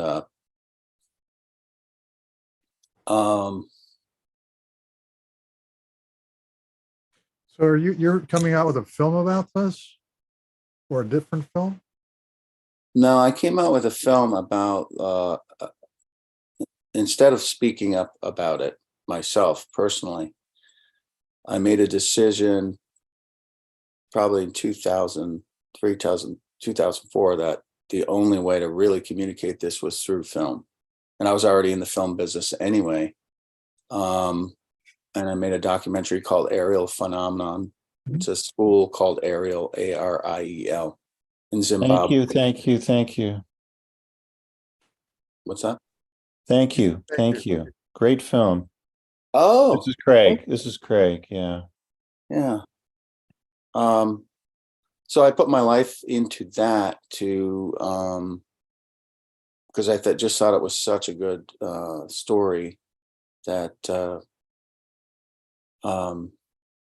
it could communicate better than I could personally speaking out, or anybody else I knew, because it's not just me that's out here that has had this happen. There's plenty of people who are quiet because we don't want the ridicule. We don't want all the stuff that we've had to live with already. Do you think that the creative process of making that film was cathartic, but it sounds like maybe you regret something here? Oh, no, it's just the first 4 years, I just didn't want to do it because it forced me to deal with the issue directly. Yeah. In someone else's case. But after about 4 years, 5 years, it was cathartic, very much. It was very cathartic because I had to face it. And a lot of times you want to things you don't want to face. The very thing you have to do is face it and go through the grind, go through the fears, the not wanting to do it, and yet walking the walk, walking through the fire. That's pretty much what it is. Tried entheogens in your experience to try to mitigate some of this? What's that? Say that. Have you tried, taking medicines, the natural herbs, medicines, entheogens? No, I haven't. I'm a little, the part of me is very concerned about that, to be honest, because I have flashbacks. Been a thing I've had to live with for quite a long time. So any kind of unknown to me, like particularly like the psilocybin or other things, I'm a little scared of what it's going to open up, because You're not alone there. You're not alone. Trust me. Oh, good. Me too. I'm not a person that really wants to go out on a limb unless it's, going to, I think, prove positive. Having participated for the last day in all of this stuff, though, this is what I'm realizing, is that there are untapped resources that may be helpful. And, I think I could keep an open mind about such a thing. I know many people besides who have participated here that do speak well of these spiritual experiences and the universal integration that happens as a result of this, the ego death and things like that, the realization of your place in the universe, your ability to communicate across different planes, And yeah, I had all that without anything. I feel the same way, but I'll tell you what, honestly, I think under the proper conditions, it probably could be a beneficial experience. And as you know, we aren't getting any younger. I don't think there's anything to fear at some point. You're going to sit there and say, okay, I either did this or I didn't do this. And if you're a reincarnationist next time around on the cycle, maybe that's what you do next time. I'm not trying to force you into something because I don't want anybody to force me into things either. But I do consider that it's a possibility, right? Oh no, I've had conversations with my with people in the medical field who know my story and all that stuff, and this, and they know the PTSD and about the flashback, and they've recommended in a safe environment that I try this because it's been so successful with PTSD. Mm-hmm. So I am, cautiously looking into it for sure. And maybe the two of us should do it at the same time. Yeah, I think that the most important thing for me to go through that is the safety, that I trust who I'm with, that they understand like where I'll go. I mean, I've had in group therapy, nothing to do with aliens or anything, just regular group therapy. I've had flashbacks, and when a flashback, I don't know if anybody knows about flashbacks, but wow. Mm-hmm. You literally relive things. But I did want to address, is it Craig? Yeah. Yes, and can I ask you something? I'm sorry. If I say something, I'm only trying to be helpful, and I'm not an expert. And I just became aware of all this, when I saw the Navy videos that were disclosed, declassified. And I believe I had something happen when I was very, very young. I don't think it's ongoing. I think yours is ongoing, isn't it? Or yeah. And so I talked with Barbara Lamb, and she regressed me recently. She was excellent. And MUFON has the experiencer research team, and Yvonne Smith. She's supposed to be very good. I'm not an expert. I'm not recommending you do these things, but I'm just trying to be helpful. And Johns Hopkins has psychedelic research they're doing for PTSD and trials, and really smart experts and protocols. And if I was going to do it, I haven't done psychedelics, but I would go there probably. I mean, I would trust them personally, because I think they're experts at it. So yeah, thanks. I'm okay, like as far as like I've made it this far, as far as being able to deal with it. I'm alive, after all that's happened, I'm still alive, which is, to me, is amazing. But obviously these things are not interested in killing you, essentially. And it's also, there's a mixture of awe that just is part of these encounters, because there's something so far ahead of us. So anyway, I just don't want to give I think anybody that's been exposed to them, it's pretty heavy duty psychologically as a human being, but that doesn't mean that these creatures are intently trying to hurt us.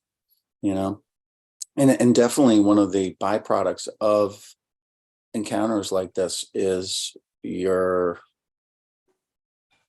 the ego death, which is just part of it. Like, you just realize, like, it brings incredible humility, because you realize that you're not all the things that you thought, and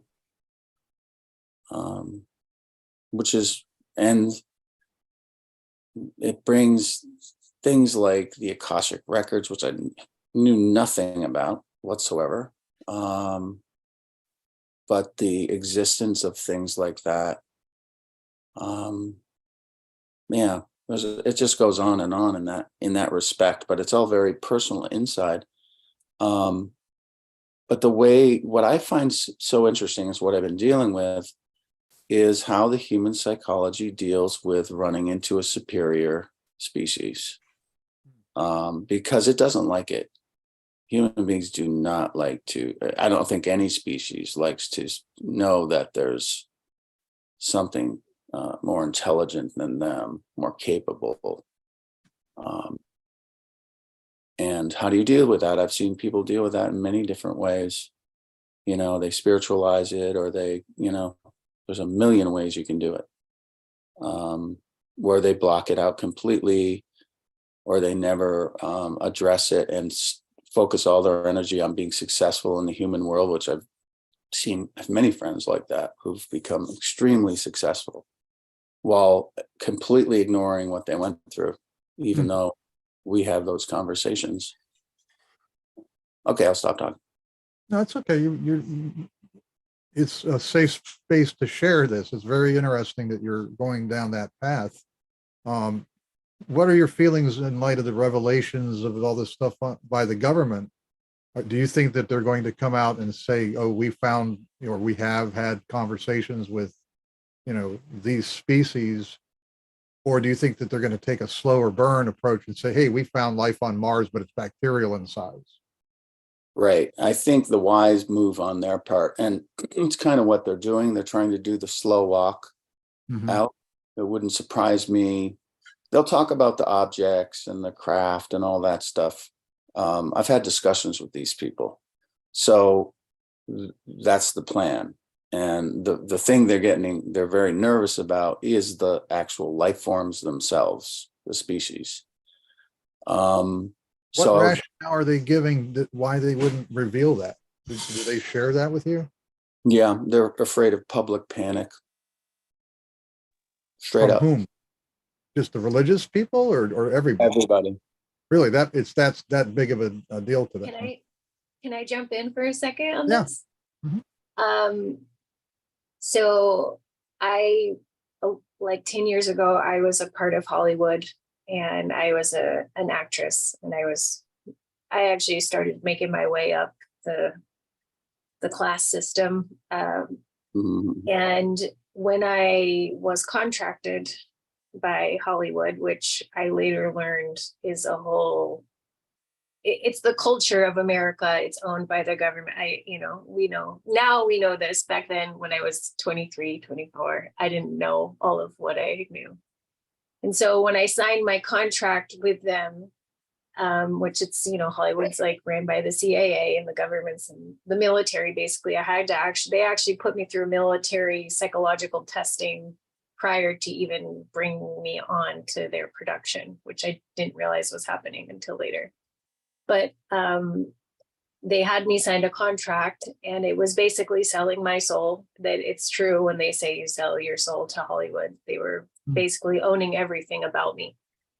But I very meticulously read this contract over and over and over before I signed it. And there was a part in the contract, which I should really try to find this and pull it out, where it said that I was basically being owned by the corporation, which was Viacom, and that they basically, I would not gain royalties that existed outside of our universe, and that if the radio frequency emission of this broadcast is reached in other universes, that they still take the royalties on what it is that we're doing.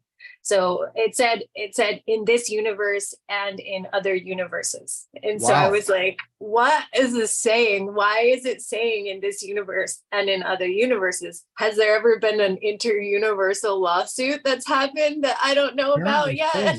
Yeah, I guess we don't. Yeah. That's and then the in perpetuity. That's an extension on the in perpetuity kind of, wow. I've never heard of that. So the aliens are picking up on like the show that I was on, where it was like a dating show, But the other thing I want to share is just also on that spectrum where I had a complete psychological break, because I was 23, 24, and I was realizing all of this stuff, and I didn't know who I could talk to about it, because you can't really talk to anybody about it. And when I would try to talk about it, you should have seen the way people's faces would completely change from happy to like they know what's going on in this reality to me saying, hey, actually what you think is reality is not reality. They would get angry. They would get extremely angry. And this was over a simple television show where they modified my personality to present it in the way that they needed to brainwash the public with my persona that worked best for them. So when I saw that, I realized, oh my God, we can't tell people. They're so attached to what their reality is that if you tell them something else, they will get angry. They will get really angry because you're disaffirming their reality. And it's like this like malfunction that happens. And Cognitive They'll yeah, fight. They'll fight you for their they'll reaction. fight. And so I just shut up. I was like, you know what? I'm not going to say anything to people anymore. That's fine. They can have their reality. And with what you're saying, I think that would be what would happen is people would get really angry. I'm more wondering though, if it's, and I completely agree with what you're saying here. I'm just wondering that there's two sides to that argument for me. One is tell everybody and utter chaos breaks out. Okay. But that's a, if you'll pardon the pun, a communistic or democratic type of approach for me. It applies to everybody. Okay. Everybody, whenever it comes out, everybody on the whole planet realizes this. Okay. And therefore it levels the playing field in terms of that knowledge, right? Everybody, regardless of your social status or your demographics or race, we're all now human beings. We're all the actual human race. And it starts pointing fingers at the established hierarchies. Where do these come from? Why are they like that? And that's what I think is the real danger, is that those elites, for lack again of a better term, are going to do something that will retard this progress of the human race as long as possible. And that's why I'm kind of like, you know what, pull the plug, trot a couple of these suckers out in the Oval Office and have Joe Biden shake hands with them, you know, and or Putin or somebody, just have them, you know, like what happened in Mexico a couple of weeks ago. Hey, we've got these alien mummies, right? No, I want to see live living aliens on television. Say, guess what, guys? Yeah, here's why this is going on. We've got an intergalactic battle on our hands, and we're evolving you to a better place or something, rather than, you know, goofing around like this. And again, I'm a science fiction author. I think of larger concepts here and there. But honesty, as we've all been saying for the last 24 hours, is paramount to understanding, right? And here we are participating in this thing that's dishonest. We are voting for these people that are supposed to be in our representatives, and they're saying, well, you know, we know better than you do. Maybe they do. Share a little bit of that. Don't just sit there and hold us like we're kids. You know, we're not children. We are adults. We can handle some of this, right? Correct. That's I think where my you know concern is with it is if you're going to roll it out, let's say they roll it out over the next 100 years, that doesn't affect anyone in this room. Okay. If they rolled it out tomorrow, it would affect everybody on the planet. They're Can I rolling it. interject after Pardon? Randall or Randy? Sorry. Yeah, sure. Rand. There's just to say, I mean, they're rolling it out now. What's going to happen in the next 5 years? No Yeah, I doubt. think it's going to be. I hope so. I hope so. I think So as a geologist, I know that the climate is passing tipping points and that we need to act quickly if we have any chance of saving the environment. That's my humble opinion. And, you know, not even talking about the nukes or the microplastics or any of that stuff, you know. And so I just wanted to say, you know, I'm sure you know this, but Travis Walton, he you know, he changed his mind sort of over time and thought it was that they were trying to help him, save him, you know, because he got injured when the craft took off. I'm sure you know this, right? Yeah, no. And then I went to this MUFON conference 2 weeks ago, roughly. And the Experiencer research team gave a talk, and I asked what percentage of the encounters are positive or neutral and what percentage are negative. They said 10% are negative.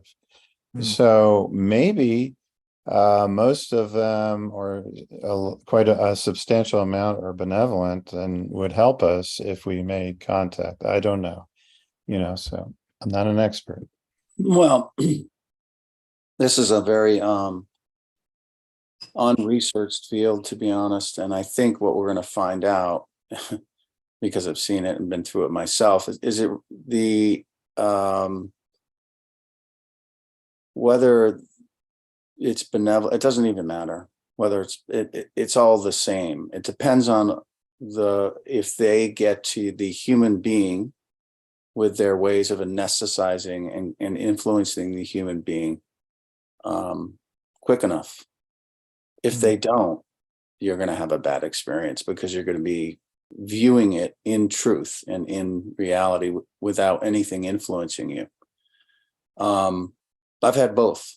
So I'd prefer not to know and have them do their whatever they do. But unfortunately, I haven't a few times. And that's where I think it gets confusing. Good or bad experience doesn't matter. It's still the same guys.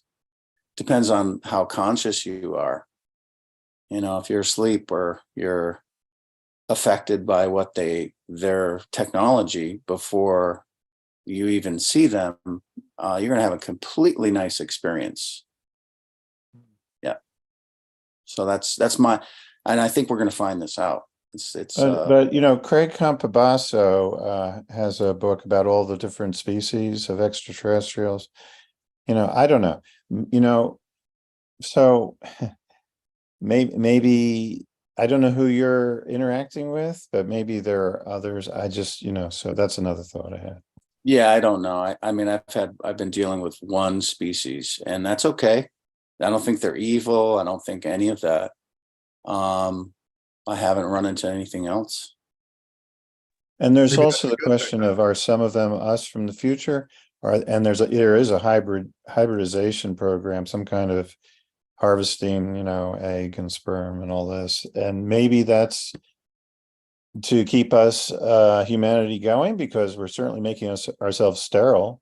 Fertility is dropping drastically, and microplastics is killing us. And so that's another thought.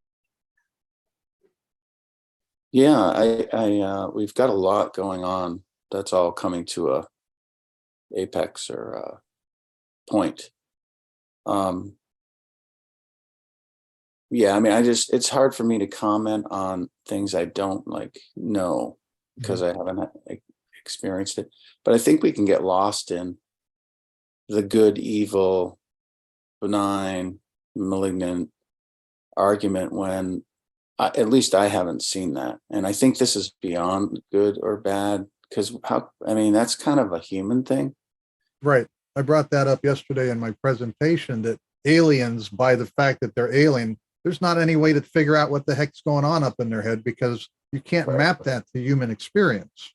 So who knows, right? So the dichotomy, the good, bad, yin yang kind of stuff doesn't really apply in this case. We would place a judgment on that based on our own experience, but that judgment may be completely irrelevant. Yeah. Right. That's true. Yeah, I was warned a long time ago when I was very young, I believe, about nuclear weapons, and so on, and that we needed to dismantle all of them, or there would be terrible things happening, Also, I believe I saw, little beans when I was very, very young, and a mantid on a plant somewhere with smoking craters and stuff.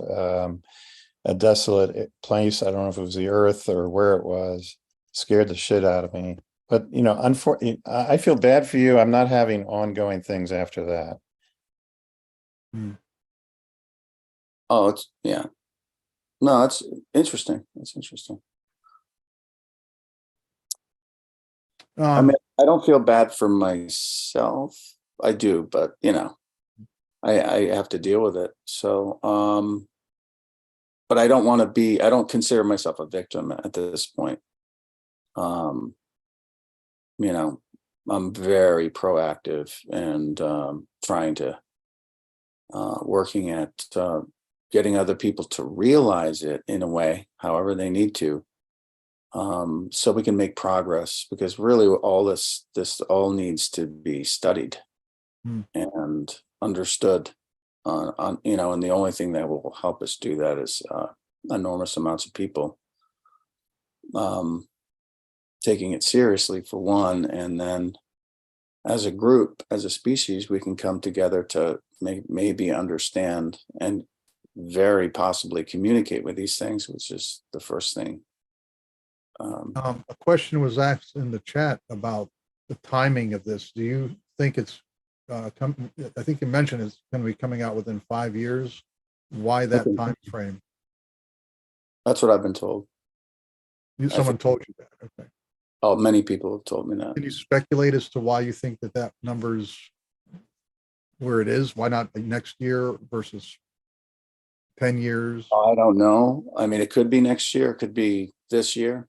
I think it's next year. Actually, I think it's going to be by the time of the next election rolls around, to be honest with you. I think you're right, personally. I think that the climate issue is really driving this, because it's so extreme what's actually happening right now. Yeah, there's evidence. You They can wouldn't look drop this outside and card. look out the window, right? You know? Well, they wouldn't have dropped this card. This is the ace in the hole card, that if they ever had to drop it, it had to be super bad.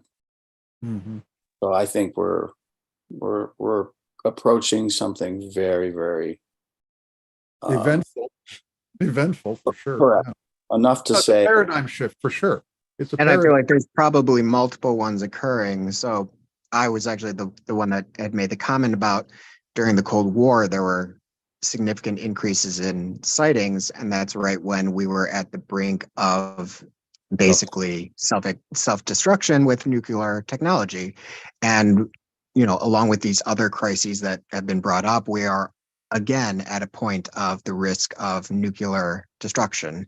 And so it's very interesting to see the correlation between these, because if you imagine that, you know, there is an intelligent civilization waiting for this spark of consciousness to sort of evolve, that it may perhaps want to protect it from destroying itself if this is something that is difficult to cultivate the same way that we may cultivate a seed into a plant or something like that. Yeah. Have you, I'm sure you know about Chris Bledsoe and his book, and he's been talking, with, you know, on YouTube. I can't remember. I'm having a senior moment. Some famous Grant Cameron. He had a recent interview with him, which was amazing. A couple interviews. Anyway, he seems to think I mean, they've given him the ability to heal people. He says that they're the guardians of the planet, and you know, so and that something's going to happen by Easter of next year, or maybe the year after. But do you think they're going to couch this in any kind of religious trappings? No, they're trying to avoid that at all cost.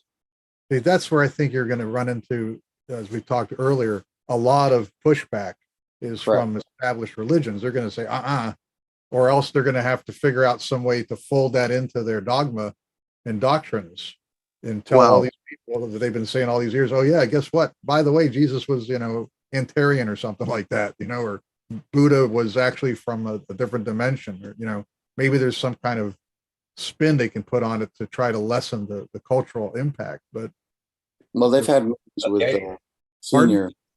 They've had meetings with the senior people in pretty much every single religion at this point. Yeah, my curiosity is just like if they have a religion and what their belief system is, because if they're of a higher level of intelligence or just a different fractal of consciousness, you know, why haven't they made themselves known? You know, maybe there is some kind of sacred law or law that they honor. And I just try to imagine myself like, you know, I'm more conscious than a family of rabbits. but I'm not going to go kill that family of rabbits just because I'm more conscious. In fact, I see the benefit of their existence, and so I'm going to allow them to keep doing their rabbit things. But if I were to see rabbits killing each other and fighting and just going nuts and da da da da da, then I might step in and be like, okay, you guys, like, this is like a little crazy. You're having a World War II in my garden, and like, you know, that's not going to work. So let me figure out how to mitigate what it is that you guys are doing.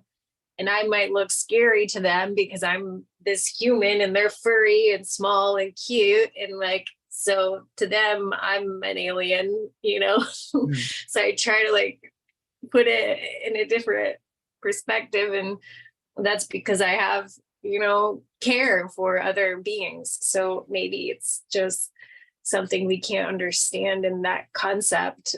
But yeah, my big thing around it is God, you know, and what creator, great creator, and like how does that fit into the story? Because ultimately, if God and the creator exists, which I believe in, then it fits into the story somehow, but it's not the story that we have been given. So I think that's like the biggest obstacle of how to work that in.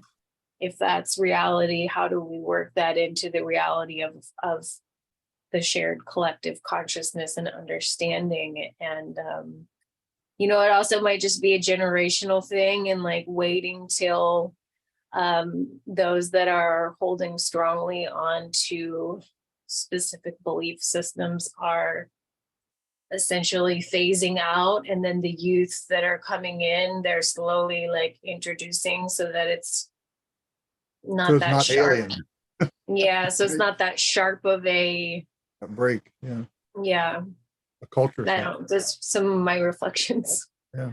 Randall, do you think that there may be some of these beings living among us, but disguised,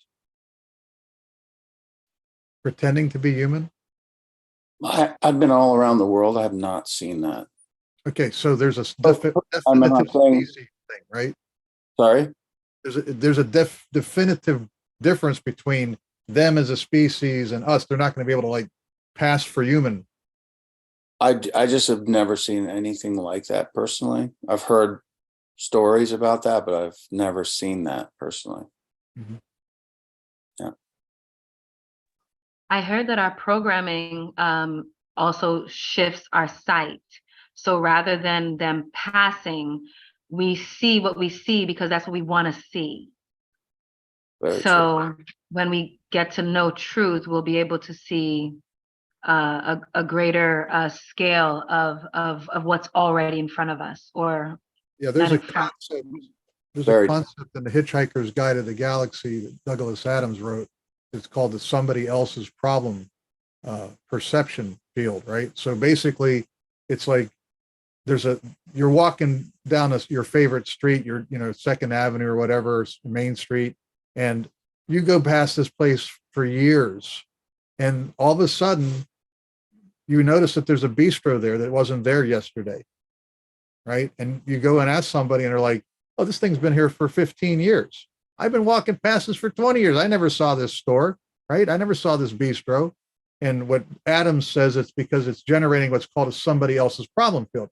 Your brain looks at this thing and it says, "What the?" And it says, "I don't even care. I'm not going to even think about it. It's somebody else's problem," right? And then when that field collapses, then you realize that all along it's been there, right? And I think this is kind of like what Kether was just saying there about the you walk past these types of things all the time, but your brain is just going, that's not my problem, man. Not my circus, not my monkeys. I don't have time to deal with this. But in your case, you had to have time to deal with it, right? I mean, it was right there in your face. That's correct, Jan. Wow. I think, animals, I spend a lot of time with wildlife, and often I'm looking through the lens, I'm like, wow, they're way more conscious than we are. They're in the moment, they're paying way more attention to the reality, truth. And then it makes, you know, Survival. It's a What's that? survival thing for them. It's not, we've evolved with tools and everything. We've gone ahead, and one of the unfortunate things I think about technology is that it provides us a set of ready-made blinders, right? We don't want to hear the truth. We pick up our cell phone now. In the past, it was watch television, go to the movies. Before that, it was theater. Before that, it was acting, drama out there, or swimming, or anything that distracts you from the reality of what is actually is actually occurring around you. There's a concept that I've researched called the phaneron, which is there's always the human brain, the mind operates in the past, okay? Because your senses have to be processed in your brain. And regardless of how instantaneous that is, there is a difference in time between the input and the stimulus and the response your brain does. So we're all living in a past, right? If time is elastic and maybe these aliens have some way of manipulating it, that means that they could do a lot of stuff in that split second between the time your reality is being transmitted by your 5 senses or 6 senses into your head and into your brain, and the time for your brain to sit there and figure out what's going on. So reality it's not real. It's actually to imitate Plato a little bit, we are like people sitting in a theater watching projections from behind us of shadows on this screen. And today it's really advanced because look at all this wonderful three-dimensional stuff around us, these simulation theories, right? And this type of stuff is what's happening. That this is detracting people. It's separating them emotionally, spiritually. It keeps them isolated, so that an event like this is a rarity. This should be the conversation we're having every single day at the highest levels of government with our participation. We should be listening to these things. But instead, no, you know what?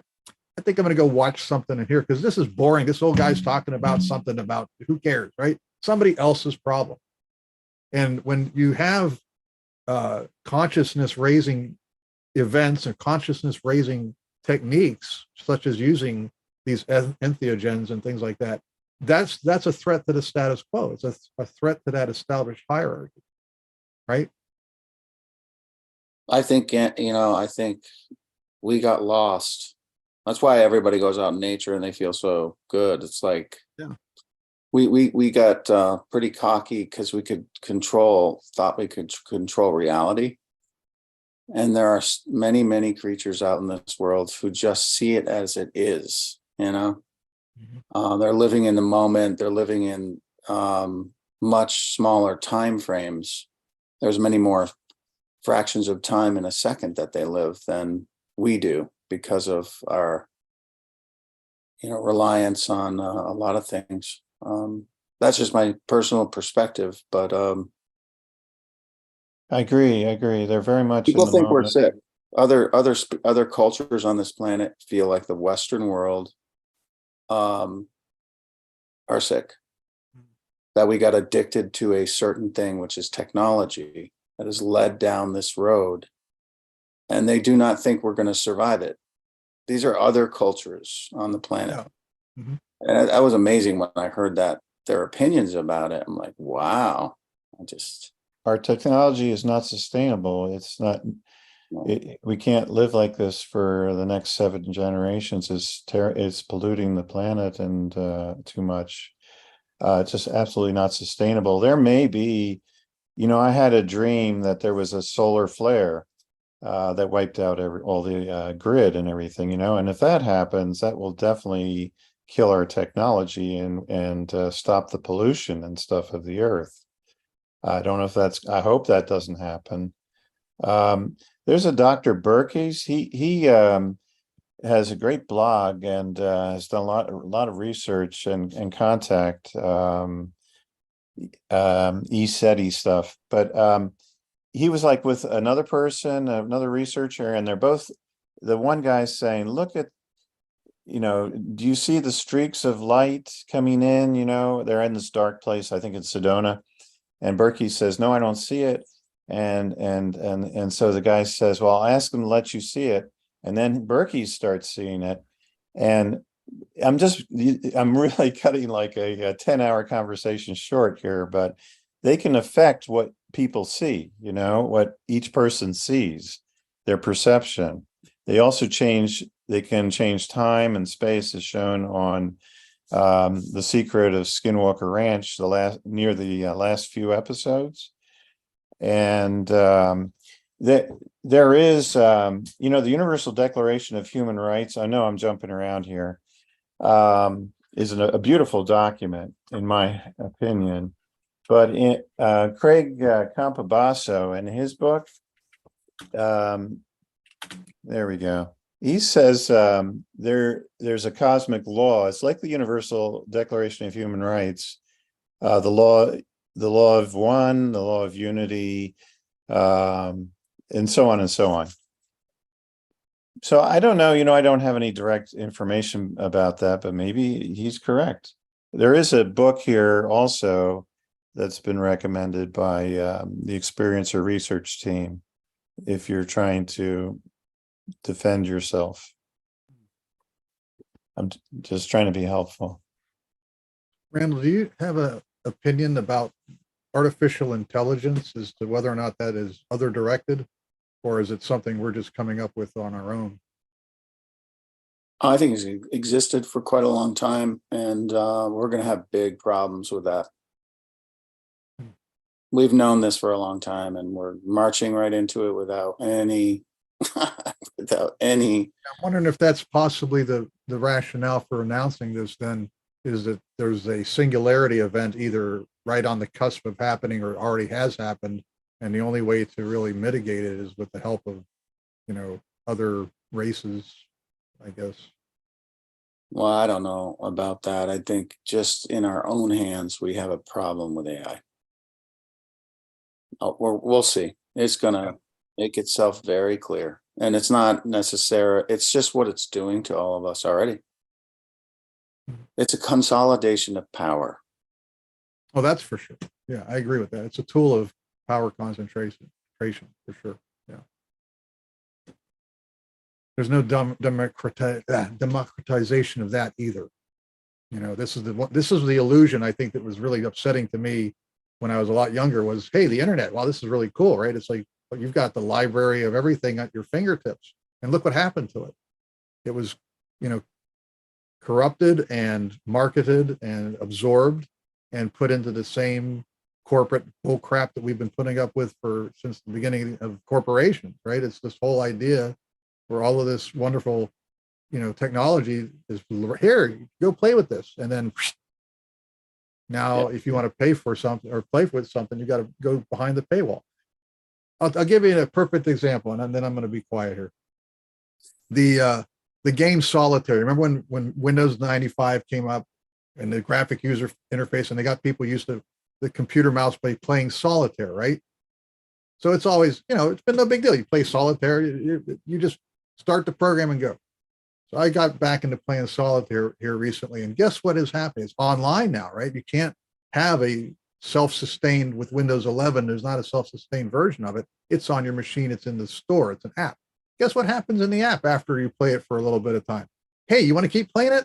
Hey, watch these ads. You don't want to watch the ads? Pay us $15 a year, right? So it's like that again is it's this carrot stick approach, management of humans' minds, and management of their financial resources, you know. And if AI were to get involved and it said, you know, we start getting social credit scores and chips on our ass or whatever, pretty soon there's going to be a problem here, right? It's like, you can't go buy food today. Sorry, your social credit's low or your bank account's empty. And then what? Right. Come on over to the organ donor bank. David Rockefeller said exactly that. Yeah. Like what the plan was like 40 years ago, at least 45. And we're here. Well, it's today. Yeah, it's happening. They have the ability to shut you off if you cause any problem. One switch. Yeah. If you can find that about David Rockefeller is just what he mentioned to this other person about what the plan was. It's just fascinating to me because that's where we are today. That's it. Yeah, So, you know, when the atomic bomb went off, Einstein said everything has changed except our way of thinking, and thus we drift toward unparalleled catastrophe. And I think that's the root of the problem. We need to change the way we think and be good to all living beings and the planet. And you know, technology can be good for you, bad or good or bad, and capitalism is just concentrating wealth more and more and more. It's the nature of capitalism, and it's not making a livable world for everybody, in my humble opinion. Yeah, technology is not the problem. It's greed. You know, Yes. Amen. greed with everything. People wanting to be. I'm conscious of coming to the end of our 24 hours. I want to show appreciation for Randall, because when he just mentioned Rockefeller's warning, which now piques my interest, and now I want to go review, I think I've heard it before. Clearly, he's still standing in the fire, taking those risks. And I think a lot of people on this call are people that stand in the fire and take those risks to speak truth, even though truth can put us in harm's way.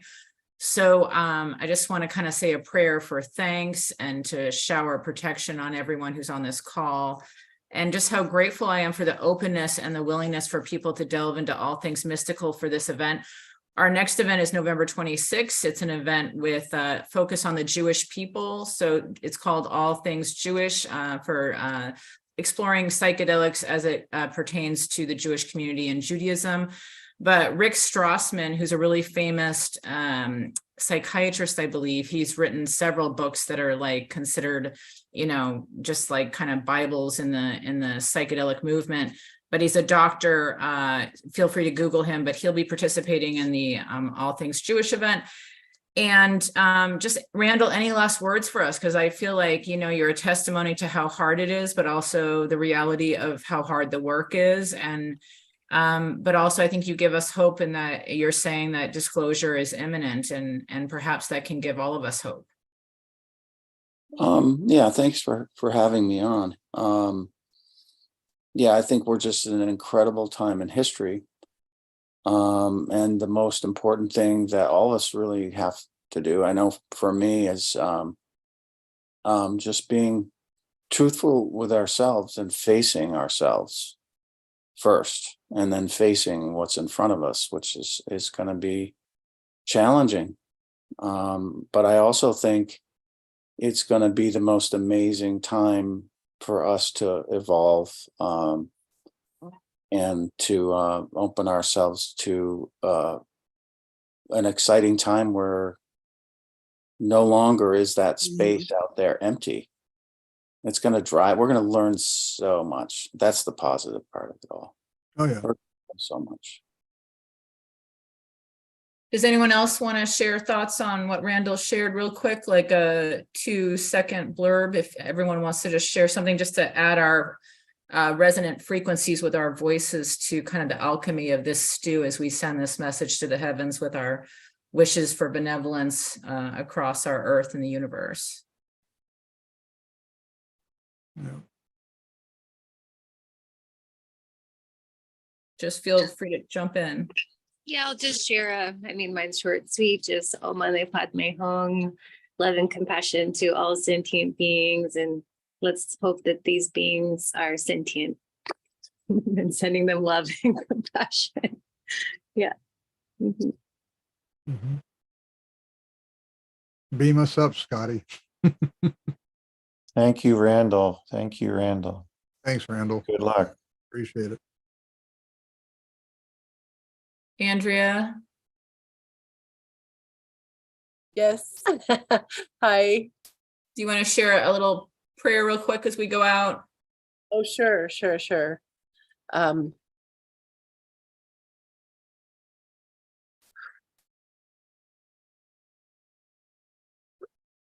God, we just thank you for this time together. We just thank you for your love and protection always. We just send healing to everyone listening to this. that spoke, that listened, that was present, for all the beautiful intentions behind everything, for all the love and hope and unity and faith that we can now join together in that, all unity, hope, love, and faith, that that we can alchemize and create anything we want to create on this earth. And we're thankful for the opportunity to source and serve each other, and to love each other, and to help to heal each other in all of our own medicine that we bring. And so we just thank you, thank you, thank you, thank you. To Jesus, God, Holy Spirit, angels, ancestry of the highest good, all who came to bear witness of these ones, but not only these ones, but the land and the earth and the future generations. In Jesus' name, amen. Right on. Solana, do you want to say something before we end? Yes, Leo, thank you, sister. And thank you everyone for even being part of this call, being part of this good work, asking for things mystical, asking for things not normal, not part of societal, toxic, devaluing nature.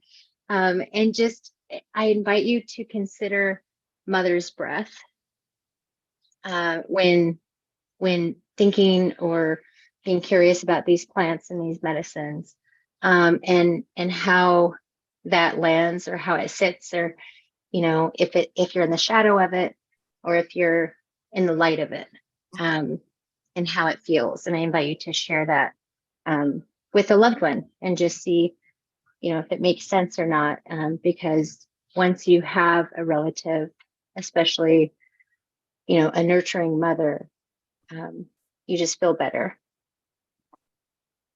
and it's loving. So my hands go up to each and every one of you. Thank you for your time. Okay, right on. Brian and Lovely, do you want to say something before we end?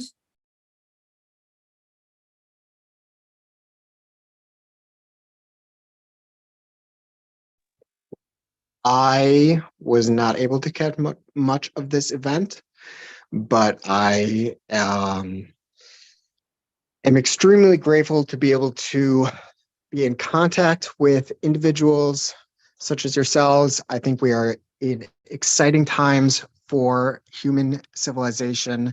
The fact that minds can collect in this way, even that we're doing literally right now, as a result of our advancement, evolution technologically, is fascinating. And the discussion of how we'll direct the mind and how psychedelics interact with the mind is one that is really interesting for our human civilization. And I appreciate the opportunity to be in contact with all of you wonderful individuals.